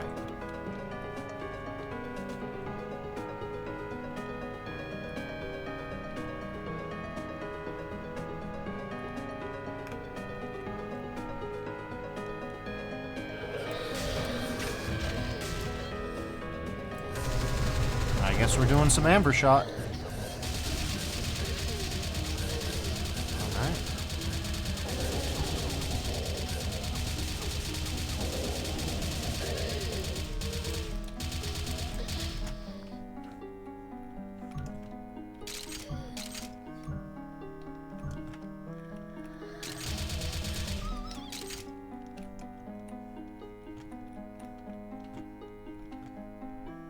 We've got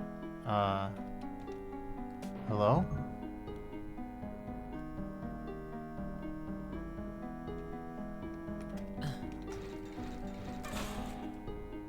Guess kneeling to pray. Maybe? I don't know. But no need to bother.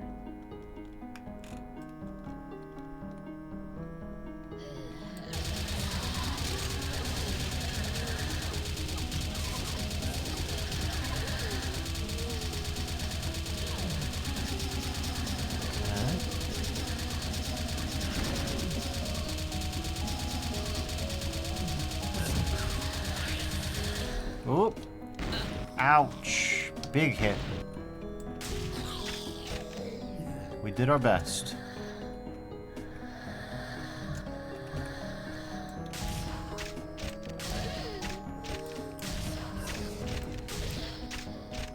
There we go.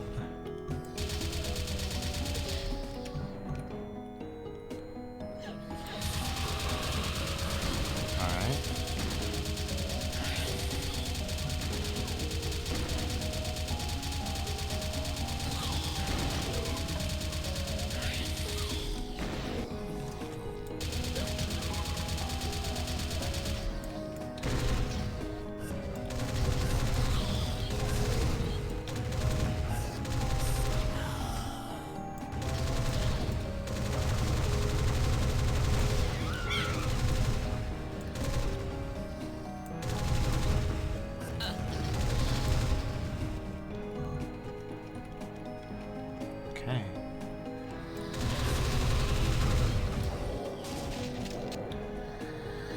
Well, looks like we're gonna have to hold the breach with a super. Well, it's not this. Well, I guess it's kind of a super shotgun still. It's a super peppercorn shotgun. Peppercorn blunderbuss? Oop. Okay, should have expected that.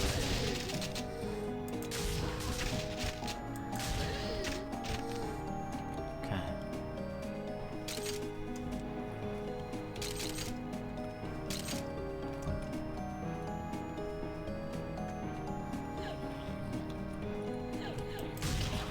Okay, we've got the ghosts.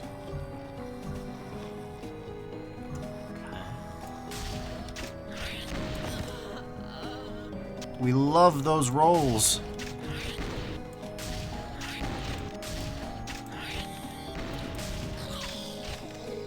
We can be in the most alien dimension. The 80 damage roll will find us.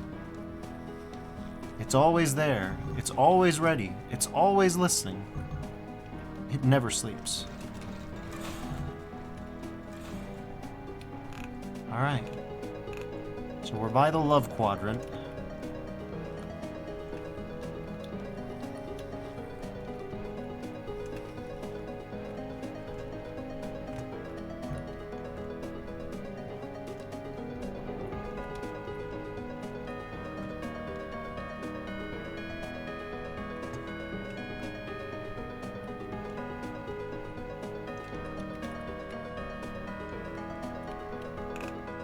The only unfilled quadrant is up by the bars, but the bars are still up.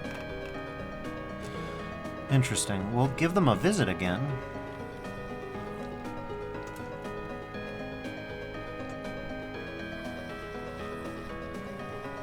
So at least one set of them has gone down, and another set of them probably has gone down.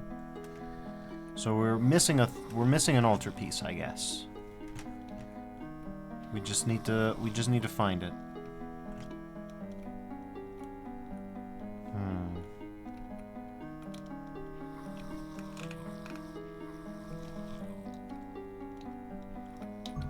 Here's the nails. Okay, well, we haven't been here, I'm going to say. Journalissimo says soundtrack is superb here. Ayba makes all the tracks, and almost all of the tracks that really call attention to themselves instead of the level have been extraordinary, and the ones that haven't do their job very well. Ayba's got range, and I don't just mean in a general artistic sense, I mean musically as well, in the specific domain of music. Alright, so the bars should be up by now.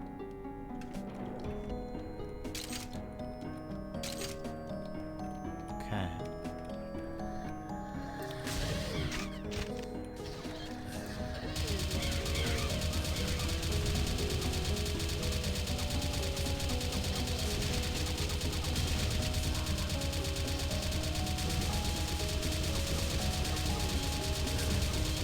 Okay, well, I was gonna say technically all you need, but that chain gunner understood what it wanted out of life. Well, what she wanted out of life, I'm not sure.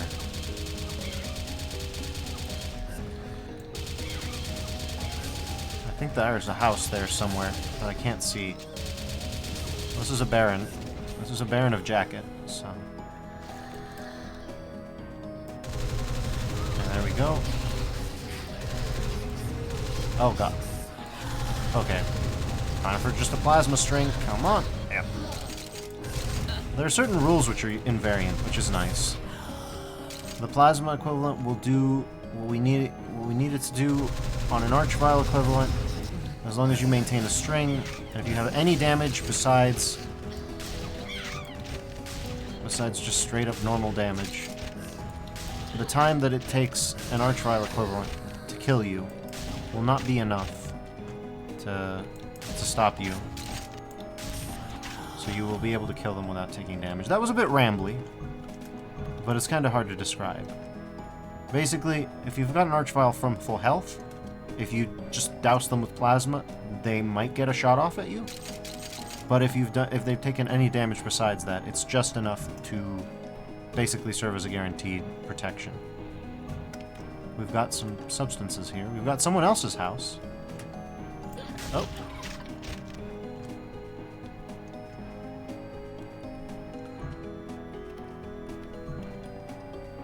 Alright. Still nothing there, and we want to save the plasma for something a little bit more. Oh.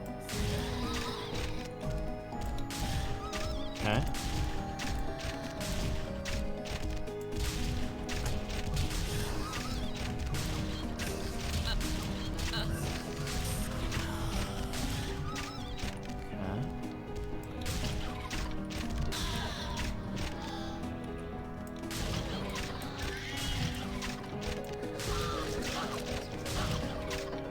These are interesting.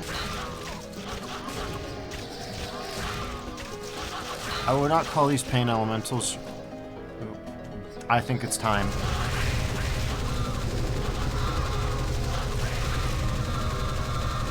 Yeah, we've got it. Yeah, there we go.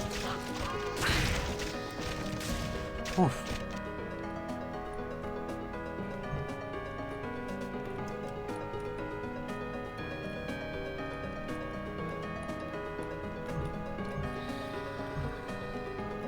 We've got another house here.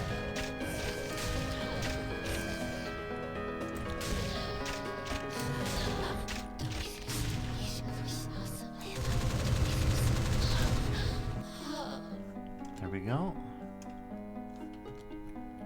And there's the exit. We're kind of looping back around to Sada's house, interestingly. So that's Ayba in Death Town.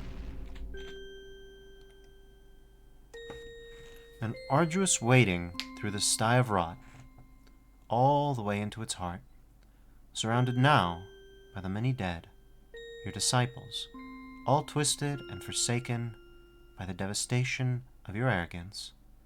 And what clemency did you think you would find? Nothing remains. No mercy or salvation for those you have wronged. No forgiveness. Only their blood on your hands, staining your skin, staining your heart. Move on. Find something to love again.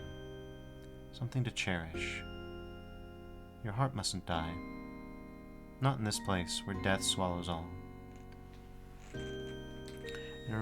Generalissimo says, gonna try this for sure. It's strong. Ashkandi, Vasadi, Olemish, Mashila, Marde, Ele Vasad, Hif Vasad, Ele, Dokhe. I don't know how to do the E with umlauts. Sally might have a better idea. And there's Ayba's logo. And there we go. That is Florison. It lives up to the hype, and it's not even the one that gets hyped as much. It's fun to see the remaining Doom messages being like, "You're trying to say you like DOS better than me, right?" But yeah, that was ballin'. Anyways, with that, we are finally moving on to what will likely be the end of our stream. The final chapter. have to pardon my cheek, Ayba. The rules of this live streaming platform demanded certain aesthetic considerations from our chapter headings. Oh. Yeah, we're just going to lower the font down, otherwise it's going to be massive. There we go. Okay. Chapter 6, Spear. I'd move it more with the arrow keys, but they're a little temperamental with fonts for some reason. Another work of art, a more recent one from Ayba. I think that it fit the most with this section. Bellot.wad. Play info, comp level, MBF 21. Bellot. Bellot, Bellot, Bellot. I don't think it's an understatement to say that this work has become a significant turning point for me. I think it resembles a point where the feminist heart of my work and the explicit transgender subtext became inconvenient to the wider Doom community, and it was the last nail in the coffin for the men of DOOMworld. Bellot, at its heart, is a critique of myself and other transgender women who cling to the man inside them for the sake of security. One of the many reasons why transgender women are only out on the internet is because coming out in real life is directly inconvenient and unsafe. It's a dangerous act of vulnerability which changes you at your heart and places you in a different view by society. In remaining closeted, transgender women cling to their male identity and consequently cling to the biases and prejudices which come with uncontested manhood in the modern day. The tedious and obtuse process of destroying the statues in Bellot is representative of this process of self-liberation. Breaking free from shackles is never easy, and it requires you to challenge yourself, to oppose yourself. But there's clarity on the other side of that trial. I know because I am on the other side now. Unfortunately, this is where Scuba Steve on DOOMworld started to take issue with me. His notion was that my effort to make art explicitly for transgender people, designed to specifically challenge the struggles and biases of transgender people, seemed to upset him. And he began to build an argument in the Bellot thread that I was averse to critique, a bad artist, and ultimately as naive as one of his second graders. Before I knew it, there was a wall of people who had previously never engaged with me or my art calling me a diva and a bad artist. They were getting excited because they had a new target, and this is what DOOMworld is best at, dogpiling. I'm so proud of Bellot. It's a big step toward my dream of making something which truly represents the art I want to make. The version I've included in this collection is a special edition, which I only finished work on last night. It includes 5 new secrets with audio monologues loosely based on conversations I've had with other women in my life, and a small alteration to the way the statues work. I don't ever want to return to the Doom community. I will remain here in this pocket I've carved out for myself because I'm not safe to go back. I never was. Bellot was worth it. That's the context at the heart of all this. So, these are the sad circumstances that I really wish would have been different, but they're not. And it's in these circumstances that we're going to see what is perhaps Ayba's most famous and transformative work. I'd like to point out specifically, in my own commentary and interjection on this, the words used, apparently, emphasize and infantilize Ayba's perspective, and this is what gets me so much about the situation, and why I decided to actually put in so much more effort than I usually do for these presentations. Because I felt that if you've lived in a sort of, if you've lived with transgender communities, and I have, because I'm trans, I'm non-binary, then you know that a lot of trans people, when they talk about their issues, trans man, trans woman, doesn't matter. They get infantilized. The emotional confrontation with trans people is always brought down to the level of, sort of emotional response. And like I said at the start of this stream, less than a week before this, another trans woman on DOOMworld felt that she had no choice but to leave, or at least take a long break, because of the way that, other people treated her, and the way they treated her innately assumed an emotionality that I don't think is appropriate. And the worst part is that I've seen this critique continue even after Ayba has left DOOMworld, and I'm trying to push back on it. And that's part of why I'm grateful that Ayba came here and was here with us tonight, because I think that it demonstrates, I think the interactions with her, I think the discussions about her art demonstrate that this has been a considered artistic process.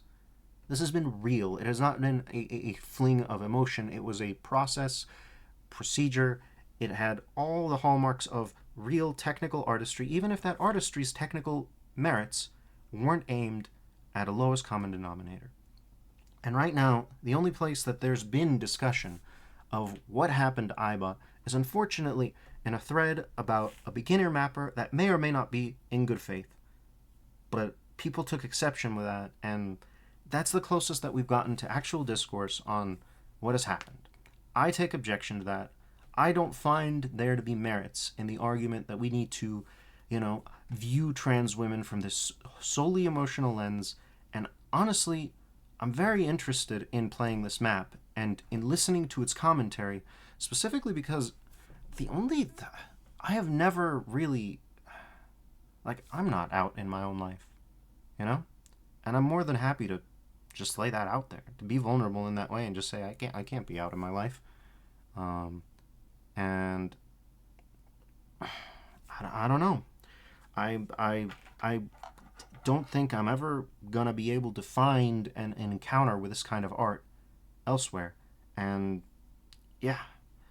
Generalisimos asks, why would the Doom community not accept transgender theme art? Old generations of players? I'm not part of it, so I'm just guessing. Well, it's more complicated than that, and personally, the Doom community and even DOOMworld has tried and made substantial efforts to be inclusive. In fact, I think that's part of the reason why they've been so confident to push back on Ayba, because they've made a conscious effort to be inclusive, and a more than conscious effort, they've done conscious work to try and keep DOOMworld inclusive, even to the point of cutting off other map makers who have been virulently transphobic. It's just what has happened. And it's been done with, I believe, the best of intentions. But those best of intentions don't necessarily affect the way that people subconsciously look at trans people, or the way that they will accept an emotional or impassioned defense of a piece of art, especially interactive art, of a mechanic that may not be convenient, it may not be easy, it may be intentionally tedious or difficult or hard. And I think that is what is at play here. I think that taking recourse to question Ayba's maturity is ultimately taking the easy way out. Not because these people have bad intentions, but because they've already done quite a bit of work, and to hear that you still need to do more work, or to hear that you need to get more accommodating, upsets them. But here's the reality of the fact. I just went through alizarin not 3 weeks ago, and I was burning my retinas every night for a week. That's just how that went. This is the community that enshrines the mucus flow as one of the examples of the best mapping ever, and that map is intentionally misery to get through. This is a community that has produced works like the World Orifice. They're not meant to be fun all the time. The World Orifice is meant to be meditative. This is a community that has produced Slaughter. This is the community that made I Can't Give You Anything and its sequel. And that's part of why I've decided to lean so hard into this. I feel that people need to be somewhat discomfited. I feel that people need to be confronted with this. And I am looking forward, for my part, to being confronted with whatever Belot has to tell me. And hopefully we're going to have to be careful about the secrets and make sure that the audio is keyed right. I've had a few problems with that. So let's get into it. And let's wait for OBS to, of course, be its own thing. As usual, we've got a new logo. This one doesn't have blood on it at the bottom, which is interesting. Of course, fluorescent was also pure red, and this one was pure earth tone. I don't know if that means anything. I think that Ayba's maybe gone to sleep now, but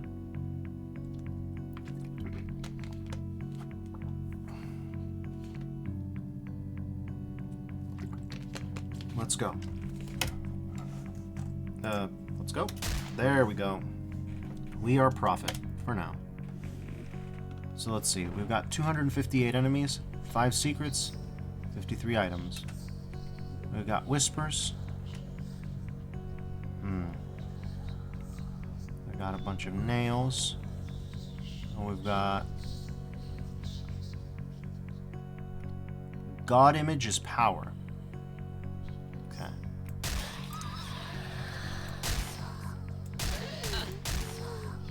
This nail gun is working differently.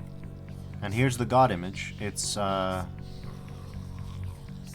see, in my opinion, I see like a hooded robe with holding a box. Whoa, what was that? Did we break it enough? I can't tell. No. No, we didn't. Okay, so we have a move. I like that. Okay, we gotta move. Okay. We better move. We better boogie. Okay.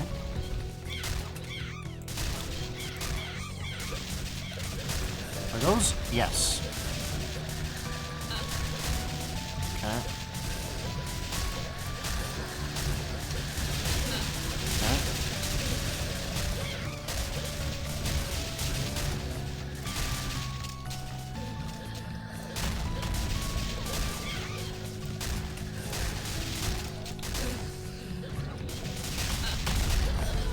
Okay, that one was on me. That was on me. GG's. Okay, well. By the way, can I just say, I really like I really like this little niche. I know that it's a bit of a combat entrance. Okay.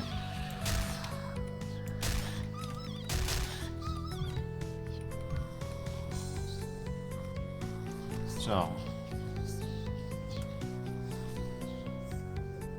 Let's see.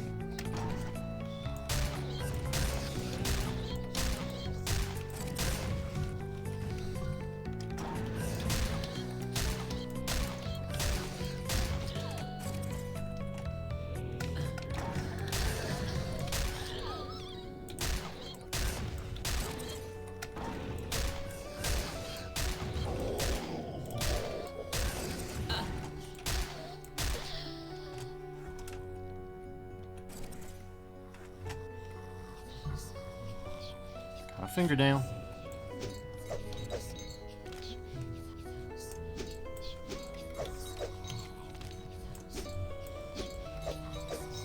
Okay.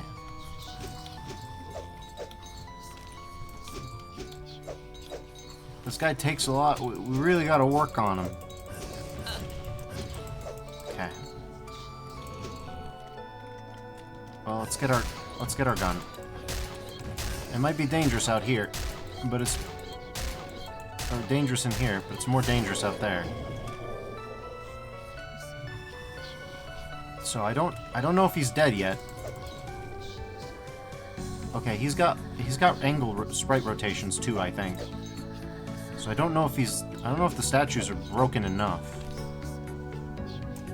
I'm gonna say so. I don't see any like hurt changing, so I'm gonna say broken enough.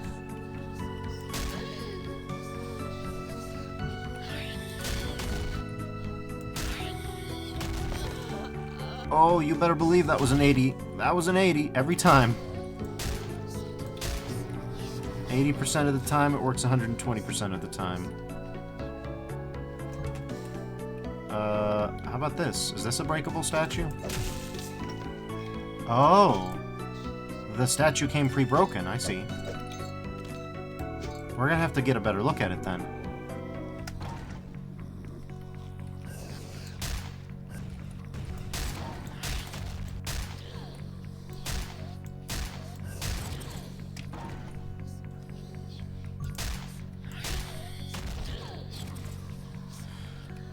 Okay.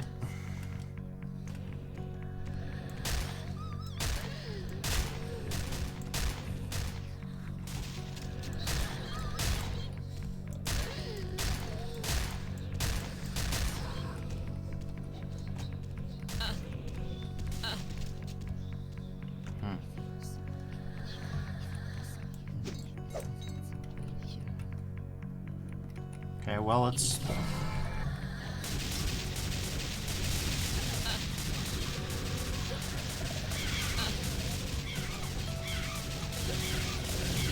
There we go. we'd better just keep moving. Okay. There it is. We're in a safer position now. I say as I die instantly of something. Ah. Let's just preempt that. And now, do what I intended to do. Just save here.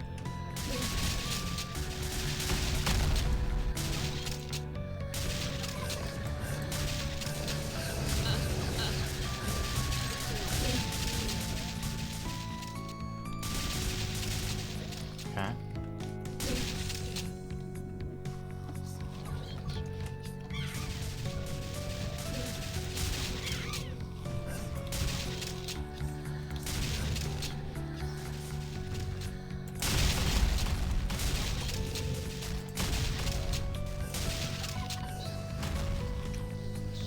Okay, so we'll get a good look at that when we're not in the middle of the war.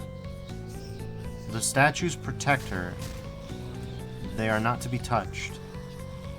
Interesting.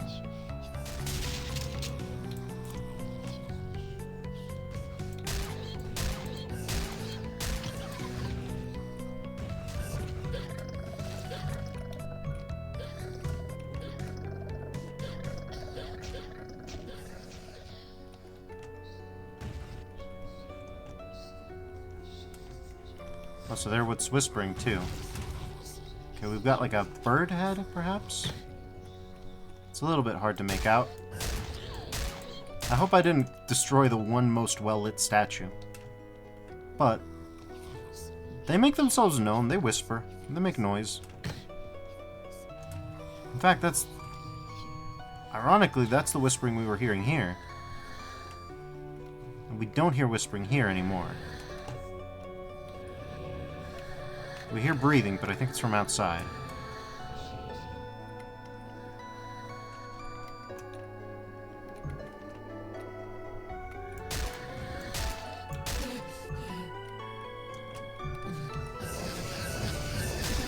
Okay, go away. There we go.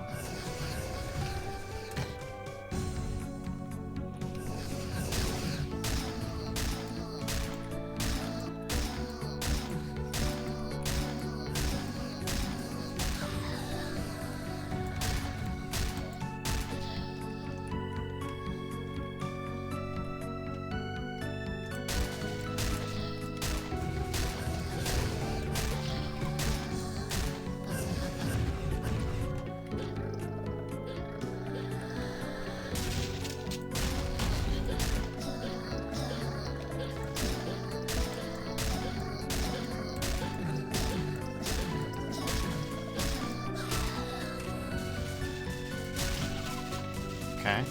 A lot of shooting.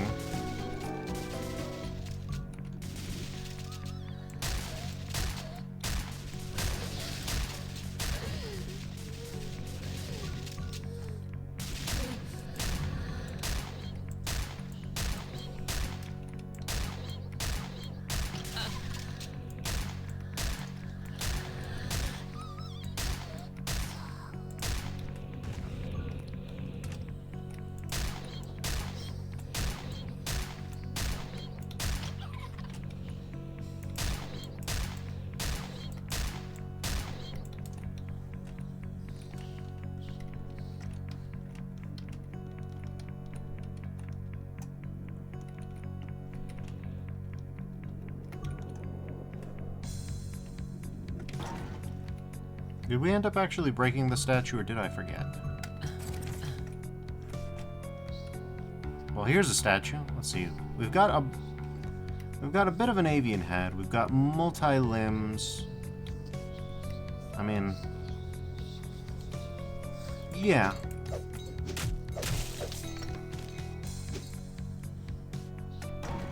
I just love exploring these maps, so...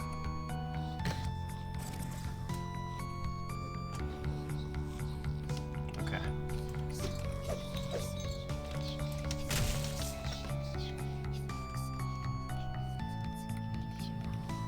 This is a different sort of statuary, does it? No.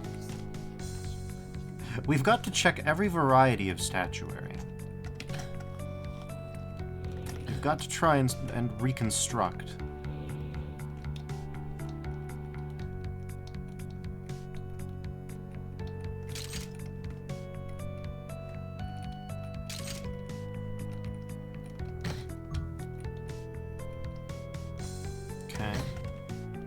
blue altar key. Okay, we've got damage noises. Looks like we're good so far. Okay, there's a statue. Okay. Well, I don't see text on this one, so not every...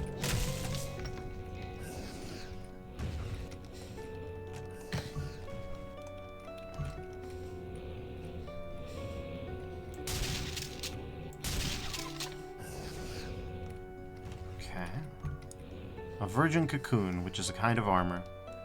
I'm trying to imagine how the virgin cocoon helps. Does it encase?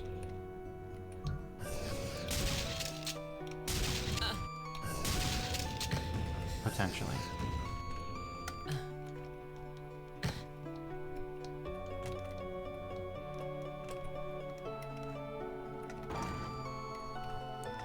Speaking of, we got any bookcases? This is an interesting track. Okay. Ouch. Okay, this is... It's not so much that it's hard to dodge, it's that it's hard to dodge and not fall off the sledge. Huh. Hello.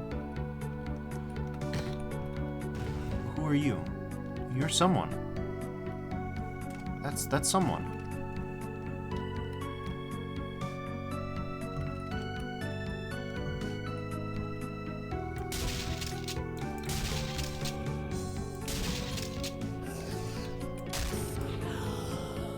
Okay.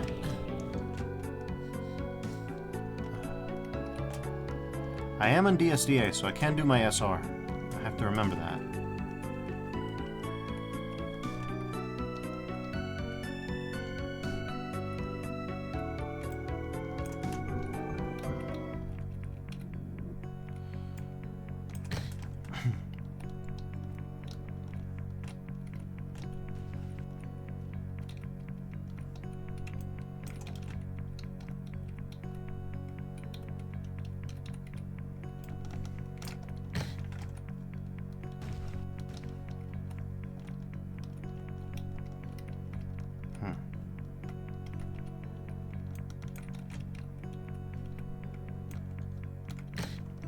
Okay. I think we can rule out that. Interesting. Is that 2 sprites or 1? Okay, I hear damage. Anyways, I'm getting distracted.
I guess we go this way.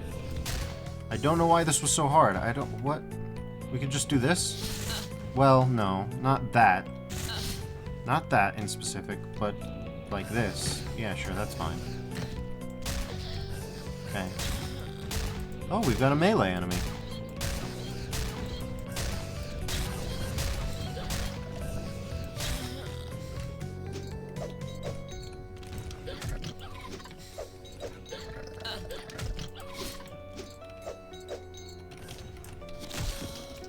Oh, this charge attack is really good. Hold on. Hell yes. That feels really satisfying.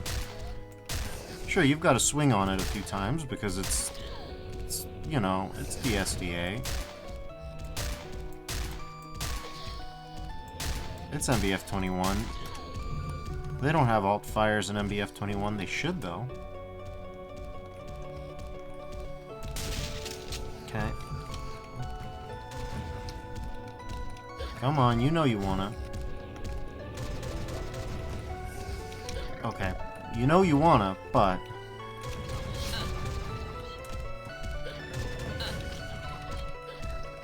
Okay. We can't...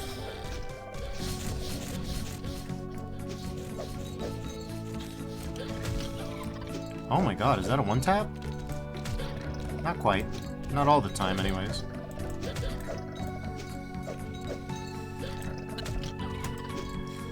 Okay.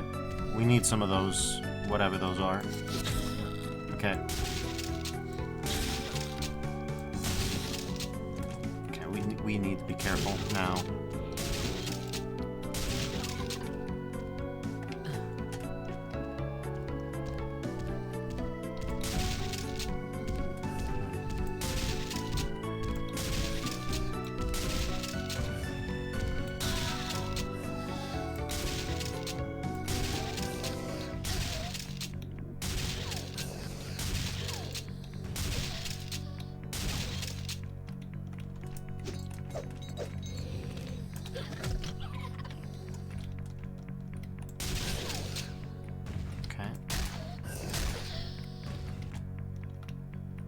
Oh, we got the swords field. Let's go.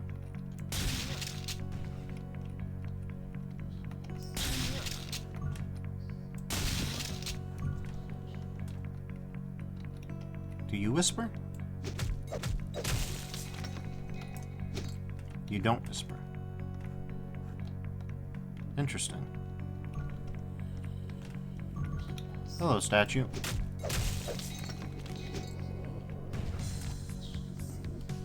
That one whispers. Alright, interesting.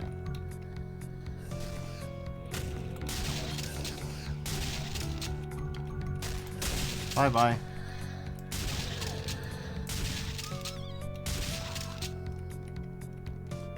Did I not have a blunderbuss at some point? Well, this looks awful familiar, except for that. That doesn't look... Well, that bit looks familiar. Unfortunately, we don't want to get... Ow! We don't want to get lit up, I say, as I get lit up.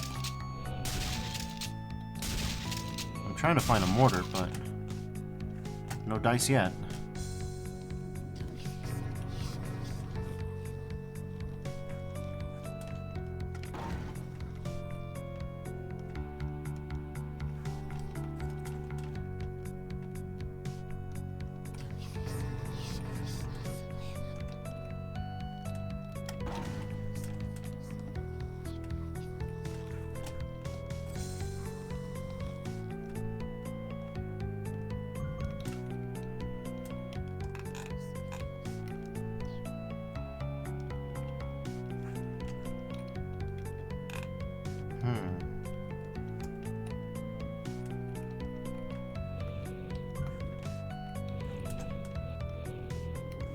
So for context, while I have heard of stories that approach transition in this way, I can't say that I've actually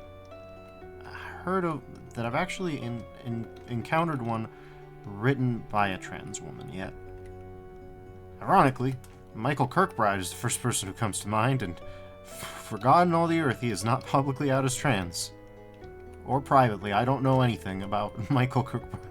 We're not doing a secret Michael Kirkbride transition announcement on the Doom stream. That's easel. It's an easel. Someone wanted to draw the swords. Okay. So I don't really know why I found that so hard, but hey. Okay, well. Ouch. Oof. Ouch. Oofa-doofa. Okay, well. Do you want to come out? Oh, you don't even want to come out here. You just want to ruin my work and then peace out. Okay, finally.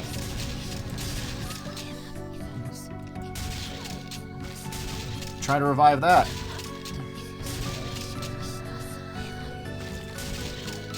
Okay. Okay, that was a rhetorical statement. Ouch. No, we gotta lean in. Okay.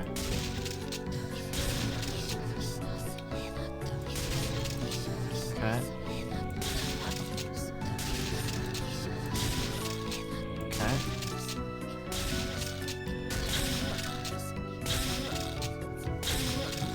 Well, this is problematic now. Okay, well, we've got no choice. Can you... I feel like this was a worst-case scenario for this fight. Okay. Yeah, this was near to worst case. Oh, Jesus Christ. It's getting worster cased.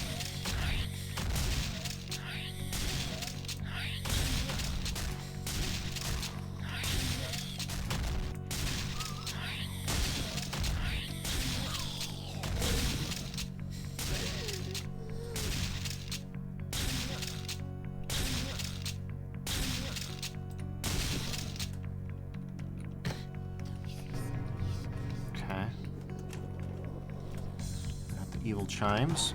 Did we go? Yes, we went out here, and this is this. Okay.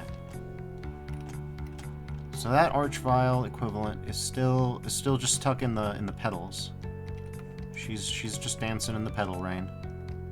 Who among us? Interesting.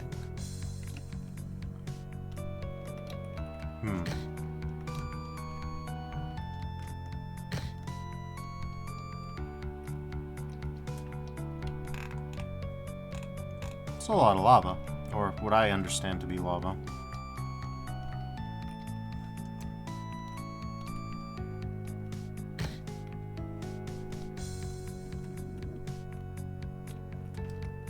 Okay, we don't go the sword field route.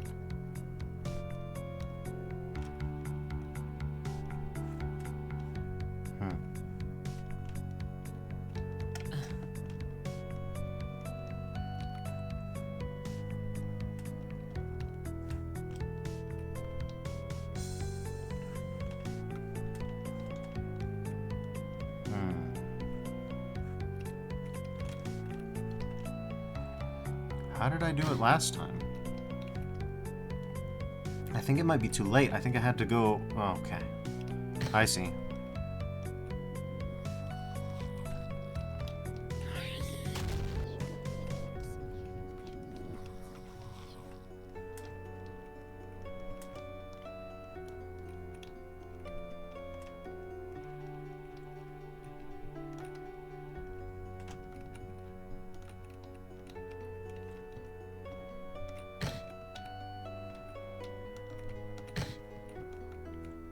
Okay.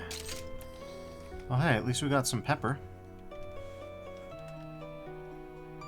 I like this great work. Oh, that's really nice.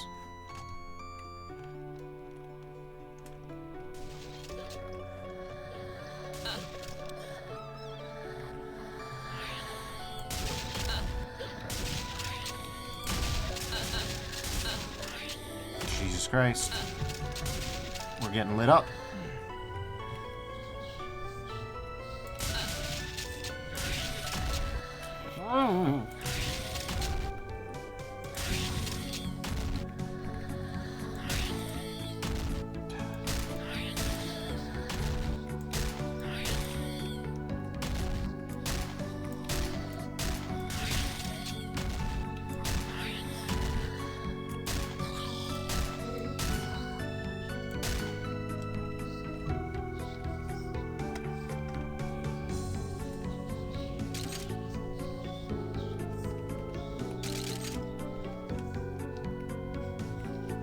Well, we're in the house.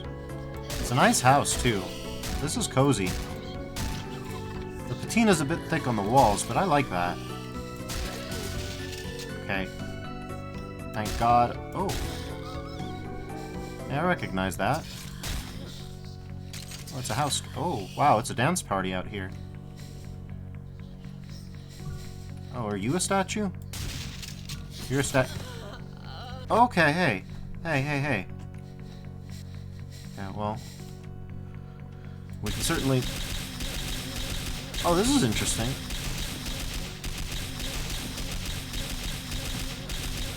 This works differently now. I'm actually kind of glad that I didn't...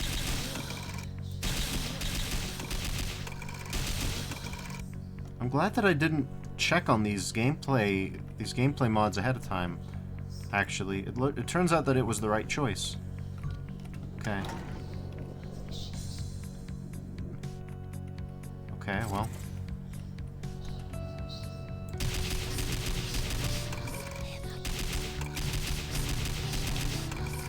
Okay.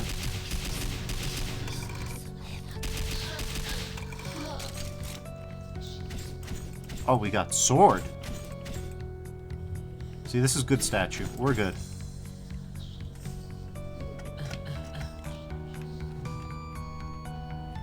Okay. Much needed life mass.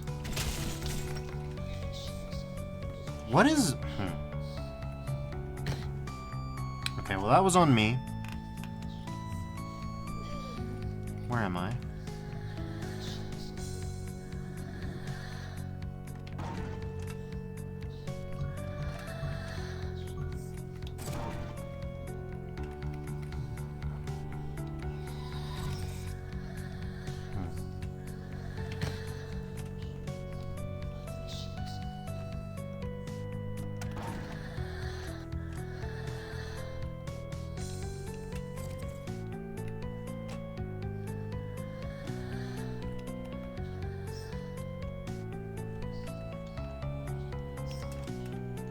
Ah, sneaky, sneaky.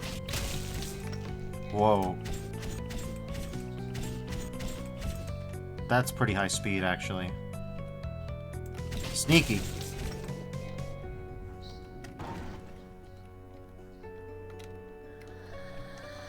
Let's see, we gotta... Whoop.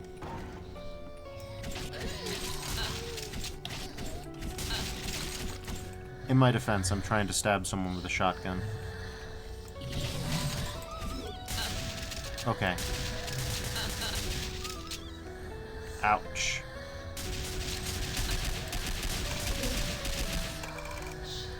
Technically all you need.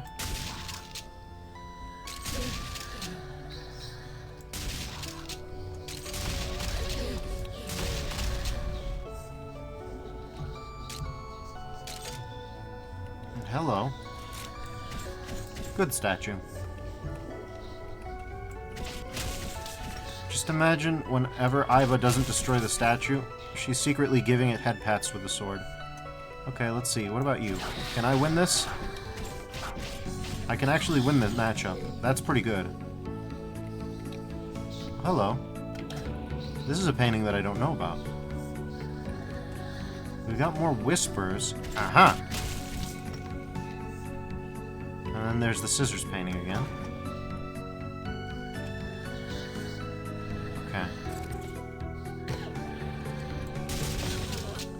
Classic moment. Okay, that's a bit more than classic moment. Let's grab a gun. Another classic moment, really. Okay, sword.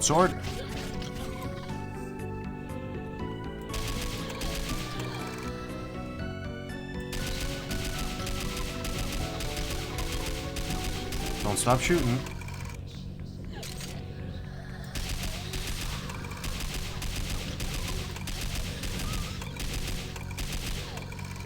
Okay.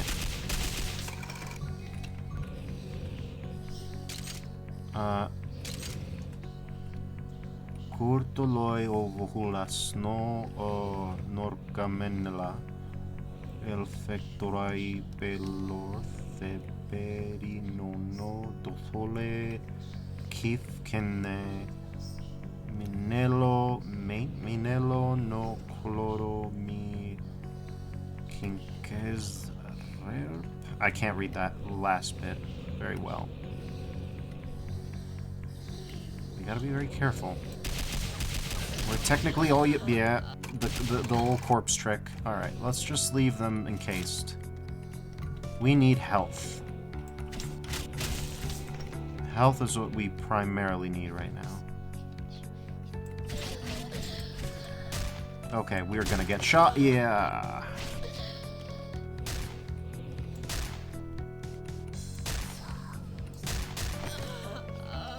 Yeah, this is rough. This is a world record rough time.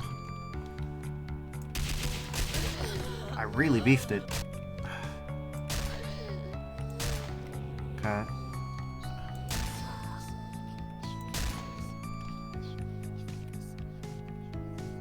Okay, we're alive so far.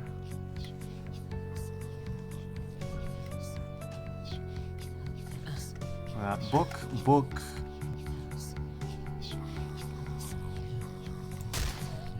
Hey, you seem awful familiar. You know, it occurs to me we finally have the firepower to take on the Archvile equivalent. Speak of. Okay. It's like an auto shotgun. It's interesting. No, come on. Come on. No. There we go. Okay.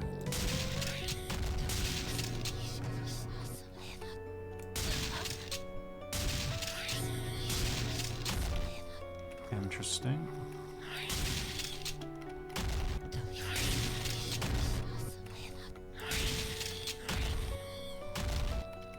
Okay.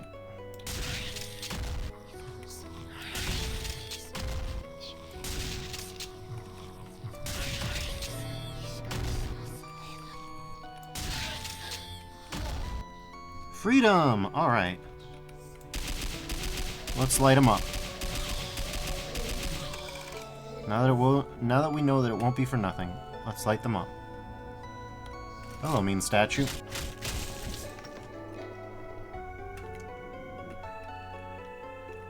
Here's a door. Here are... Oh. Oh no.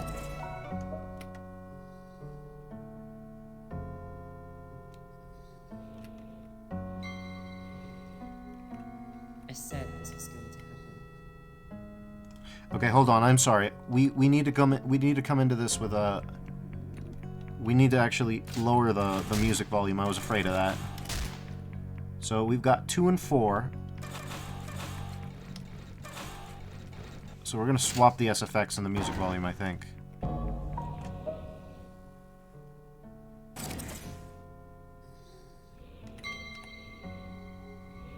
I said this was going to happen.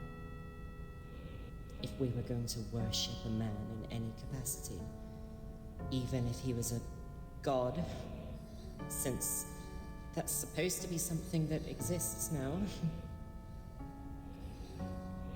it was always going to fail like this. I always knew it. But I got so carried away. It's so easy to be charmed when everyone around you is telling you that it's all normal, it's all true.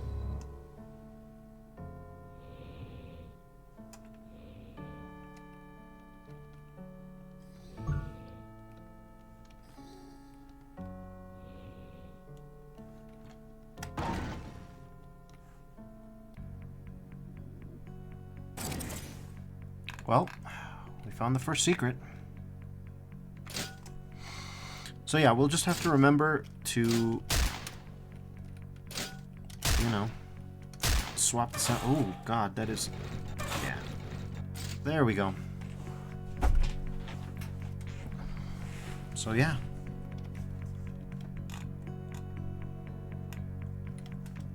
It's easy to be charmed.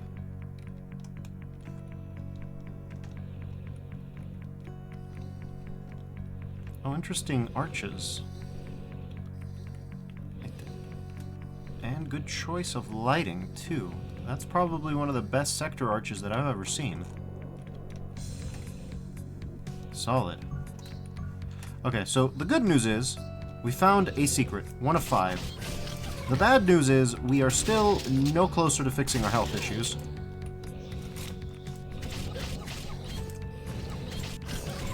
Ah!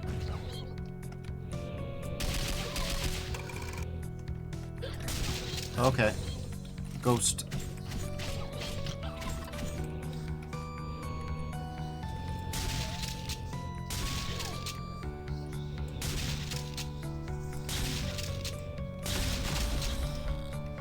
Good use of the barrels for once.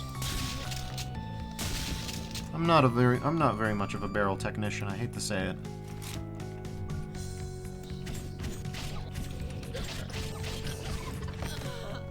Okay.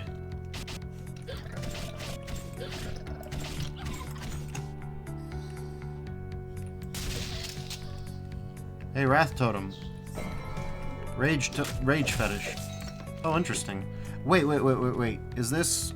I mean, I assume, right? I assume the sword also gets a buff, right? Ah. There's this painting as well. Well, you've got to take your time from doing some murderous sword stuff to draw a little bit. Hey, I recognize you. You were one of the chapter interstitials.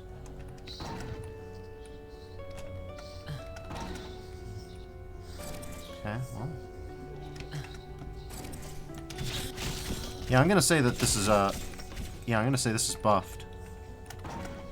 I mean, you can now one-tap the statues. I feel like that's significant.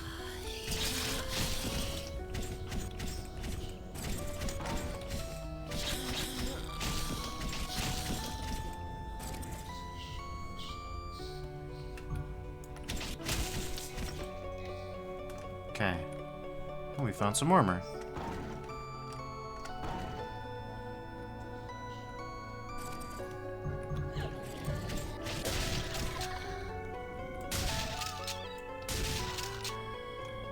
Okay.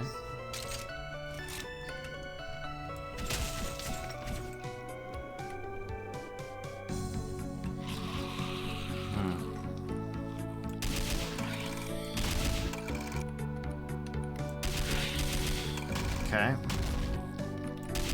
Stop Nissan juking my shots. Okay. Mortar kiln. Perfect. Whoa. The glow up. I'm sure that can also self-damage, but that's a Rotarian.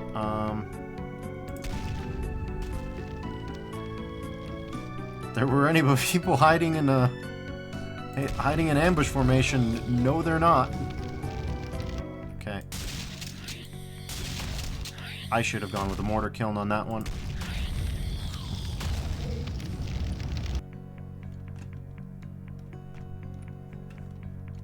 Okay, cool. So, next steps.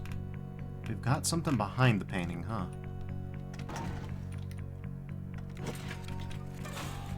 There we go. Okay, let's save again. I wish I had that lantern right about now. Alright. We know the rules.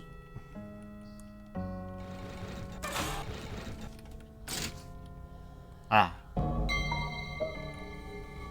Hal, are you listening?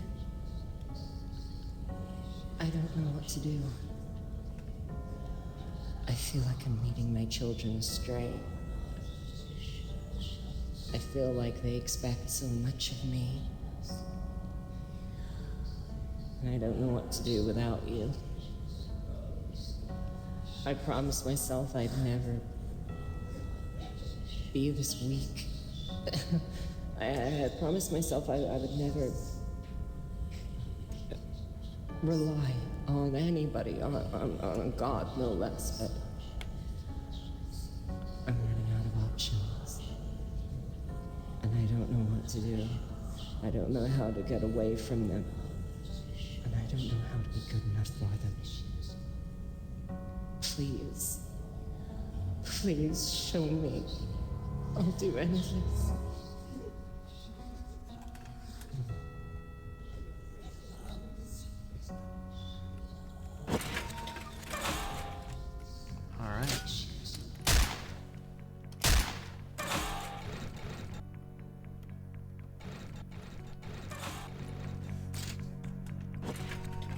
We gotta do it manual, but I think the idea is well maintained. I don't think there's a nested secret in there, but I do think that gave us some insight into other locations.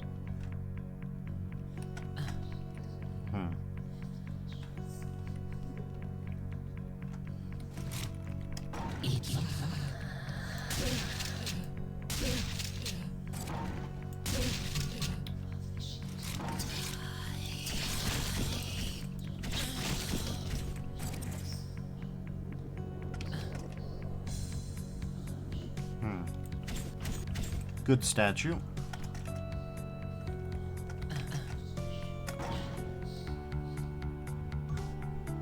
Found a fingernail. Need a blue altar key. Okay. Ouch. That was about max damage, wasn't it? Yeah, just about. Okay, that's quite enough. I've had enough of being beat around like that. Come on.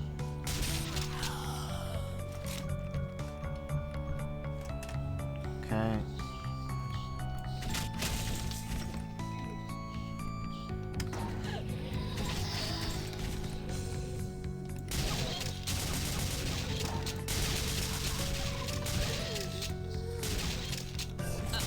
Okay, I don't know why I didn't expect that, but I didn't. I was like, ah. The surprise attack, but it's just that.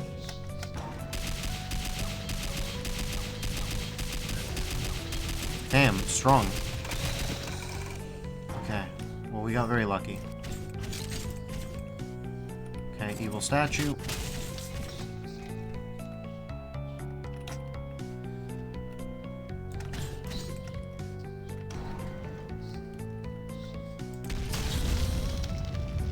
Not bothering.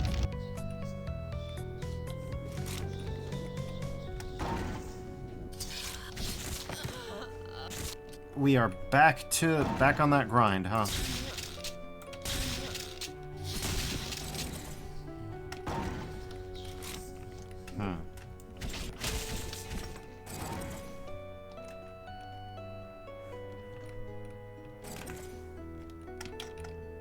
Boing. So we do have a yellow key, and these are yellow key rooms, but yeah, I have been a bit prodigal with my health. As is usually the case, everything goes well right up until it doesn't all at once. Blue altar key. Why are the lines? Okay. Interesting.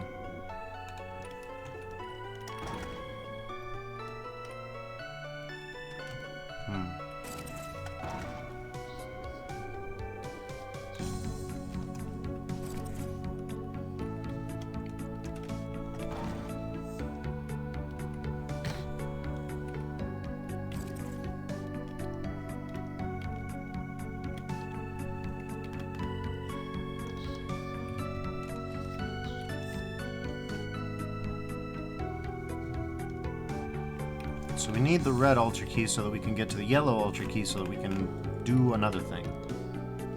So let's move around. Are any of these secretly a statue, like an evil statue? Generalissimo says, painting on the wall, nice. I saw the paintings on Ayba's website. Yeah, they're very good. Here we go. Well, that's... okay, interesting. Not climbable. We fell down there, and now we're here. Started from the bottom, as it were. Okay. Okay. Fingernails, good, good. Okay. We need healing badly, though.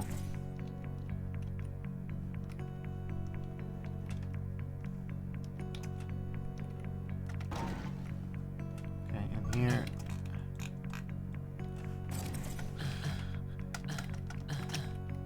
Okay.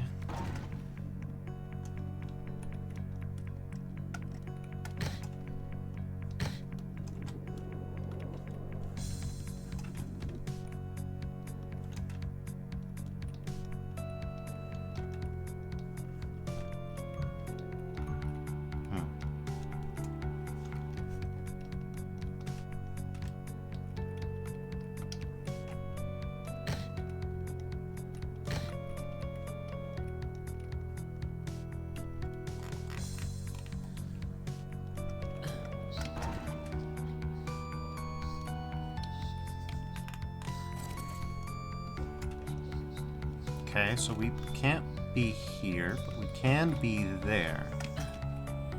If I know where to look. Okay. Okay. So, verticality, right. Potentially, if we go up these stairs...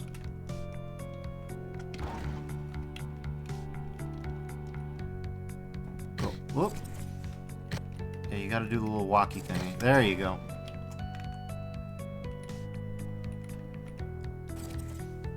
Drop down into the getting shot zone, and then...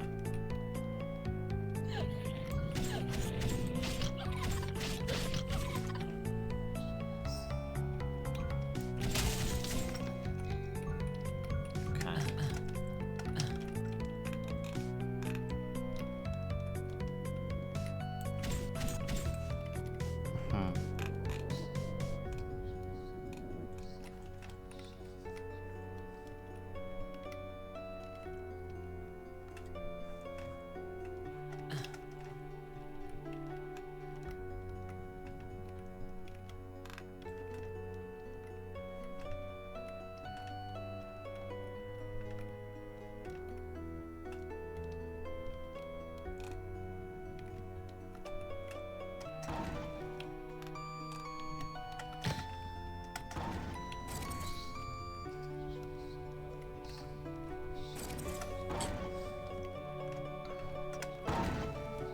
Okay, we've done that, we've done that. There's still creepy whispers, so there's probably a statue. Okay. Hold on, let's lock in. I have no idea how I even found this one. Okay. Oh, wait. The air is still here.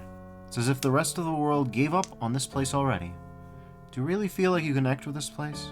Are you kindred spirits with this neglected ruin, polluted by the image of a hungry patriarch? Of course you are, self-pitying thing.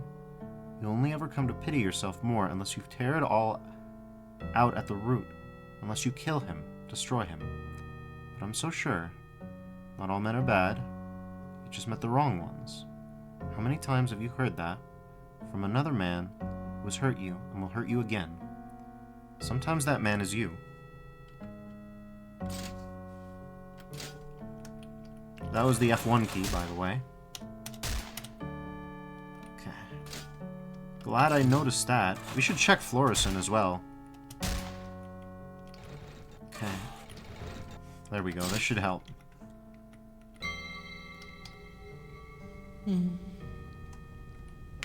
Oh my god, that's awful. I suppose there's nothing better to do now than drink all of the pain and the worry away. Until... until what? Until I die, until we all die. God. Oh, what's the point?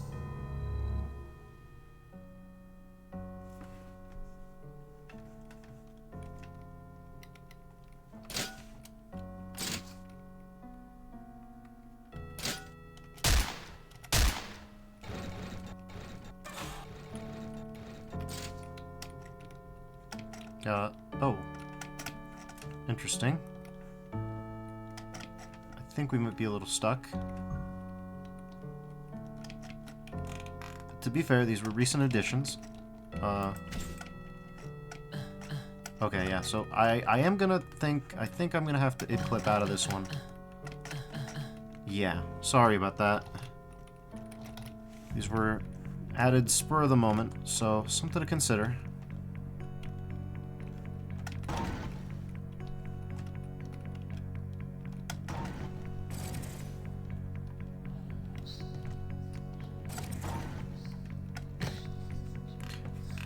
Alright, so we got 2 secrets left. We've got a little less than half the enemies left. Oh, wow. I never turned around like this before. We just have to figure out where to go.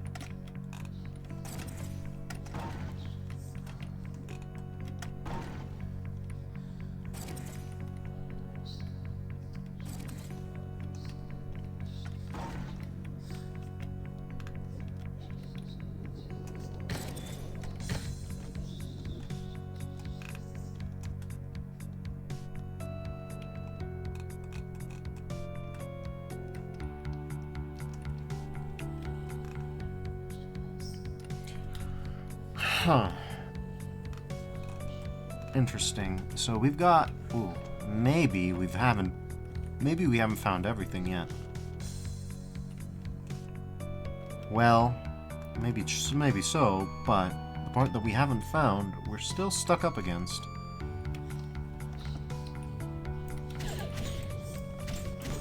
Good statue. Looks like we've gotten enemies mad at us, though.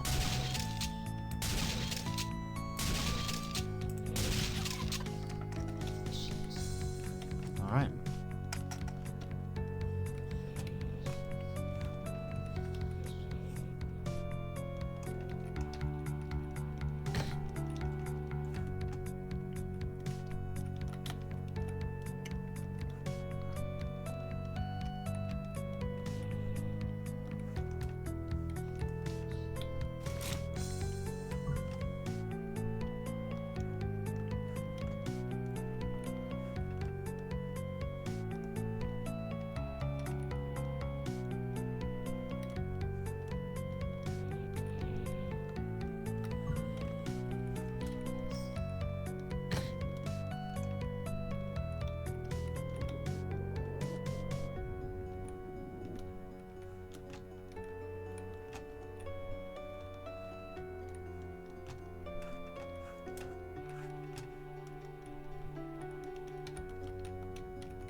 Maybe around here?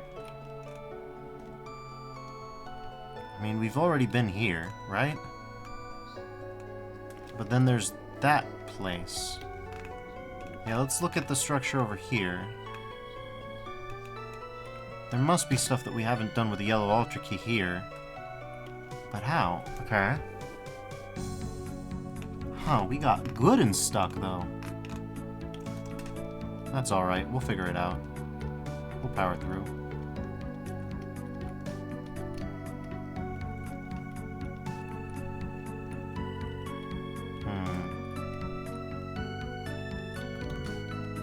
Okay.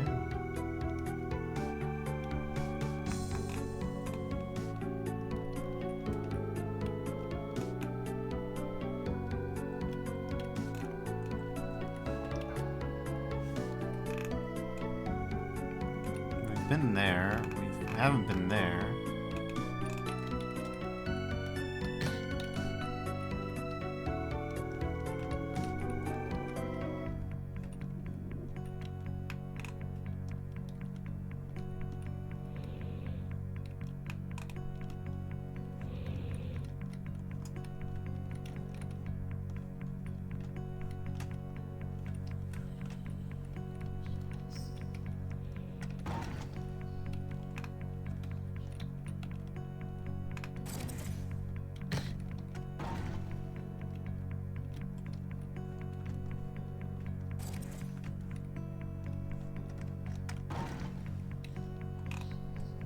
I really do feel like I'm missing something, but good luck figuring out what.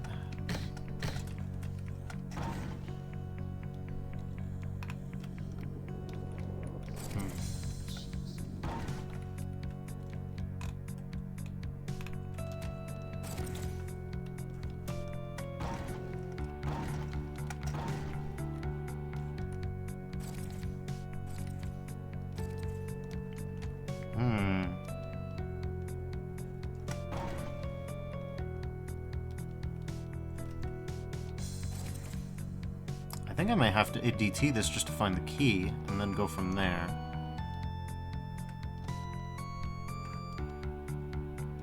Wait, we're here. We weren't... Have we been here before? We haven't been here before. This is progress. We shot into this place, I think. Or other way around. I shot into this place from here. But how do I get through?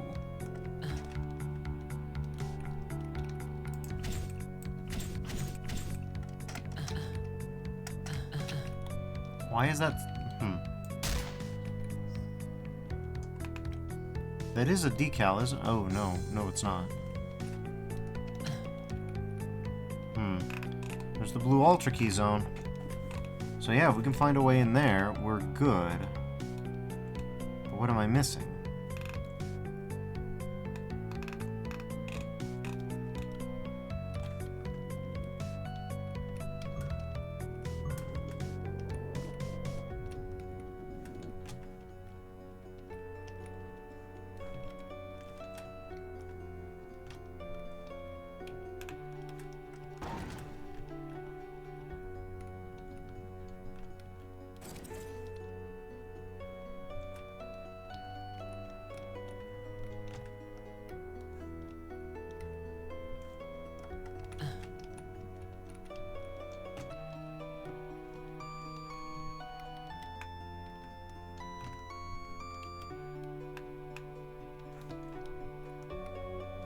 Where is the key?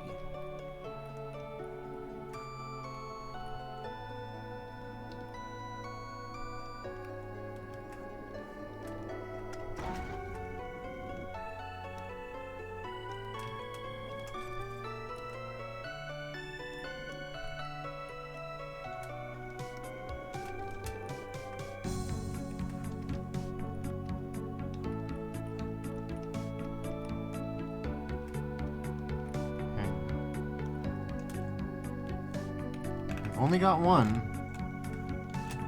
We know. No.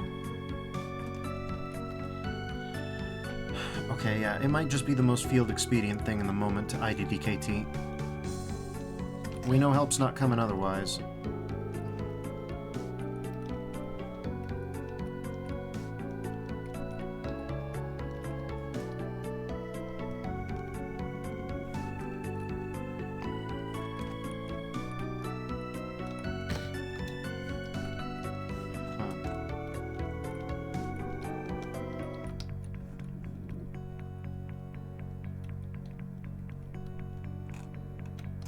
Okay, I'm just gonna save state real quick. No. I didn't think that was the case, but I had to try. I had to do something. Okay.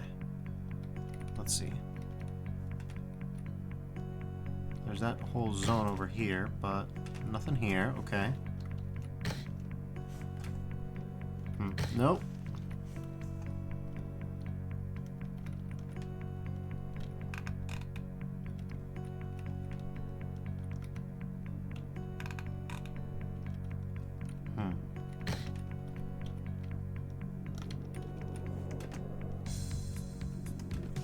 So we're back up here now.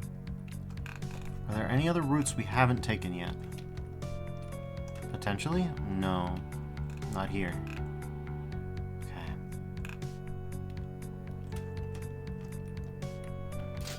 Give me a second. I think DSDA does have some sort of show keys option.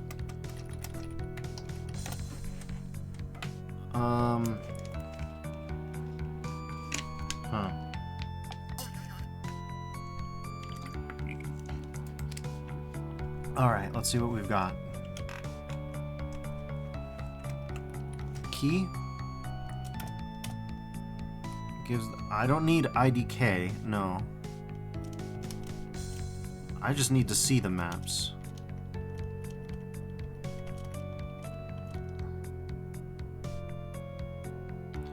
Okay.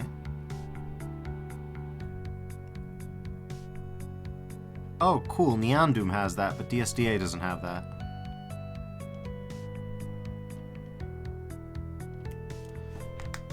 Well, Arsenic, I gotta admit, I should have upgraded to Neon Doom. IDDF would be great right now.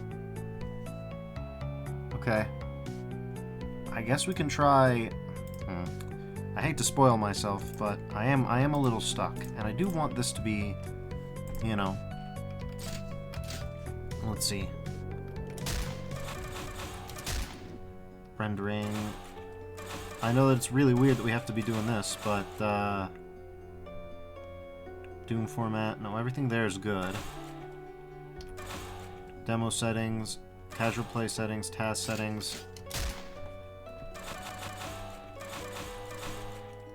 Where's the auto map?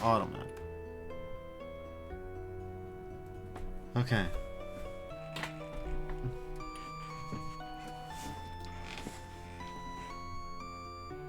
Show secrets only after entering. Grid cell.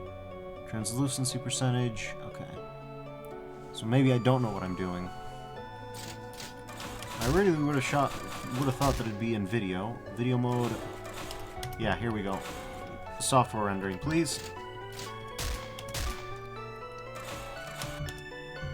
There we go. It's gonna freak out for a second, but yeah, there you go. And we're gonna go right back, but hello? The hell? Oh, cool. There we go. Alright. Okay, so if I do IDDT, we'll see a bunch of squares, but what I want to know is, where's the caveman? Where's the Bleak card? It has its own little fancy key logo, doesn't it? Don't worry about all that.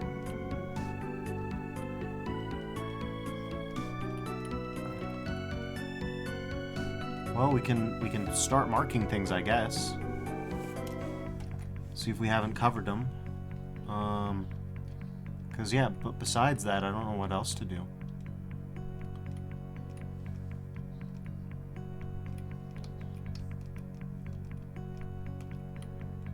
We're looking for anything.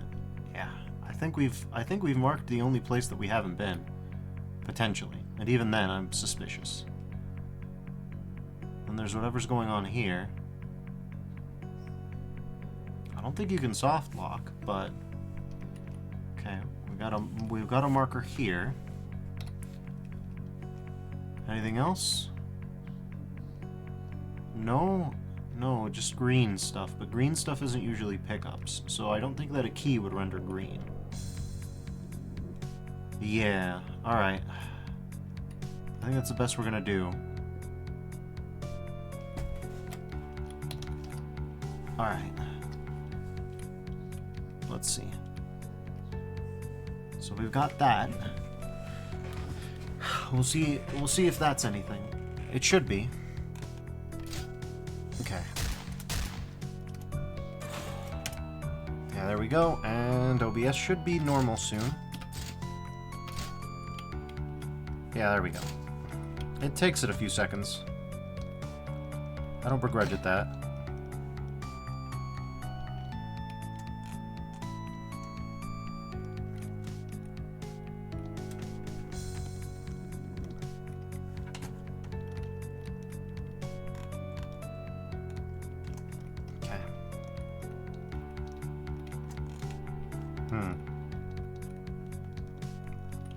Well, there's some stuff, but that's not the stuff. This is the stuff, isn't it? Okay, well that would have made everything mildly easier, but it doesn't solve any of our problems. Our problems still remain with being able to figure out how to get that going. Alright.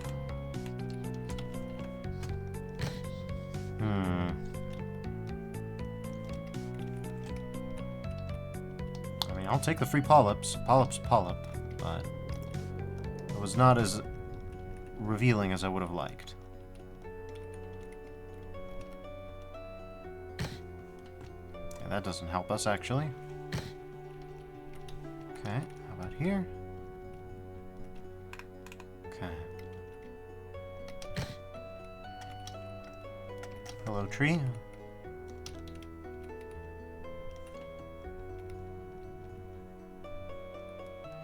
Okay.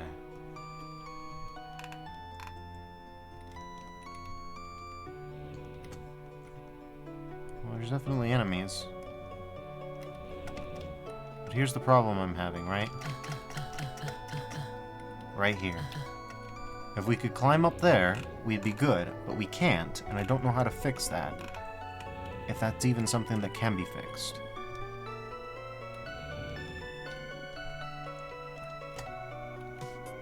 There's all this going on, but I don't think... Yeah. It doesn't seem possible to go through here.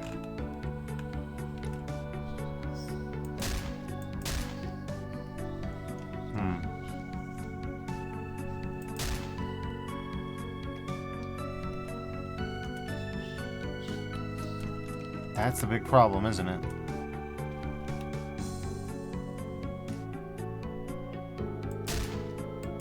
That seems like a good statue. So...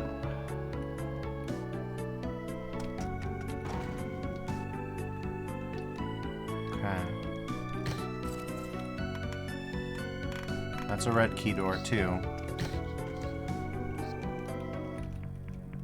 Okay.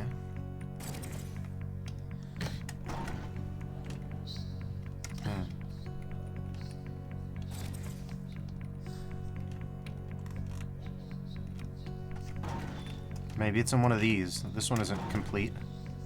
Yep. There it was, all along. We've got a little bit of a... I don't know, this is reminding me of the cone hats in Bloodborne.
Okay.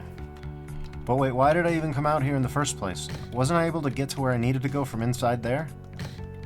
Oh boy, I'm on the loopy pills.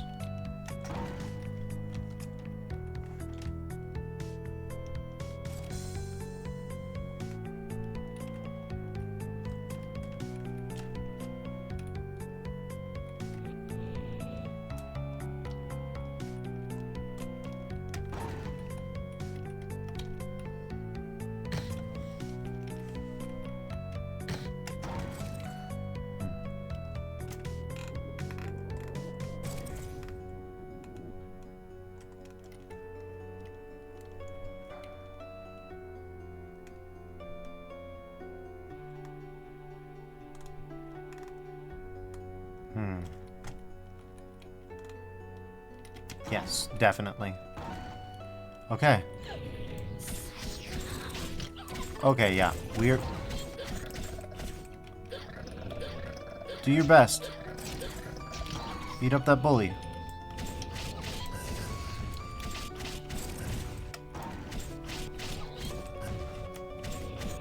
You better believe we're door camping with a giant sword. Oh my god. Alright, fine. No door camping with a giant sword. Shotgun camping with a small shotgun.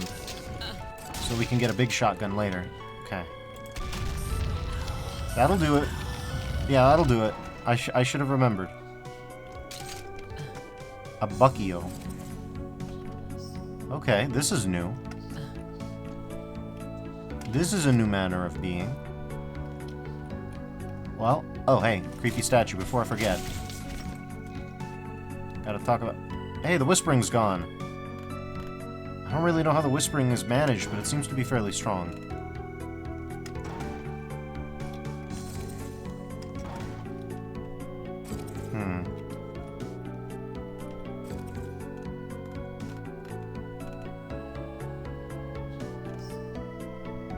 Okay, so blue altar key. Uh-huh. Yeah, I know at least one place we can go. This will be fine. Probably. Yeah, this is probably okay. I still can't get over how good this wrought iron is.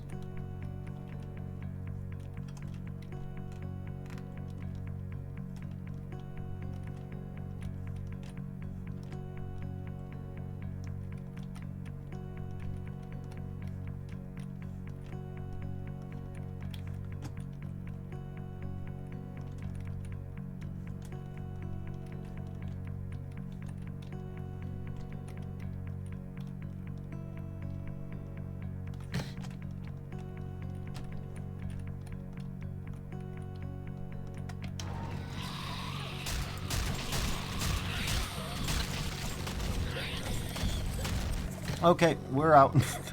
We're out. We'll try that Bucky-o.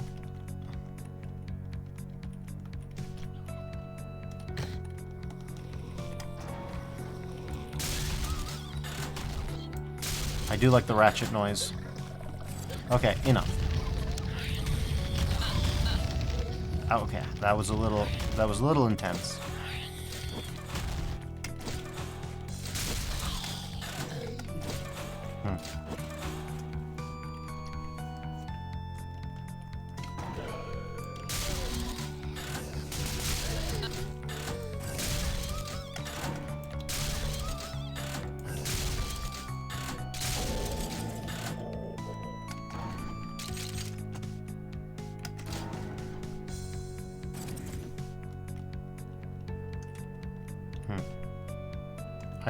I gotta say it before I get myself killed.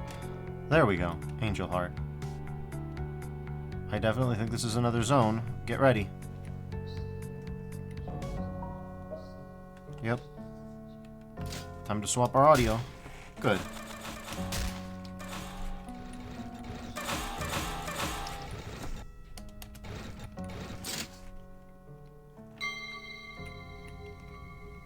I've always wondered if men have a better life.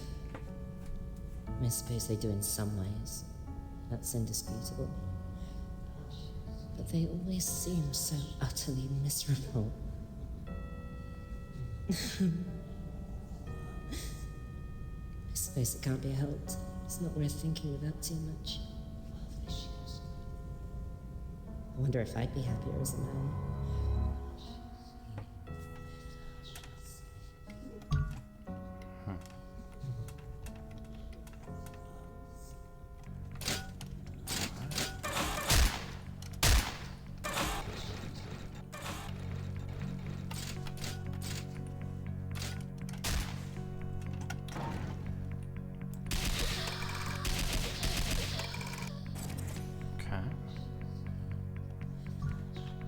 There's a virgin cocoon, and then that's probably a death pit. That's a death pit. Okay, we took some hits, but not that much.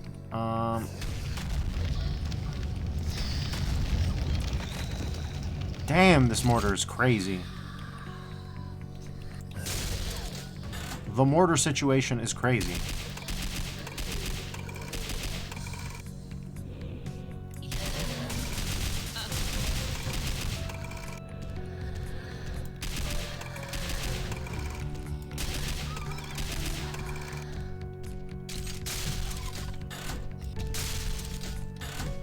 Okay.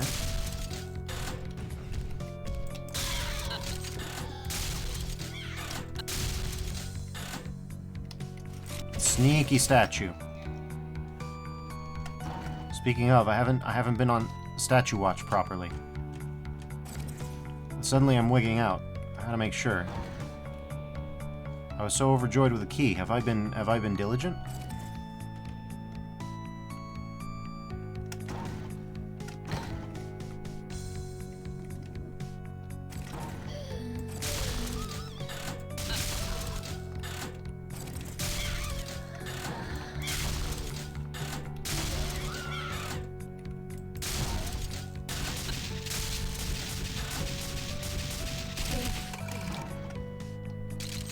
Okay.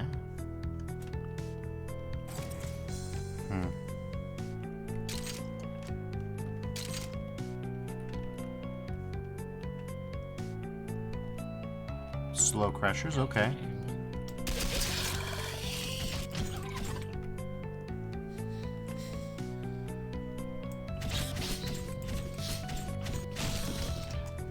Honestly, can I just say, like, aside from the heavy stuff we were dealing with here, compliments on the swordplay.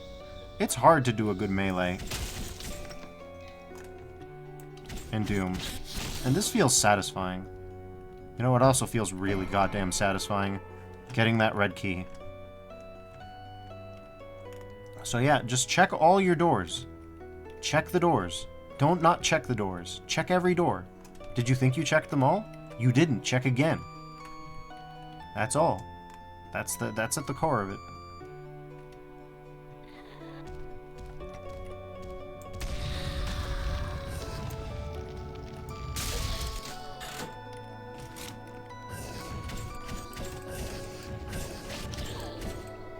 Smoosh. Alright.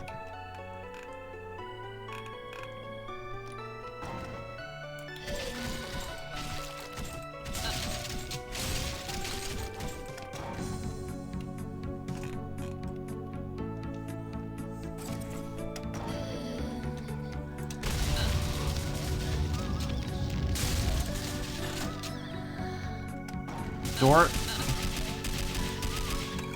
Door beats fire. Who could have guessed?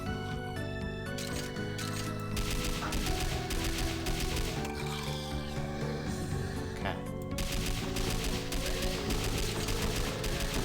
I have been in the peaceful zones for so long I've forgotten how to fight a little bit. It's okay. We'll be good. We'll be good.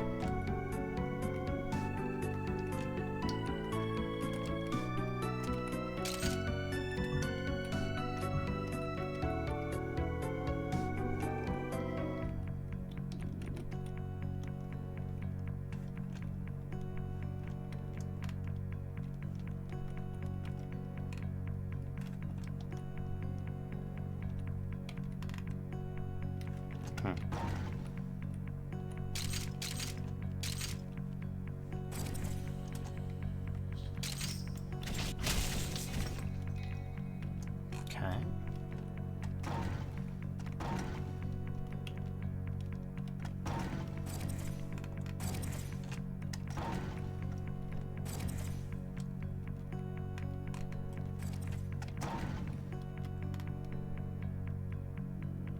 Nope.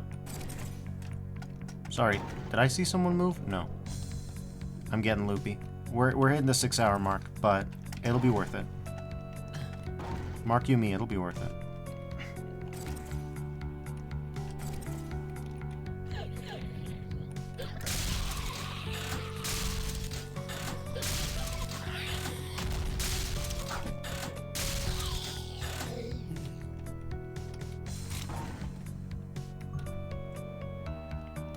Probably we didn't want to pick up the med kit equivalent right now, but we do have to check in here. Uh-huh. I knew it. The old Shrewdable, oldest trick in a book.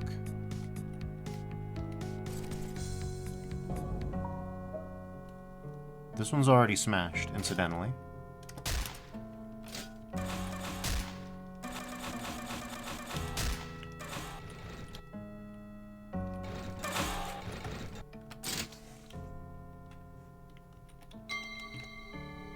I love my husband. I love him.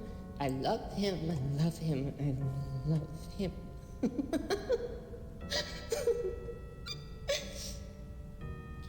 And the funniest part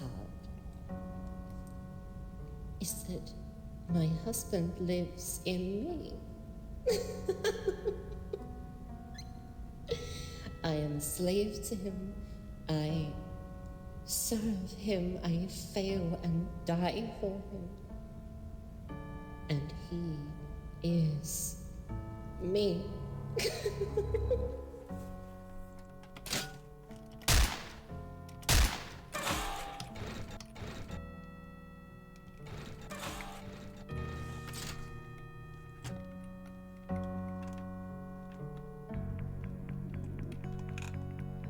Well, we found all the secrets, so I think it's about time we started talking about them.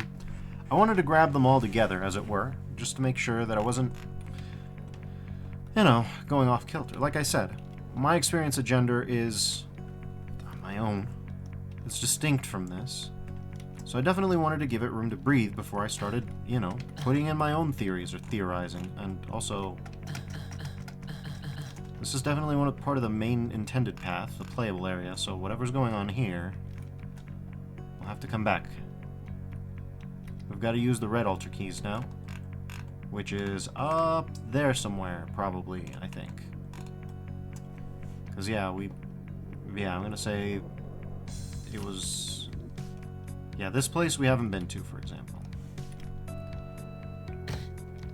But, yeah. Obviously, I think the themes of it... I mean, I think the F1 screen, like... I'm so sure not all men are bad.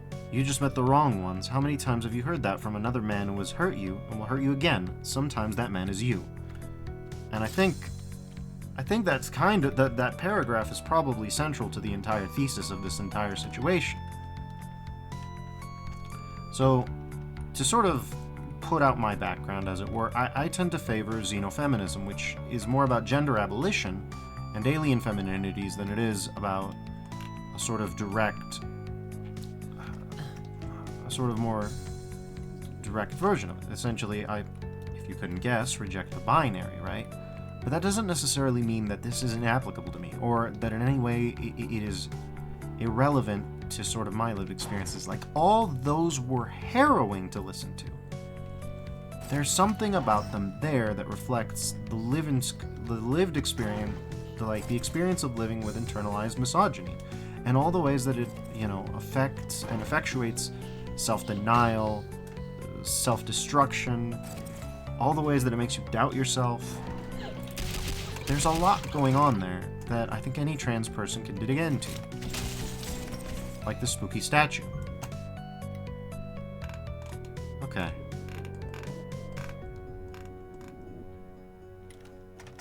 Oh, that's right, we can finally get to that ballroom that I've been wanting to get into for so long. Yeah, we just go this way, go up the stairs, and here it is. We even hear the creepy whispering, so we know our job isn't done. These are good statues.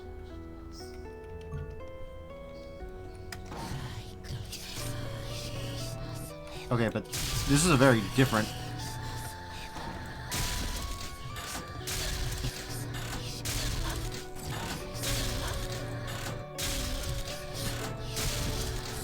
Okay, we've got a... yeah. God, this mortar's good.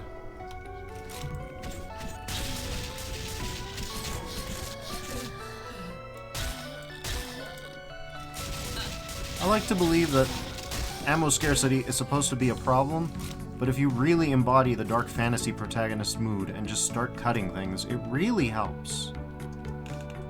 Cut when you shoot, shoot when you cut. Gonna take more than that.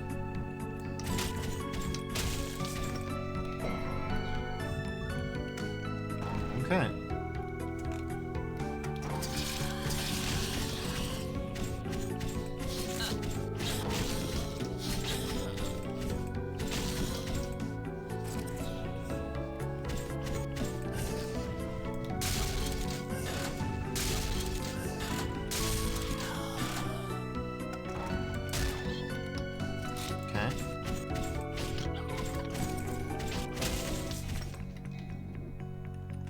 I think what I like most about the statues is that they're sneaky. I think what I relate to, and the way that I relate to this, is the way that it sneaks up on you. And I think that that is probably part of the gameplay mechanic. You don't notice the statues. I don't even think they're tedious to destroy. Like, I assumed, when I heard that there was a statues controversy, my initial guess must be, oh, these must be like Baron of Hell statues. Oh, hi. I don't think they're Baron of Hell statues. Hello? Gee, I wonder what that is. I wonder what that could possibly be.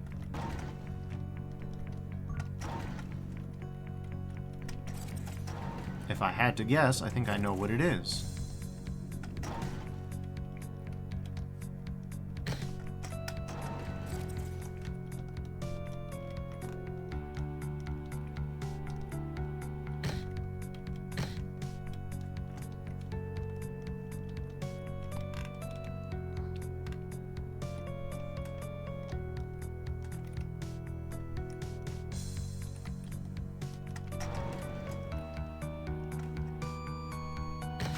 Right, that's not a secret.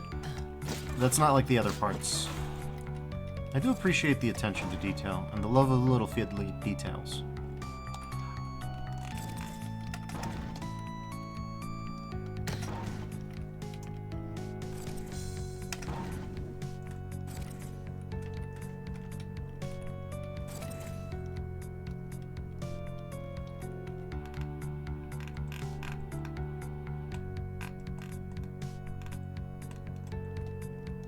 Yep, you can see the door has disappeared. Okay, there's the slow crushers. They're slushing. Up. There we go. And would you look at that? Everything's dead. All the secrets are gotten. Here's the maiden rod. And down we go. Stuffing sack. Amber basket. Angel heart. So we've got some secret enemies, huh? Oh, okay. Jesus. Ooh.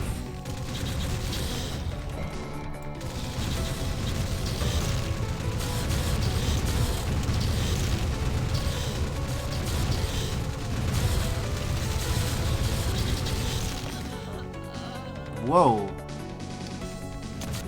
I'd love to know how the demon teleported behind me. Or the being.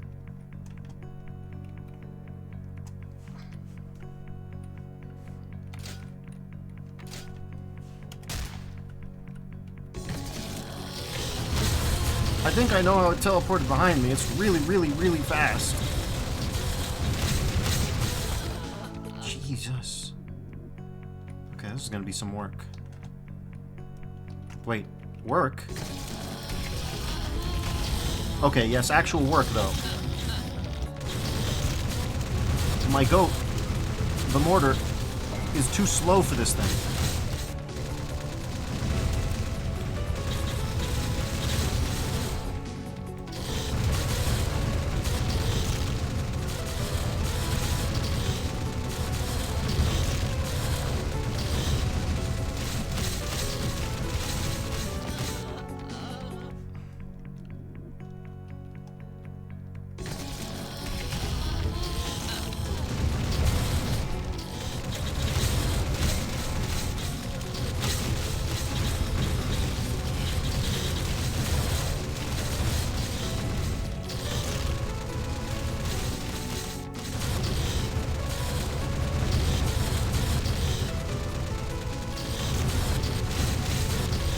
Ouch.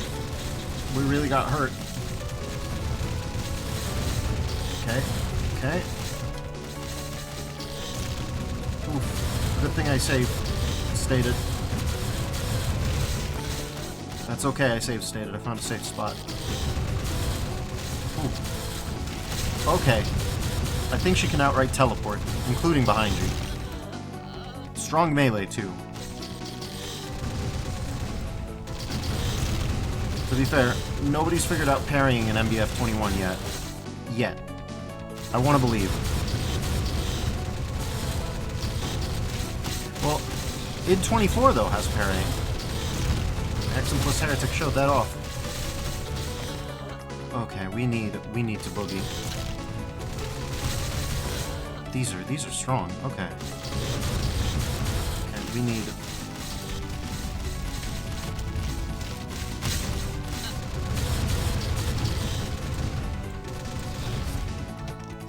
Okay. I think we've got a new phase.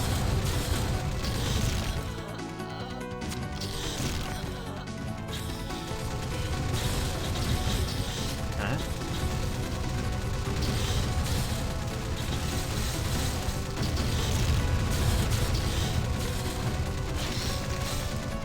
Yeah. That was brutal. 1 hour, 20 minutes, 1 second. A lot of that was looking for that blue key. But that happens. That's a Defers moment. A tribute of your own disciples. Just for you. There's not much left of this place. The world you want to inherit. The world she wants to. You will both starve if you eat it now. None of us will save these dregs. We are dust in our egress from majesty. We're not worthy of worship. We are them, and we fail as they do. Go back to sleep, both of you.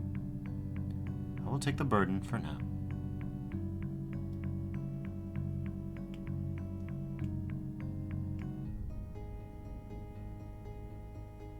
Interesting.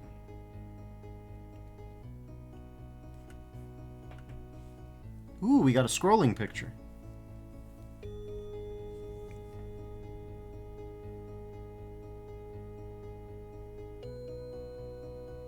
There she is.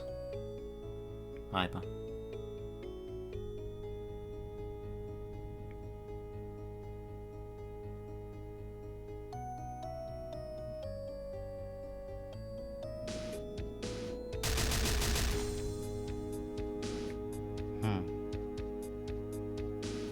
Nepra naus con? Perhaps, I don't know. Nepra pronaus con? Perhaps. I think that might be it. Those might be umlauts. Con? Perhaps.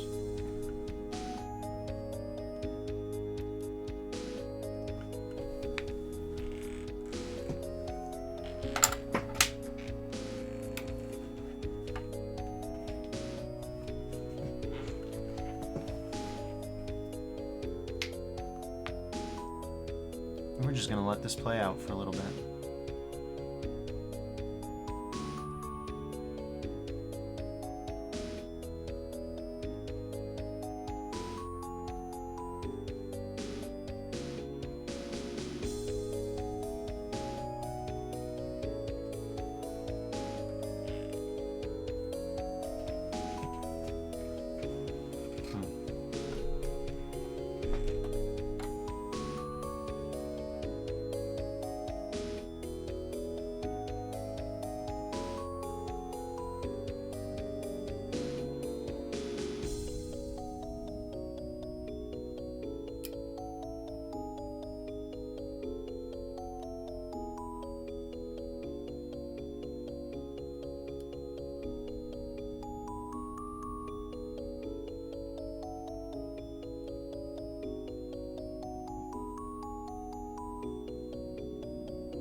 Solid.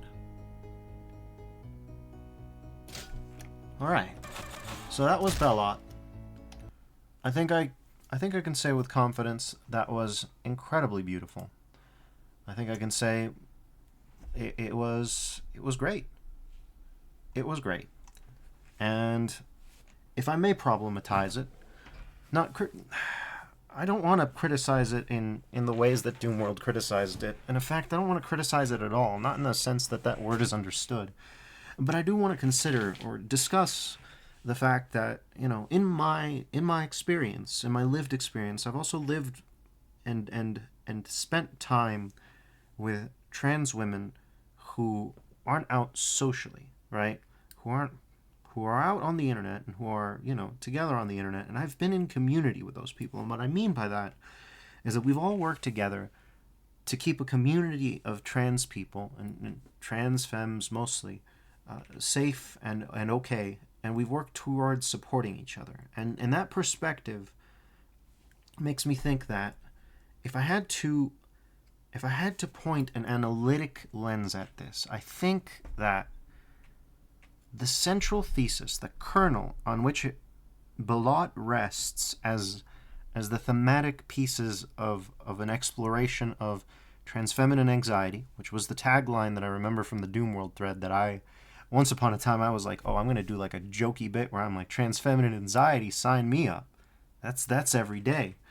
But if I have to be a little bit more serious than that, where I think the kernel lies is in that closing paragraph of the F1 screen. Speaking of, before we go to my final thing, let's go do a quick dive into Fluorescent and check the F1 screen on that, because I have definitely forgotten. I definitely forgot. Let's hit that quick launch, and it should just go. Okay. So fetishes this time. We've got vestiges of false idols containing power. Cloak, Clarity, Rage, Eternus, and Ward. The idols may be false, but they're full of juice. Anyways. One last thing I want to leave you all with before we, you know, sign off on this event is... Well, actually, no. Let's go back to my analysis because I kind of feel like I truncated myself there. I think the point that I want to make is that we have to, when we're talking about sort of that notion of being the man who hurts you, and when we look at the notion of sort of being married to that person, there's a multidimensionality to it, and there's also a multidimensionality to the circumstances of not being out. You know what I'm saying? And I don't think that Balat in any sense is actually like harmful to that perspective, or ignores it or denigrates it. I think that a deeper exploration takes this strong personal core, which is at the heart of Balat, which is at the heart of so much of what makes Ayba's art incredible, and then brings it into community with other trans people. I think that will happen, though. I think that I will see that. And I believe that, you know, there's more here. And it just drives me up a goddamn wall to imagine someone looking at this and trying to denigrate it on the basis of its lack of maturity. What do you mean? How could you sit through that?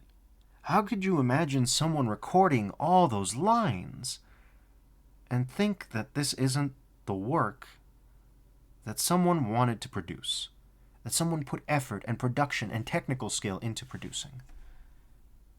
I said before at the start of this stream that this is not a call for harassment, and it remains that.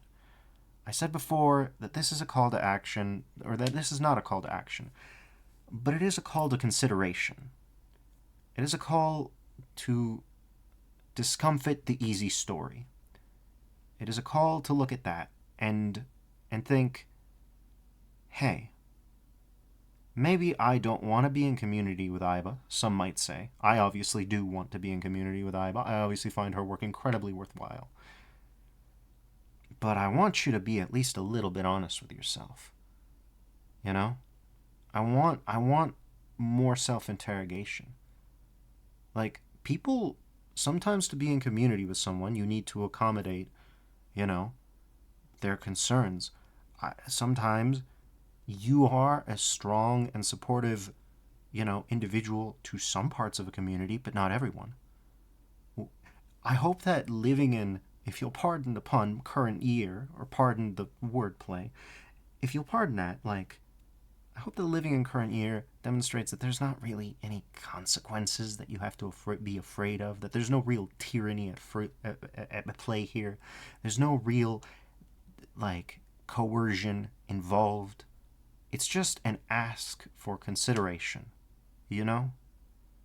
An ask to consider if maybe you haven't gotten this wrong.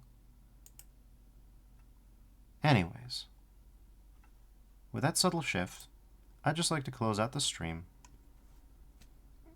sort of plugging Ayba's website. This is where you can find the full array of visual art with no cheeky TOS bars. You can see them in all their full glory. I don't know the back button on this browser, mind you, sorry. I downloaded a new browser to make this more aesthetic. I'm not going to deny it, because I needed that full screen. I finally decided to grab the browser that I need for streaming, specifically for Ayba's stream. We have the full reskins, so if you want to play as Ayba, or as Ayba's resurrected kid, I think, we've got them here, and we've got the monster reskins. We've got Hysterians and Nepronites. We've even got a player's guide, though right now it says come back later, so we'll come back later. We've also got a story library in this universe with Kist's major historical events interspersed with links to short stories from this world, before Secular Advent, post-Secular Advent. We've got Frolic, we've got the Vorlit Society, we've got Hang the Harvest King, and these are full-bodied stories. I don't really have time or vocal cords to cover all this, and boy, it's It's a lot. Oh, gee. But, with that in mind, I hope that I've persuaded you that maybe this is worth looking into. We've got short stories for Florison.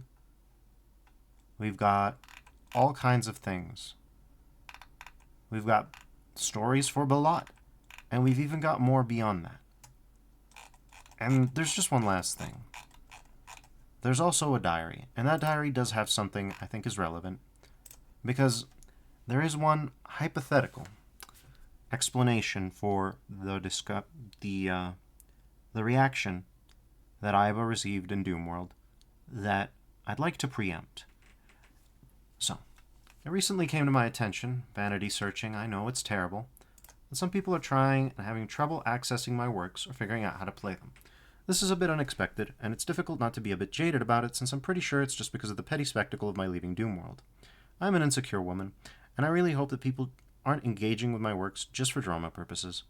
Either way, I'm very sorry about the mess of my website at the moment. The process of repackaging all of my work has been a little messy, and there's a lot to do, especially in the way of compiling my works. Somebody shared that I was working on a fully standalone game, and while that's my plan, at the moment I do want to focus on cleaning all of this up and making it tidier for visitors.